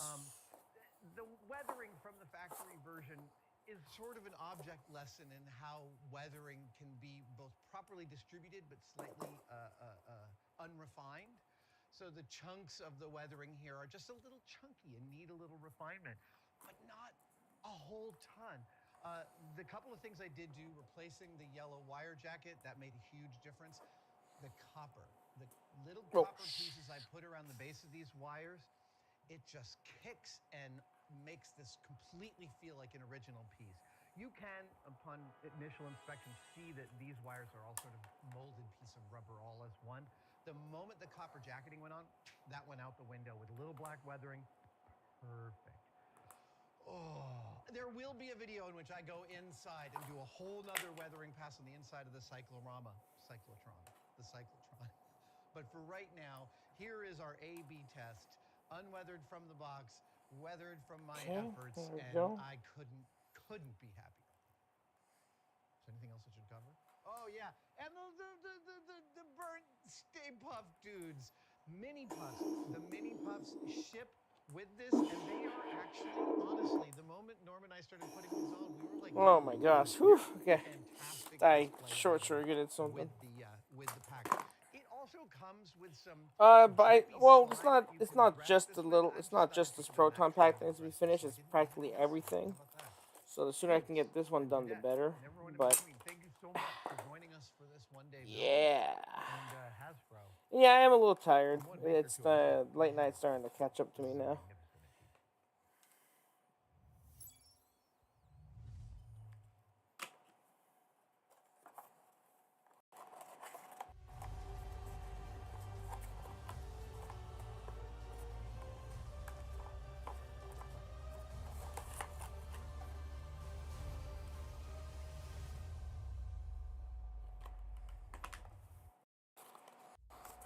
I'm moved into baseball cap zone to handle the hair. Wait a second, is the lighting not great on me there? September 1st, but basically when PAX starts.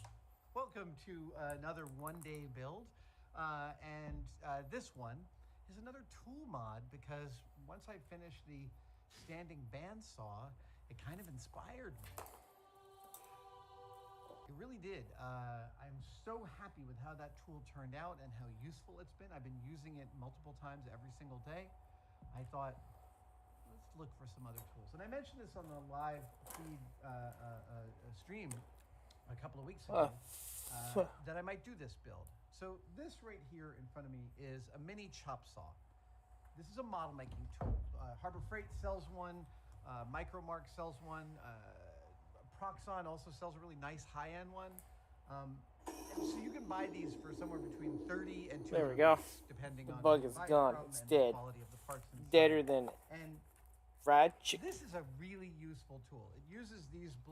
Yeah, buddy. It uses metallic. Gotta put another one in there just for the sake of plastic kind of. and soft metals. Oh, and it don't cut also the has wire. these emery blades, which will cut through hardened steel. And frankly, in cutting hardened steel shaft and other like hard things here in the shop, this is a critical, weird little bit of infrastructure because the only other way to do it is with an air cutoff tool right now, and frankly, that's not a very delicate tool.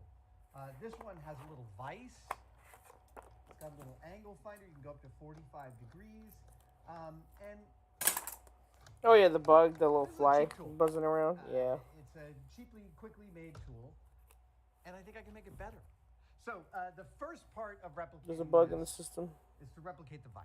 I wonder I'm gonna why make a my new thing's so vice buggy. and a new, Get that reference, I spinny love you. thing for the vice, and then I'll get around to worrying about how to make this hinge work. Yeah, that's where we'll go. I have two of these actually because I ended up with two over the years. I took the vice off the other one, so here it is.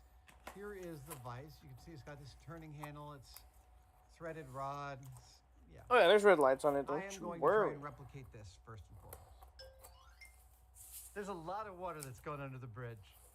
Like 4 or 5 days of work between. Oh yeah, I had to have the sounds. There's no way you saying can't I have a want to proton build pack vice without. And the vice. Now, if you remember, this was the.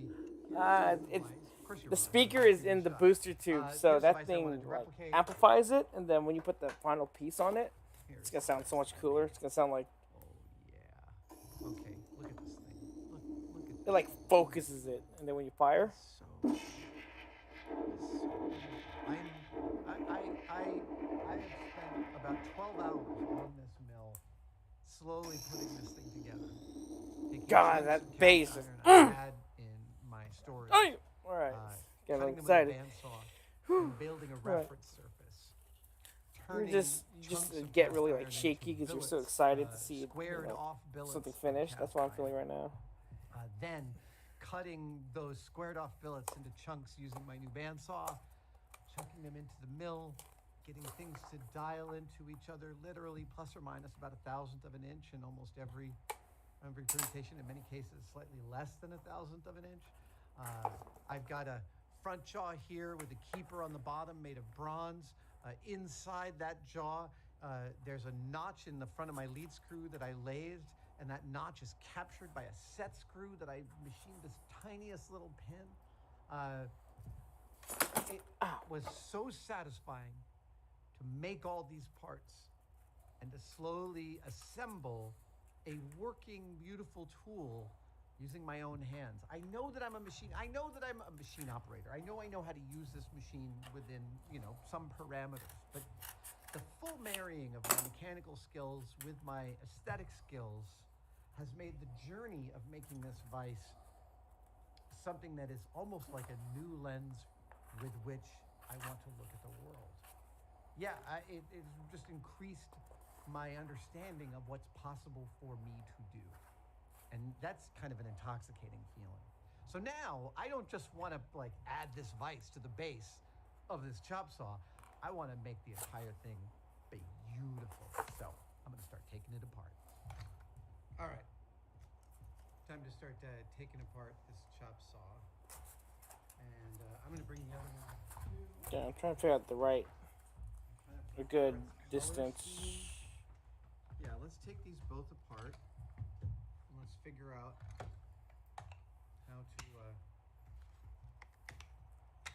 how to remake them in our image. Oh, look at that. That's nice. I never realized that comes off like that. Right? So, Now you know how I ribbon feel system seeing here. this See, these are taking basically its the shape same finally. tool years apart. Both made in the same factory, probably using the same exact tooling. You can see that the parts are interchangeable. No, I do not intend to paint this. I'm not painting this at all. I like to keep it natural, just so when people see it, they'll be like, "Whoa, it's cardboard." I feel like keeping it natural helps show the, I guess you can say, craftsmanship of the build, because at least they know it's not like EVA foam or something. They know it's the real, well, not real deal, but it's definitely something there. So that's the base of one. If that makes any sense.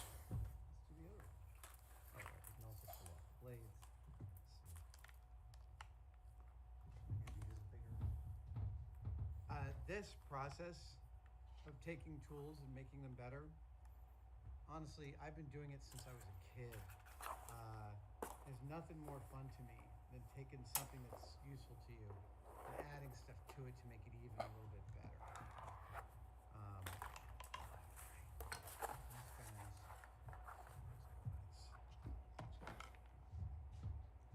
All right.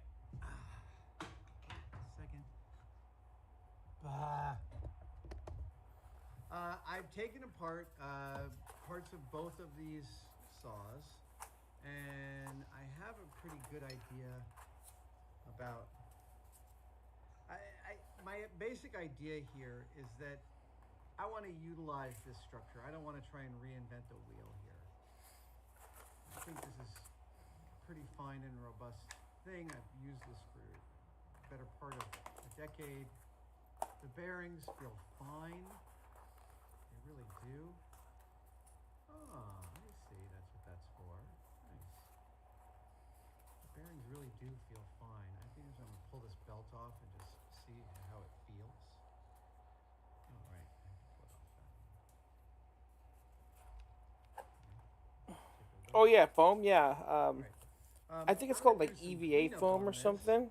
But yeah, Then I'm going to do some I think foam is measurements so also I a can pretty make good one my to use vise too because it's work pretty with intense. this whole business. But yeah, for me, I'm a traditionalist and I love cardboard. I wouldn't, what's it called? Give it up. So cardboard it is for me, baby. There we go. Ooh, that looks so sick.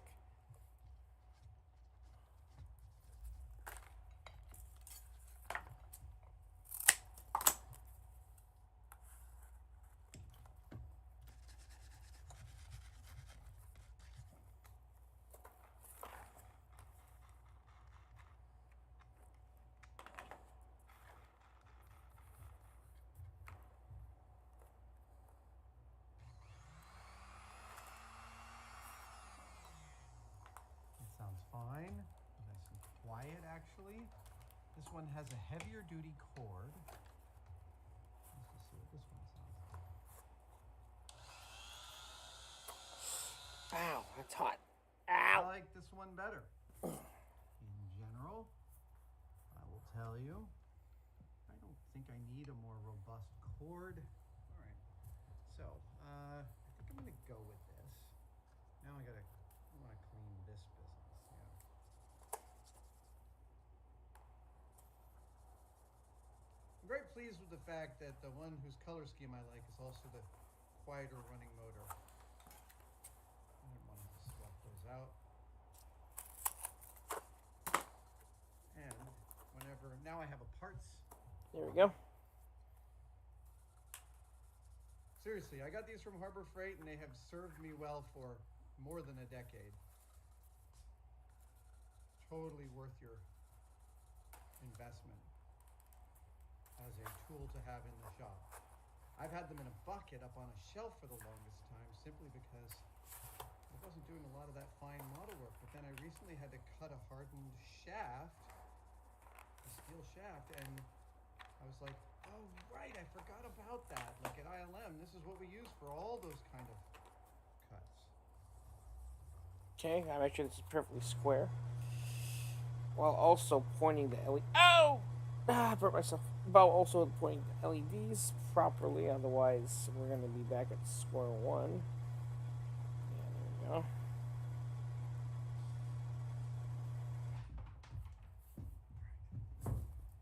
Solder back in. Switch. Let's get these silvered.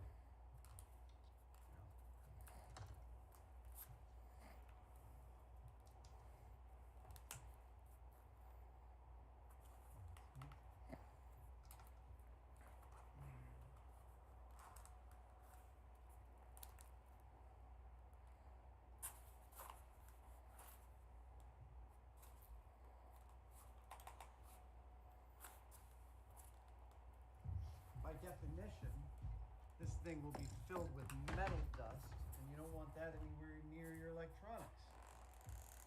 There we go. Pretty sure.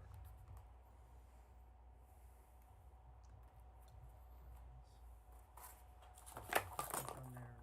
Use that to seal it up later.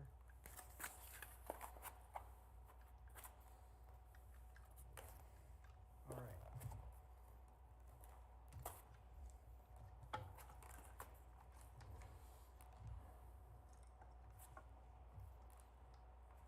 Oh, nice.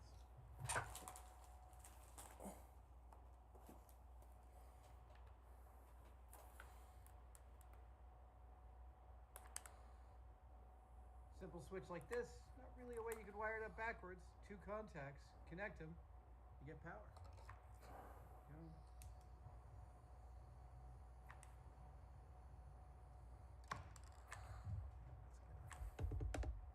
Better view on this.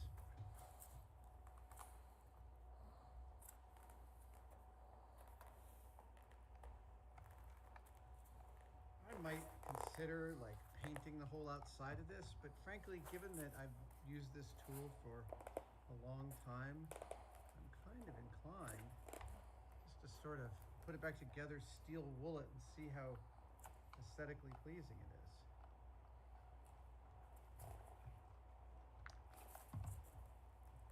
There we have the screen.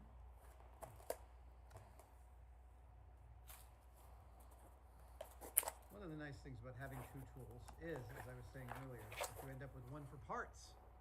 And a tool for parts is always good when a tool is important to your system. Okay. Okay.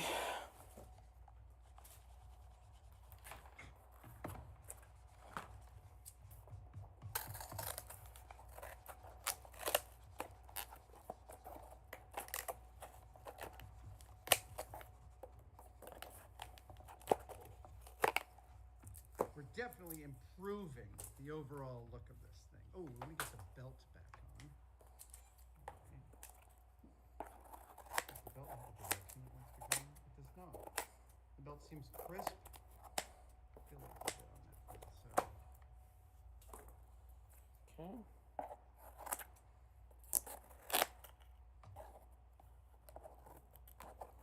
I discovered something in here. Oh my gosh. Woo. In here, there's a pin.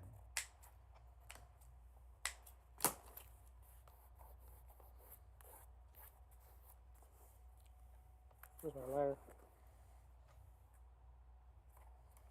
And that pin allows you to tighten. Ah, I see. Great. Okay. There we go. Push those edges a little bit. Yeah.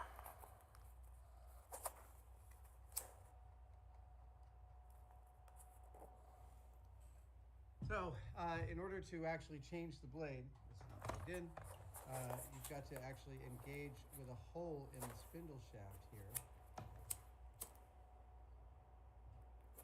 It's so hard to see. There we go. Now, it's easy to swap out the blade because the shaft won't turn. Okay. That's the direction it goes in. Okay. This is it. This is the final countdown.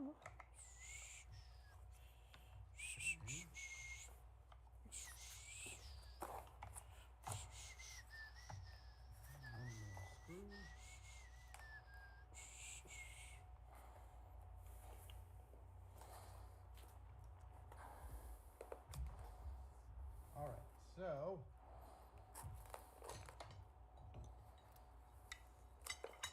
that's the base as is, and this went into this base using this pin, so I can actually set that up.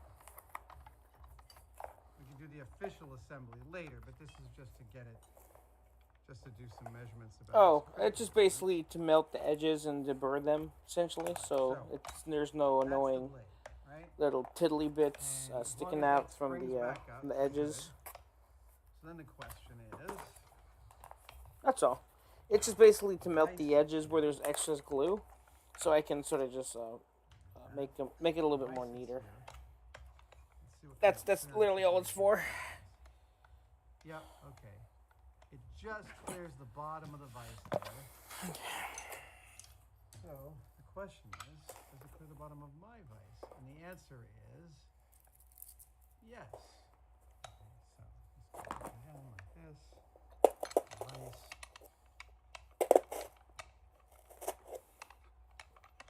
Sits there. And yeah, it just, there we go. That's where it does. It clears, Okay, so the same thing work with my vise. answer is yes. Right, because I made it basically the same height. But I'm going to want some more structure underneath this. I'm going to want to replace that entire base. So my goal is here to mount the vise. This is the, if I match up the hinge point here and the pivot, I end up with it sitting here like this. And the pivot goes right underneath the apex of the 45 cut and the straight cut. That sits like right about there. And so that sits there and tilts to a 45. Yeah, so basically, sometimes when there's a little bit of extra glue sticking out the part or sides or something, I like to melt it and kind of reform it towards kind of flush against the cardboard piece. You don't have to do it, it just makes me feel better. That's all it is. It's just to finish it, make it look more neater in a way. And That's all it's for, literally all it's for. There's no other reasoning for it. all the angle measurements. But in order to fit this with a hinge, There we go, running the wires. I'm gonna make the hinge, yeah. I basically have to build the structure first and then I have to figure out exactly how high the hinge is. That's the goal.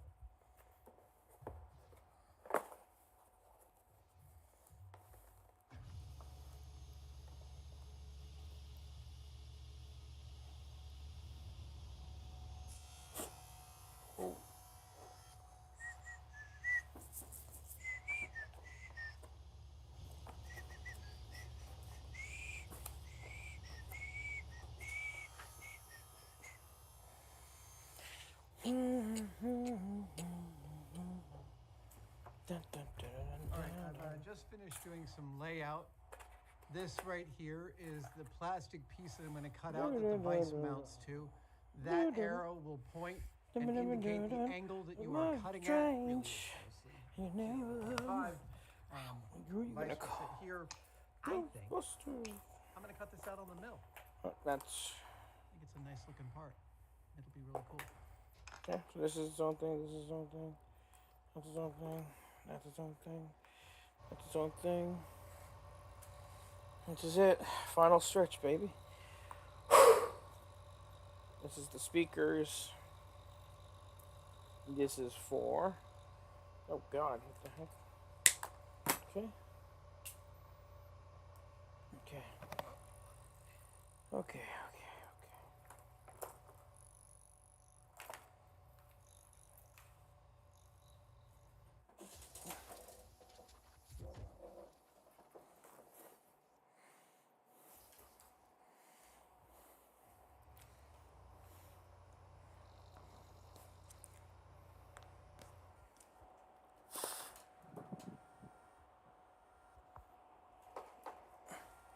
Make sure real quick that this is the... Okay, that's the power bar. Power cell.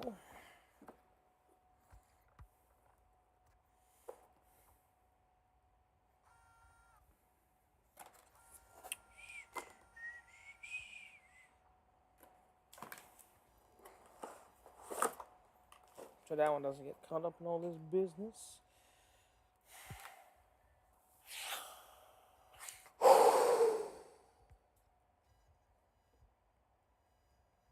This is it, like, there's no going back after this. There, yeah. Nice. I'm pretty pleased with that. Gotta be pretty pleased with that. That's great. All right. Getting ready to drill this. Okay, that's it. There's nothing else I can do here.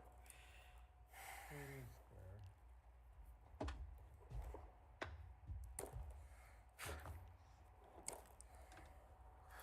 Fantastic. This one is.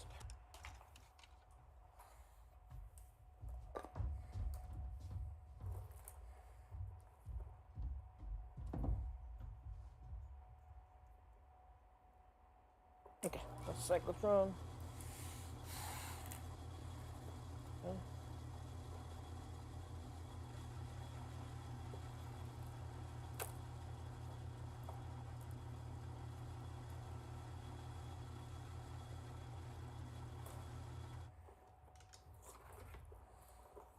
Tap fluid. Okay, save that for later.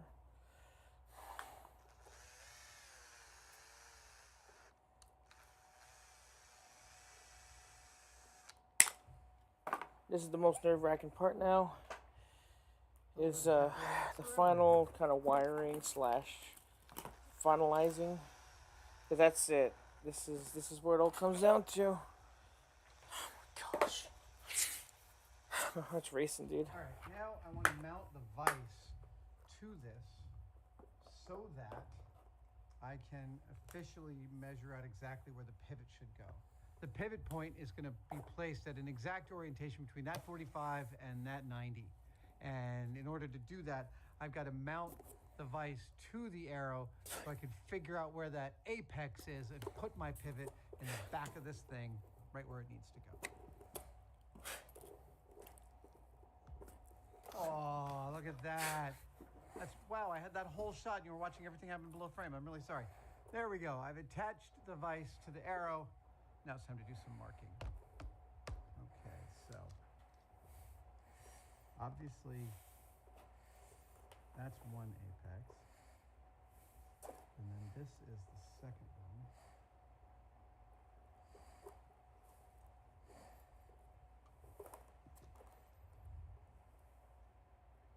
Yep, good. I like that. Okay.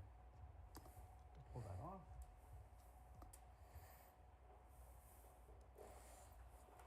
Oh, look at that. Dueling screwdrivers. Okay. So, if that's the apex. And then these need their own. How does this work? It goes like this. That's to shooting. Okay.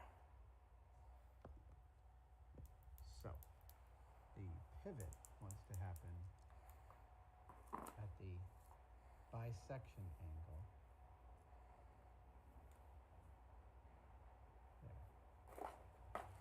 There. 7.4.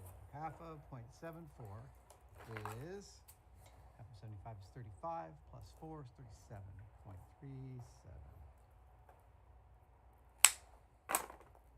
Right there. Okay, so that's the angle. And now I want my pivot. Need a steel pin for my pivot, so I go over here to my steel drawer. And we're going to go find a pin that I like. I don't like that one. It's too small. I mean, that's hard. That's hard to beat. It's nice and positive. I think I cut something off that before. I've decided to go with a pin that's basically the size of theirs. It's really close. I'm going to place it in almost the identical spot. You can see it is literally just behind the apex. I've got my measurement, so that pin is going to go right there. Oh my gosh. So I drilled this hole out. Oh my gosh. with a fractional drill bit, I don't know but why I I'm am getting so reaming it out with nervous a number over this. drill. It's exactly This is happening, 0.18. dude. This is actually When you happening. want to make a hole really exact, you use one of these things. It's called a reamer. It's got these long, straight chisel blades. It's not meant for cutting a hole. It's meant for refining it. And you just slowly feed it in.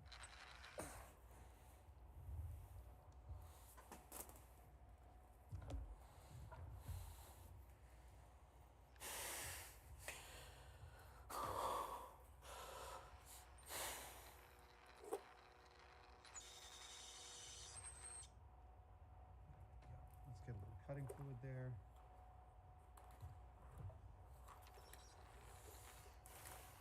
Put myself up now.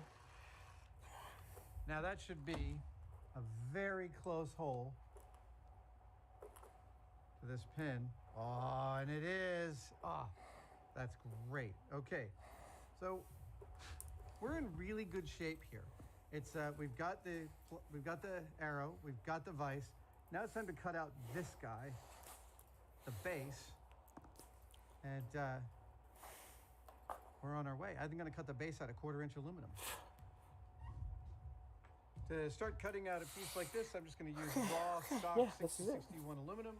This is actually And happening. I need it to Holy be crap. 4.5 by 7 inches, and that's what I'm going to cut out here. Okay, yeah, that's totally fine.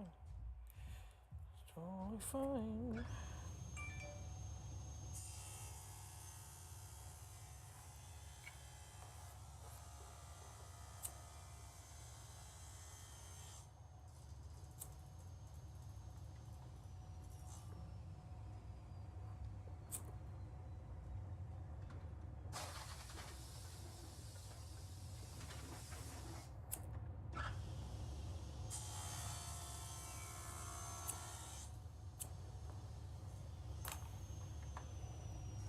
That is my new base before I've cut it out.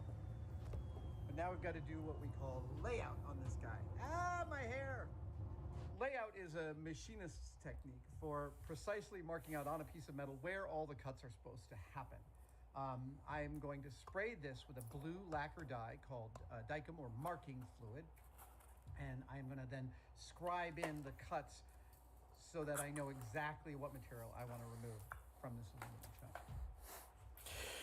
Oh my gosh, oh my gosh, oh my gosh, oh my gosh, this is happening. This is happening. Dude, I'm so excited.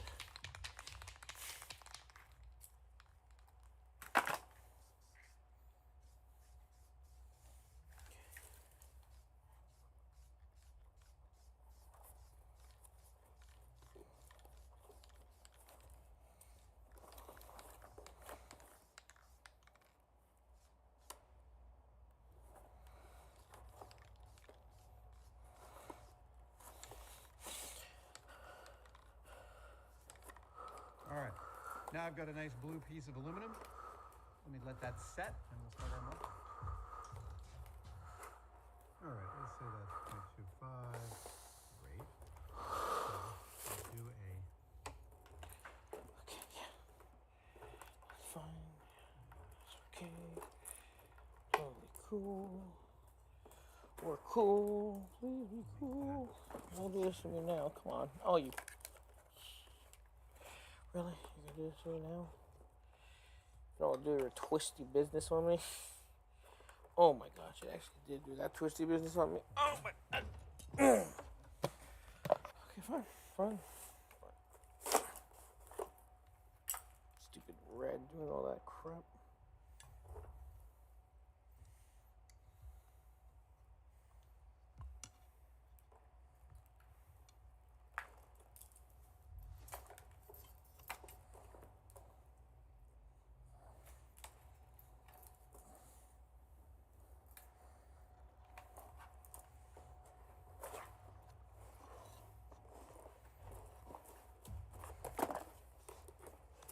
We want to bust out exactly a quarter inch from there.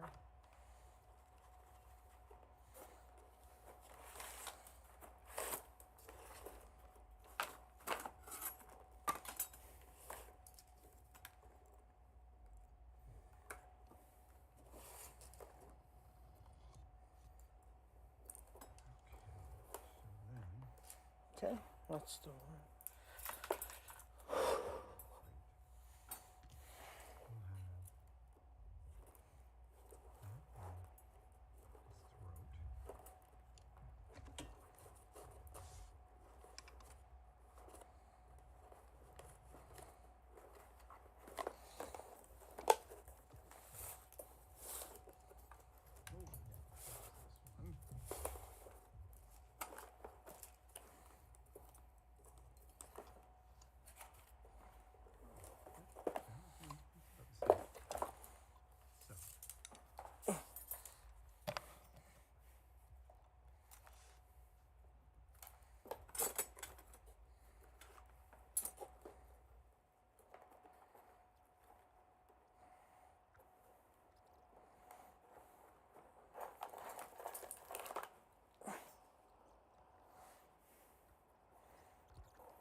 Now, I can cut all that out right now, but I'm not going to. Now what I'm going to do is I'm actually going to put the hole in here for the pin. I'm going to install the pin. I'm going to put the vise on. And I'm going to work out the hinge of the saw because I want to make sure I've got a functional machine before I work on the aesthetics here. So we're doing really good. I really like this base. Cutting it out and filing it down will be awesome. But for right now, I got some machine work to do. So satisfying. Oh yeah. When you drill a perfectly vertical hole, and two things are joined forever, it's really lovely. Okay, so yeah.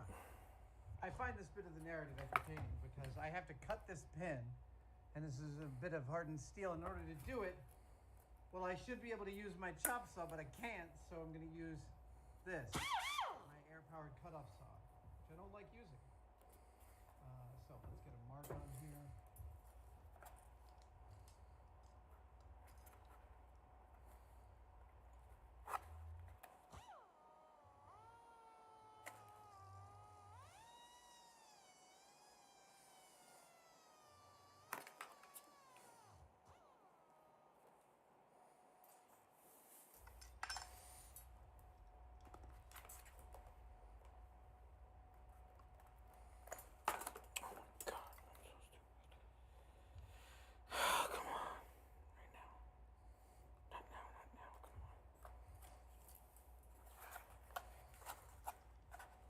Almost there. Come on. Why am I making so many mistakes now?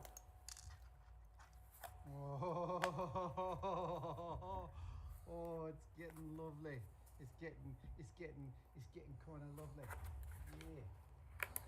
Let's get a 45 out here and let's get it marked out. Whatever.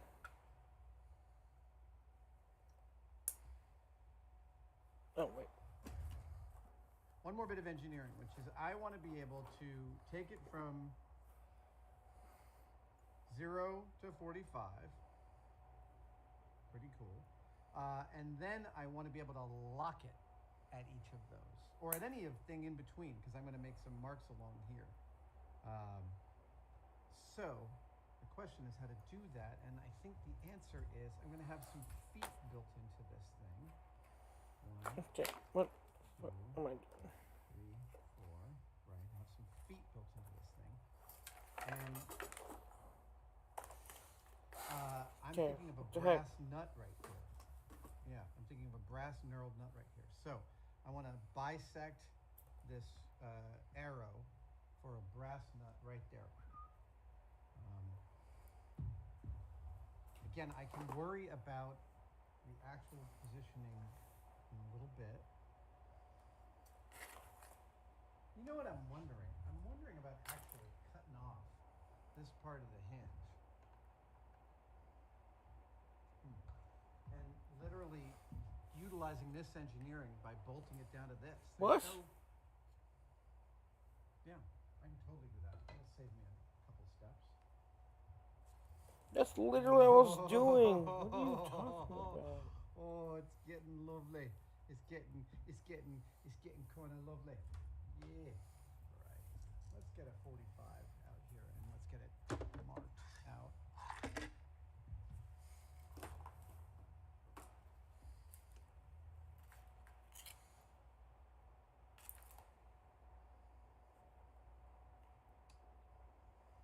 One more bit of engineering, which is I want to be able to take it from So 0 to 45. Pretty cool. And then I want to be able to lock it at each of those, or at any thing in between, because I'm going to make some marks along here. So the question is how to do that, and I think the answer is I'm going to have some feet built into this thing. 1, 2, 3, 4. Right, I have some feet built into this thing, and I'm thinking of a brass nut right here. Yeah, I'm thinking of a brass knurled nut right here. So I want to bisect this arrow for a brass nut right there. Again, I can worry about the actual positioning in a little bit.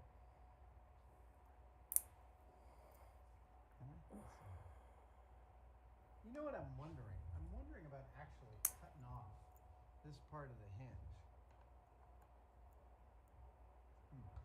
And literally utilizing this engineering by bolting it down to this. There's no...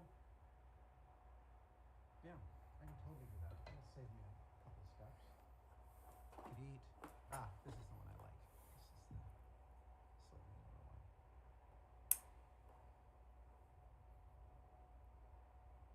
Yeah, then I can clamp it in place, get it all working. Great. So,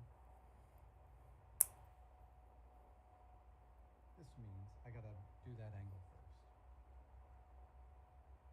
All right. What? Now you see how this is gonna work. I'm gonna have a nut under here that I do that with, right? And that should allow me, I'm gonna cut this on, wow, what am I gonna cut this on? That'll be a thing. Okay, I'm trying something I've never tried before, which is kind of a live cut. Actually, let me see if I can get you to see it this way. Right. So what I'm gonna do is I'm going to plunge the milling bit, this carbide bit, in right here, and then I'm going to slowly use this arm to make that cut all the way down. Yeah. Yeah. Yeah, something like that.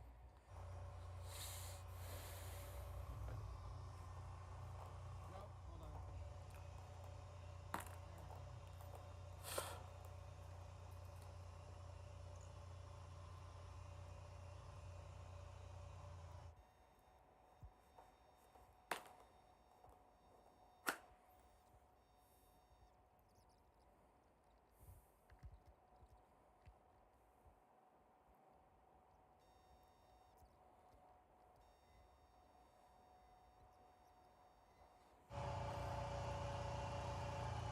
Woo! Okay. I'll admit that was scary, but once I got a handle on it, it was actually pretty reasonable. I would not recommend you try my technique. This is not, don't take this as gospel, but I'm very pleased with how that turned out. And yeah, my layout's not too messed up by the spinning. Yeah, I've got a, yeah, that's great. That's great. I am super pleased. So, I think, right, we got to figure out how to mount the hinge, and then we're close to starting to do some hinge mounting, and then cutting out. Now I'm going to cut this using the bandsaw I modified last week.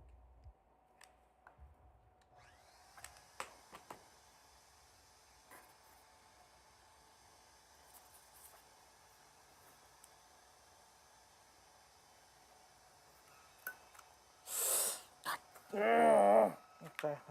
Oh, of course. And I push it all the way through. God.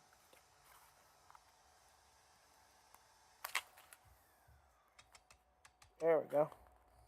Now, that pivot point should help me figure out where my hinge actually mounts. All right. I know it doesn't look like much, but this plate is now properly prepped so that I can do the cutting out, and then I'll do the filing. There we go.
this is very exciting rough assembly.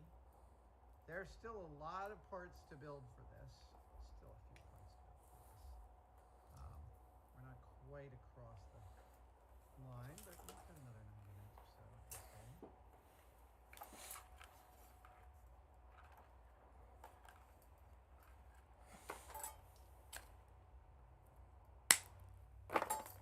Okay, so now we need a pin. All right, that was a bit of a shit fight, to use a technical term. But here's where we're at. We got that going on. We got that going on. We got that going on. Uh-huh.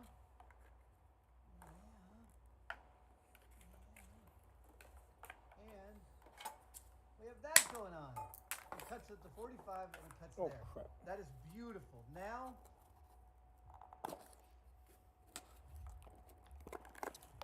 yeah. So,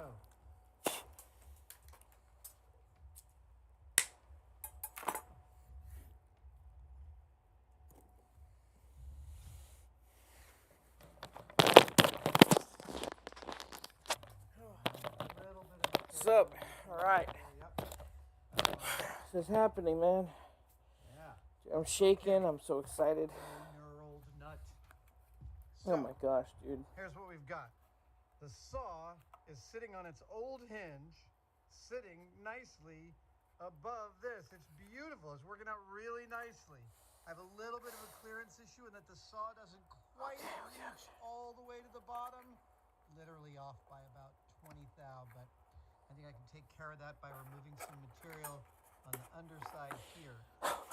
The vise, my beautiful vise, is sitting on top of now my beautiful arrow.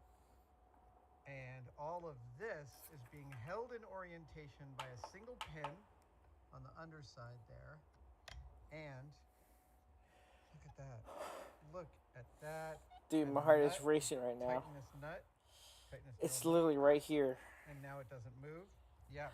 So, oh yeah, look at that. Oh. So there's a few things I still need to do. This is a very vibratory machine. I need to put it on some rubber feet. I need to, I think, paint the very tip of my arrow red. I need to start basically coming up with exactly what the markings are and then how I'm going to embed them in the base of this machine.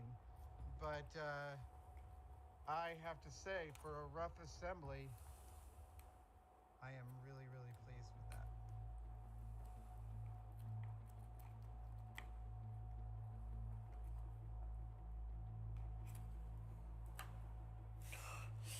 Oh my gosh. This is happening. This is happening. I am proceeding apace with the miniature chop saw.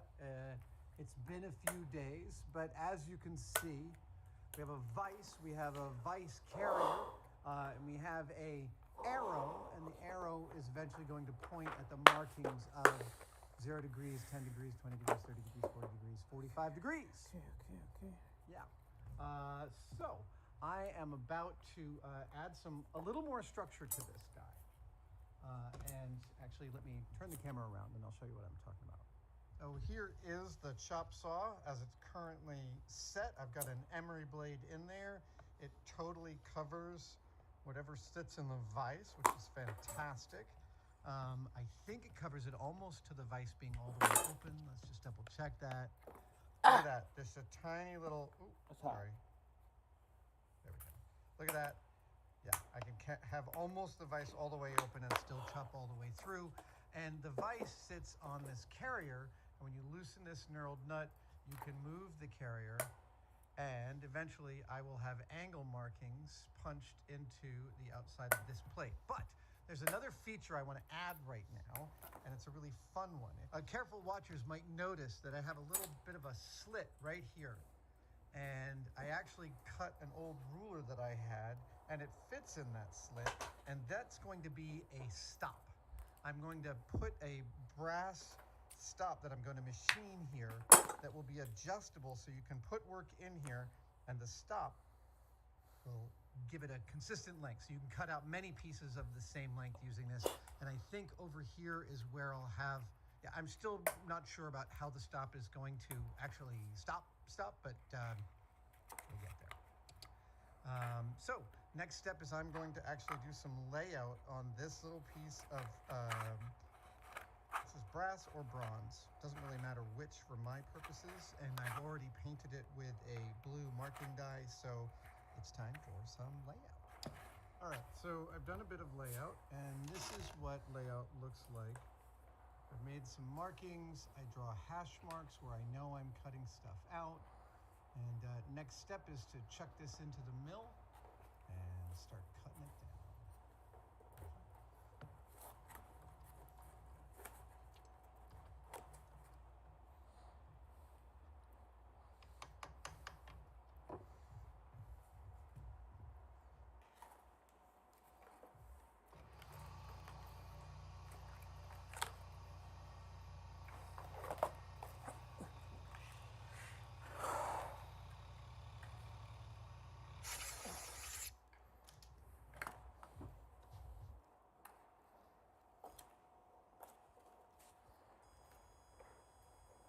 Oh, there you go.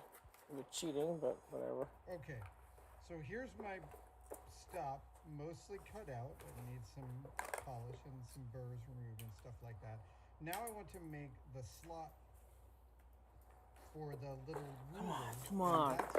That little business Go right down there. over I'm there. going to cut that Please. with a slitting saw. Work with This me. is a totally cool milling procedure, and I'm going to show you how it works.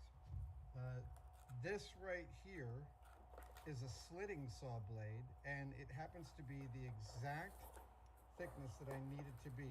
And I'm going to chuck it into an arbor, chuck this piece into the vise over there. Oh my gosh. And I'm going to slowly use the slitting saw to make this perfect cut right through there. You're going to love it. Oh, let me go and put that in there.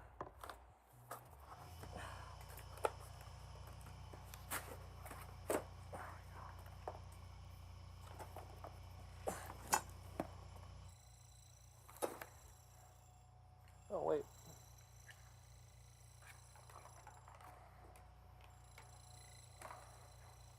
Almost there. Take. One more pass. Oh shoot, I'm already at it.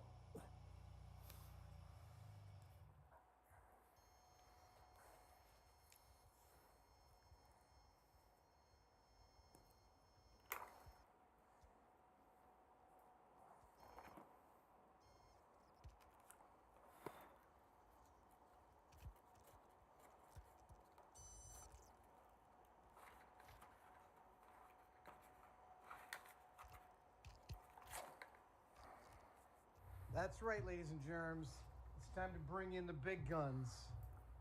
Yes, I am going to clamp this puppy into my stitching pony. Yes. So let's see here. If I grab it like this, yeah, that gives me the angle that I want. Actually, here, let's try it like this. Yeah, there we go. Awesome. Okay, let's see if 09, that's fine. this guy really, ooh, come on, gives me the accuracy that I'm hoping for.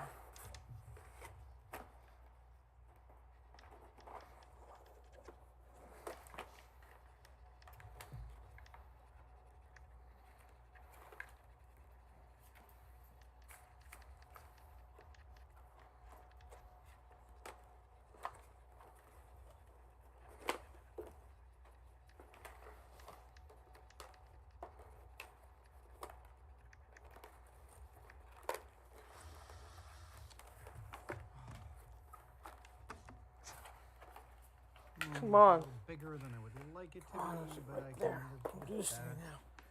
And Dare start slot having me issues right now. perfectly I in. am not in the mood. That, Not this so. that is, ooh, let's go. No. There we go. Don't you dare. There is my stop. I'm going to glue that Yeah, I'm going to glue that in there. Mm-hmm. There. And then I'm going to It's in there. It's in there. set its adjustability. This is one of those shots from ClickSpring here. It's down the park. I can't believe how clean it is. I'm pretty happy with that. Okay, I have my stop. It's now mounted to my steel measuring rod, which I'm very excited about. It looks great. And it sits in this little slot right there. Hold on, let's see if I can get that. Yeah, there we go. That's rough. Sorry about the focus thing. Focus. Okay, it's going to sit in this slot, and I think I know how I'm going to make it tightenable. And that is, I'm going to take this slitting saw here and make a little slice right above the slot, and then I'm going to tap a hole for a small, like 440 screw, and that will be my tightening screw. Yes, I'm going to use a little flap of flexible steel to hold on to this without marking it. That's the theory. Let's see how I do.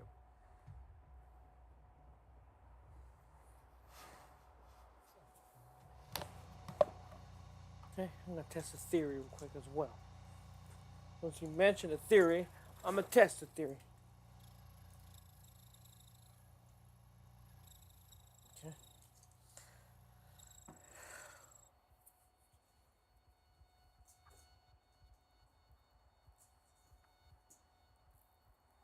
All right, I had to finish that one off camera, but you can see the little flappy flap. So what I'm going to do is, that should have just a tiny bit of flexibility, and I'll clean up its burrs. I'm going to put a hole right down there and a tightening screw with a lever arm, and I'm hoping 1/4 turn. That's my goal, is that there's a little lever up, and I put it down and I clamp, and I bring it back up, and I'm not clamped. And the way I'm hoping to do that is by actually modifying a little Allen wrench. Okay. But we'll see. Okay. I have, this was intense. I have a hole tap in the back of this vise. This is the slot in which my my stop here will ride. And its backstop is the bottom of the mount for the vise, this guy here.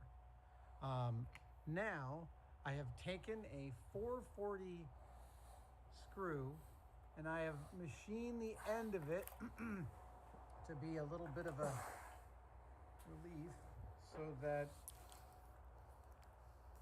I'd used a plug tap on this. I used a bottom tap all the way right up until my little flappy flap, but I have no idea, right? Like I couldn't get all the way to the bottom, so I machined a little, hold on.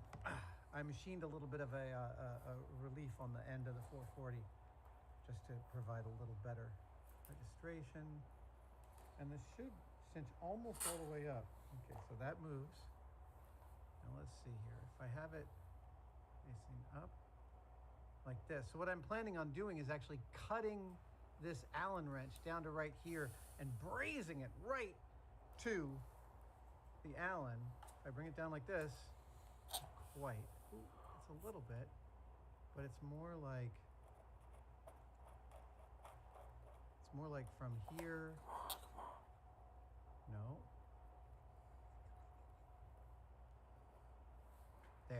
There it doesn't move. So, kind of needs to go there. Jeez, it's like the whole thing. Gosh. It's happening. That's not moving. And if I bring it up, oh my then it gosh. moves. Down, no move, up, move. That's great. Down, no move, up, move. Yes.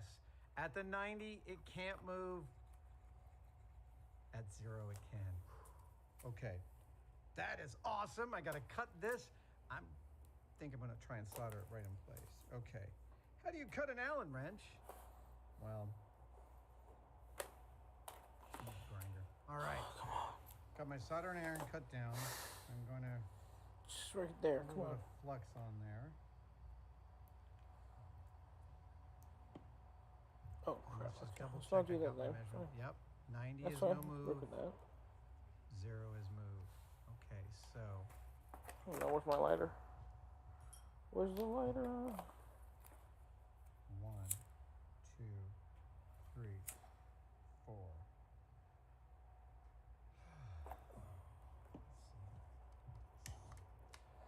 issue here is that the vise itself is going to act like a heat sink, but hopefully I can get the whole thing hot enough before it does that. I mean, it's going to act as a heat sink no matter what. Question is, can I... Yeah, I just don't want to end up soldering it all to itself. Ooh. Okay, that kind of worked.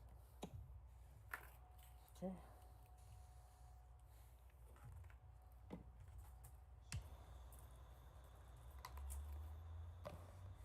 Yep. Okay. And let's get that a little more flux. Get a little more heat. Oh, I'm running out of fuel.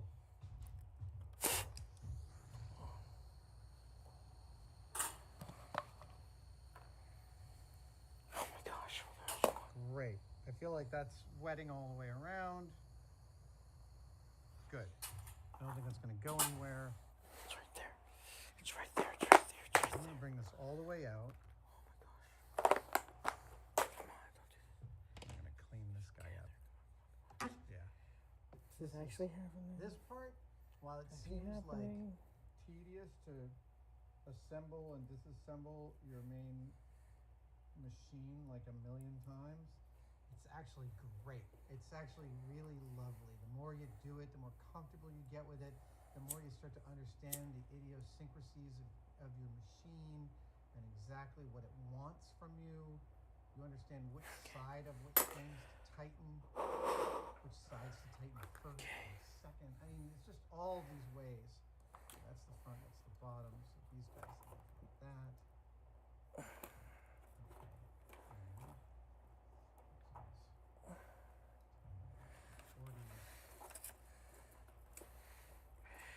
Okay, I need to fix that later, but that's fine. That's fine. That's fine. That's totally fine.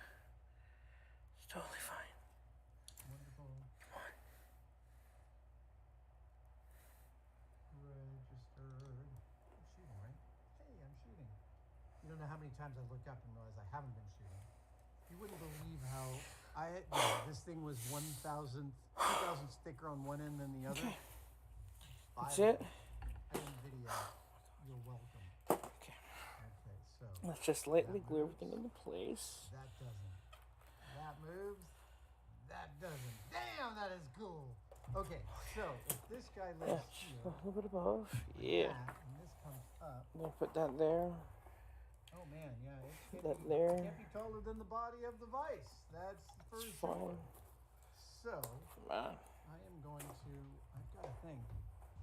In addition to making wonderful cutters, Happy-Tec makes some really intense cutters. These are like bolt cutters for your hand. So I am going to literally watch this.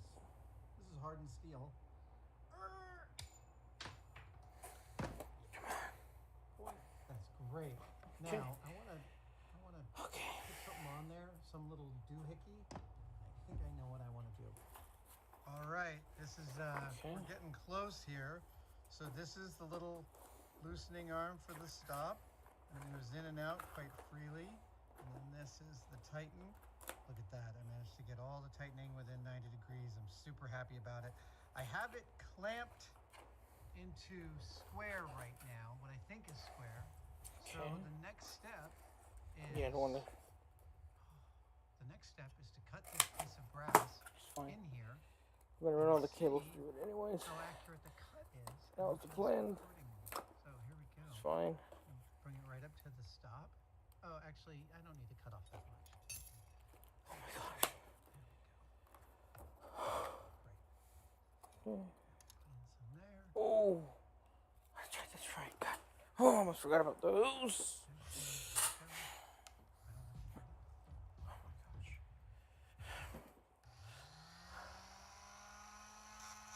The hell's the solder? Where'd it go? That stupid solder. Come on. Oh, there it is.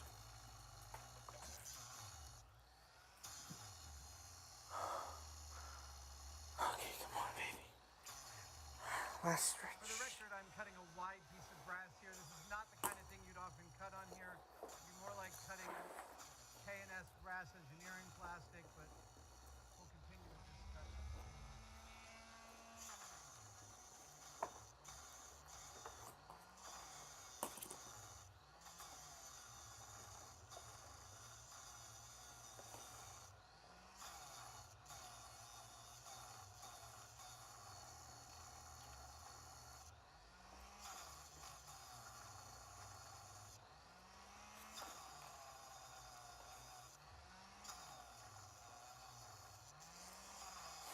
There we go. Now you stay there.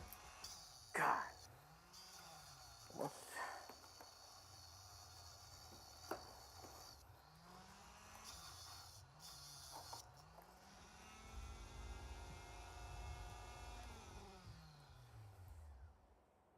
Dude, my hands are shaking right now. Okay, this is the position I was sitting in when I made the cut, and I'm about to just check squaricity on this guy. Where's the last piece?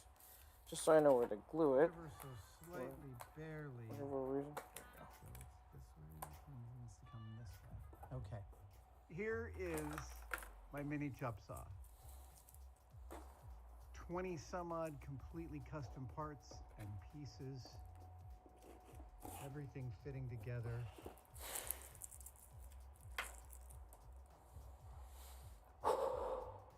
Okay. That's all the wiring I could think of that needs to be done. Okay, after about 3 weeks of work, longest one-day build in a while, I have finished my mini chop saw. All the parts are here, and I'm about to assemble. Are you guys ready? Here we go, let's do an assembly.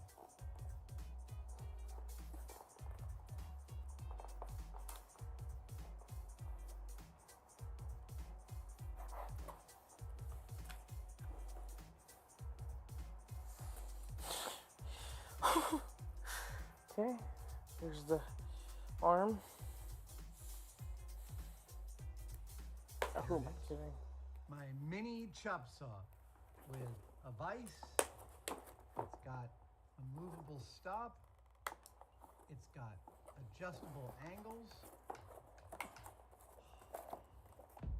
So freaking satisfying. Let's cut something, then we're done. Here we go. This is a piece of brass, square K&S brass stock, which is exactly the kind of stuff we'd be cutting with this. And we turn it on, and there we go.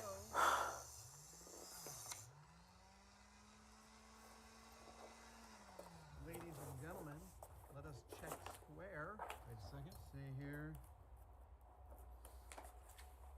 Yeah. I'd call that respectable. Ooh, let's do a 45. Here we go. Doing a 45 cut. Yeah, swap it around, swap it around. Why are my hands so shaky right now, dude? It's just, I know. The motor sounds God, just a little bit anemic, but I don't mind that. yeah, Okay, let's come take on, a look come at on, the baby. 45. Yeah, that's fine. I don't care if it's Ladies and germs, aside from a burr, just a little bit behind.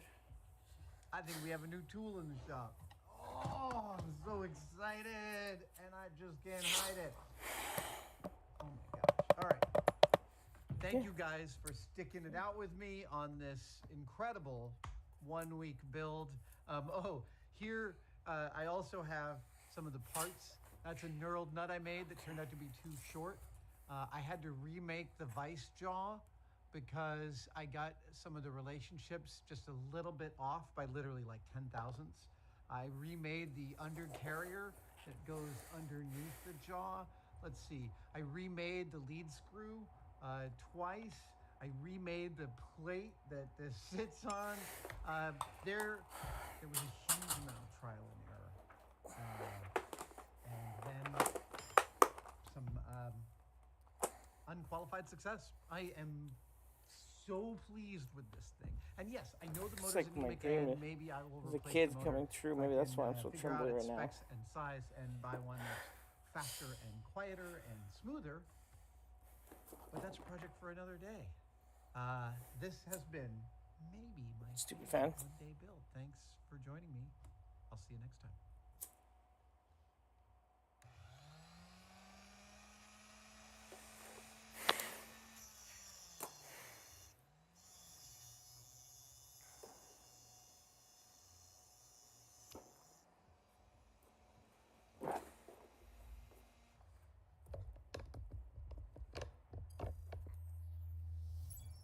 Okay, yeah, that's fine.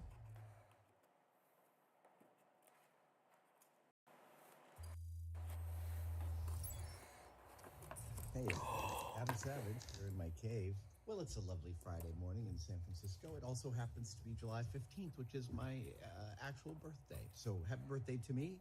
Happy birthday to you if this is your birthday. Happy birthday to you in general. I have carved today out of the world. That's what I think of it when I get a day like today. No meetings, no phone calls, no Zooms. Have dinner with some good friends tonight. Quiet dinner. That's it. Just really nice and simple. But it's 9 in the morning. I'm hoping to spend the next 8 hours. Okay, I'm just gonna attack it. Screw it. Yeah, I'm actually hoping to do this one-day build today. I want to make a lightsaber. I'm gonna make my own lightsaber. It's time for this Jedi to make his own lightsaber, right?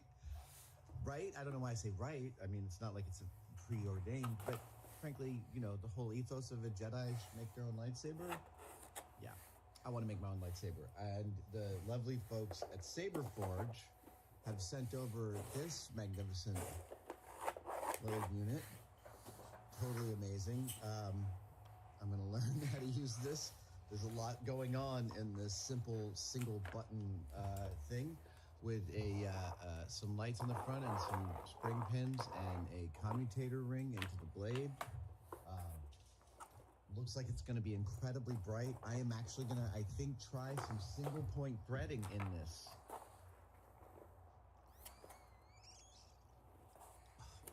Oh, that's really good. I've got some aluminum.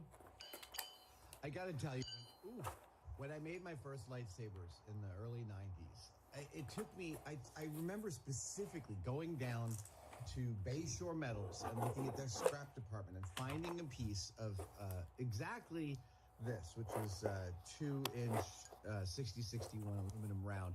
Finding a piece of this was about 16 inches long. They charged me $30 for it. It cleaned me out. And I was like, I got this $30 precious thing. And I made my first lightsaber at one of Jamie's tool room lathes. Actually, the Shenhua he has, which is the same model I have over there. This is probably the most important part. 1540? I got some solder on my phone, that's fine. I was in the middle of replacing cross-slide on my lathe. But that's a totally different thing. Right. I'm going to put it back together. I am going to... Right. Make sure it's plugged in.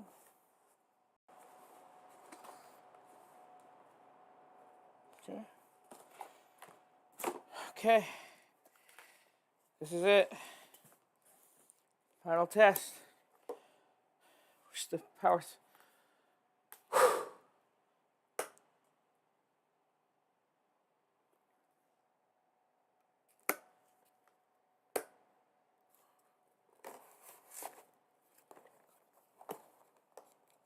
Oh, maybe the...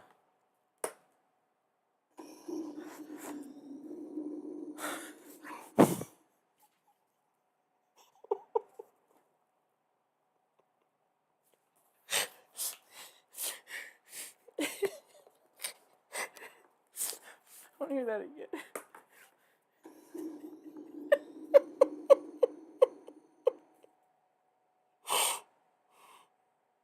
Oh, God.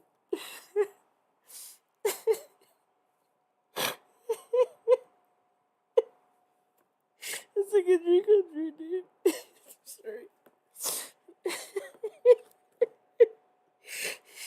See how many years since I made my last Proton pack? It's doing this, dude. I never thought.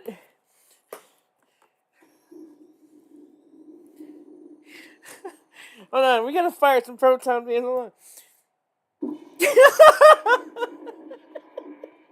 That's gonna be routed to the neuron one. But... Oh my gosh! I wish I had a. Oh my gosh! Oh, maybe I could do a or something. Oh, let's hear it one more time. Right, ready? Oh, fix the cyclotron. Ready? Actually, let me try out the. There we go. 1, 2, 3. Oh, of course.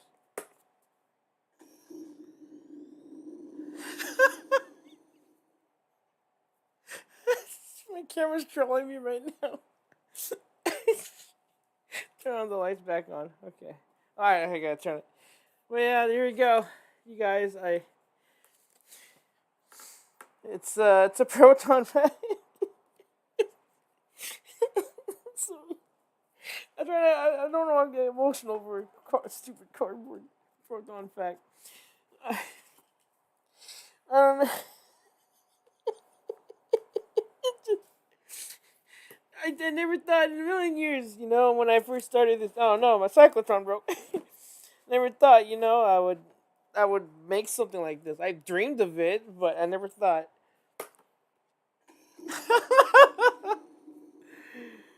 Oh my gosh! And then you can also, you can also turn it on the opposite way too.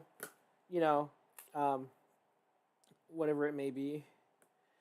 But yeah, uh, the left side is if you want to turn on, and like in the movies where they switch it on the neutrino one instead, or if you want to go through the pack version. There we go. But yeah, anyways, I think that's it for today. I think that's a pretty good time to these are all just tacked on. I'm not even done yet, so I can easily take these off. I just wanted to get an idea of it. So, yeah. Anyways, I don't know who's here, who's not, but my phone died. So, anyways, that does it. This is my proton pack build. Almost there. Yeah, that'll do it.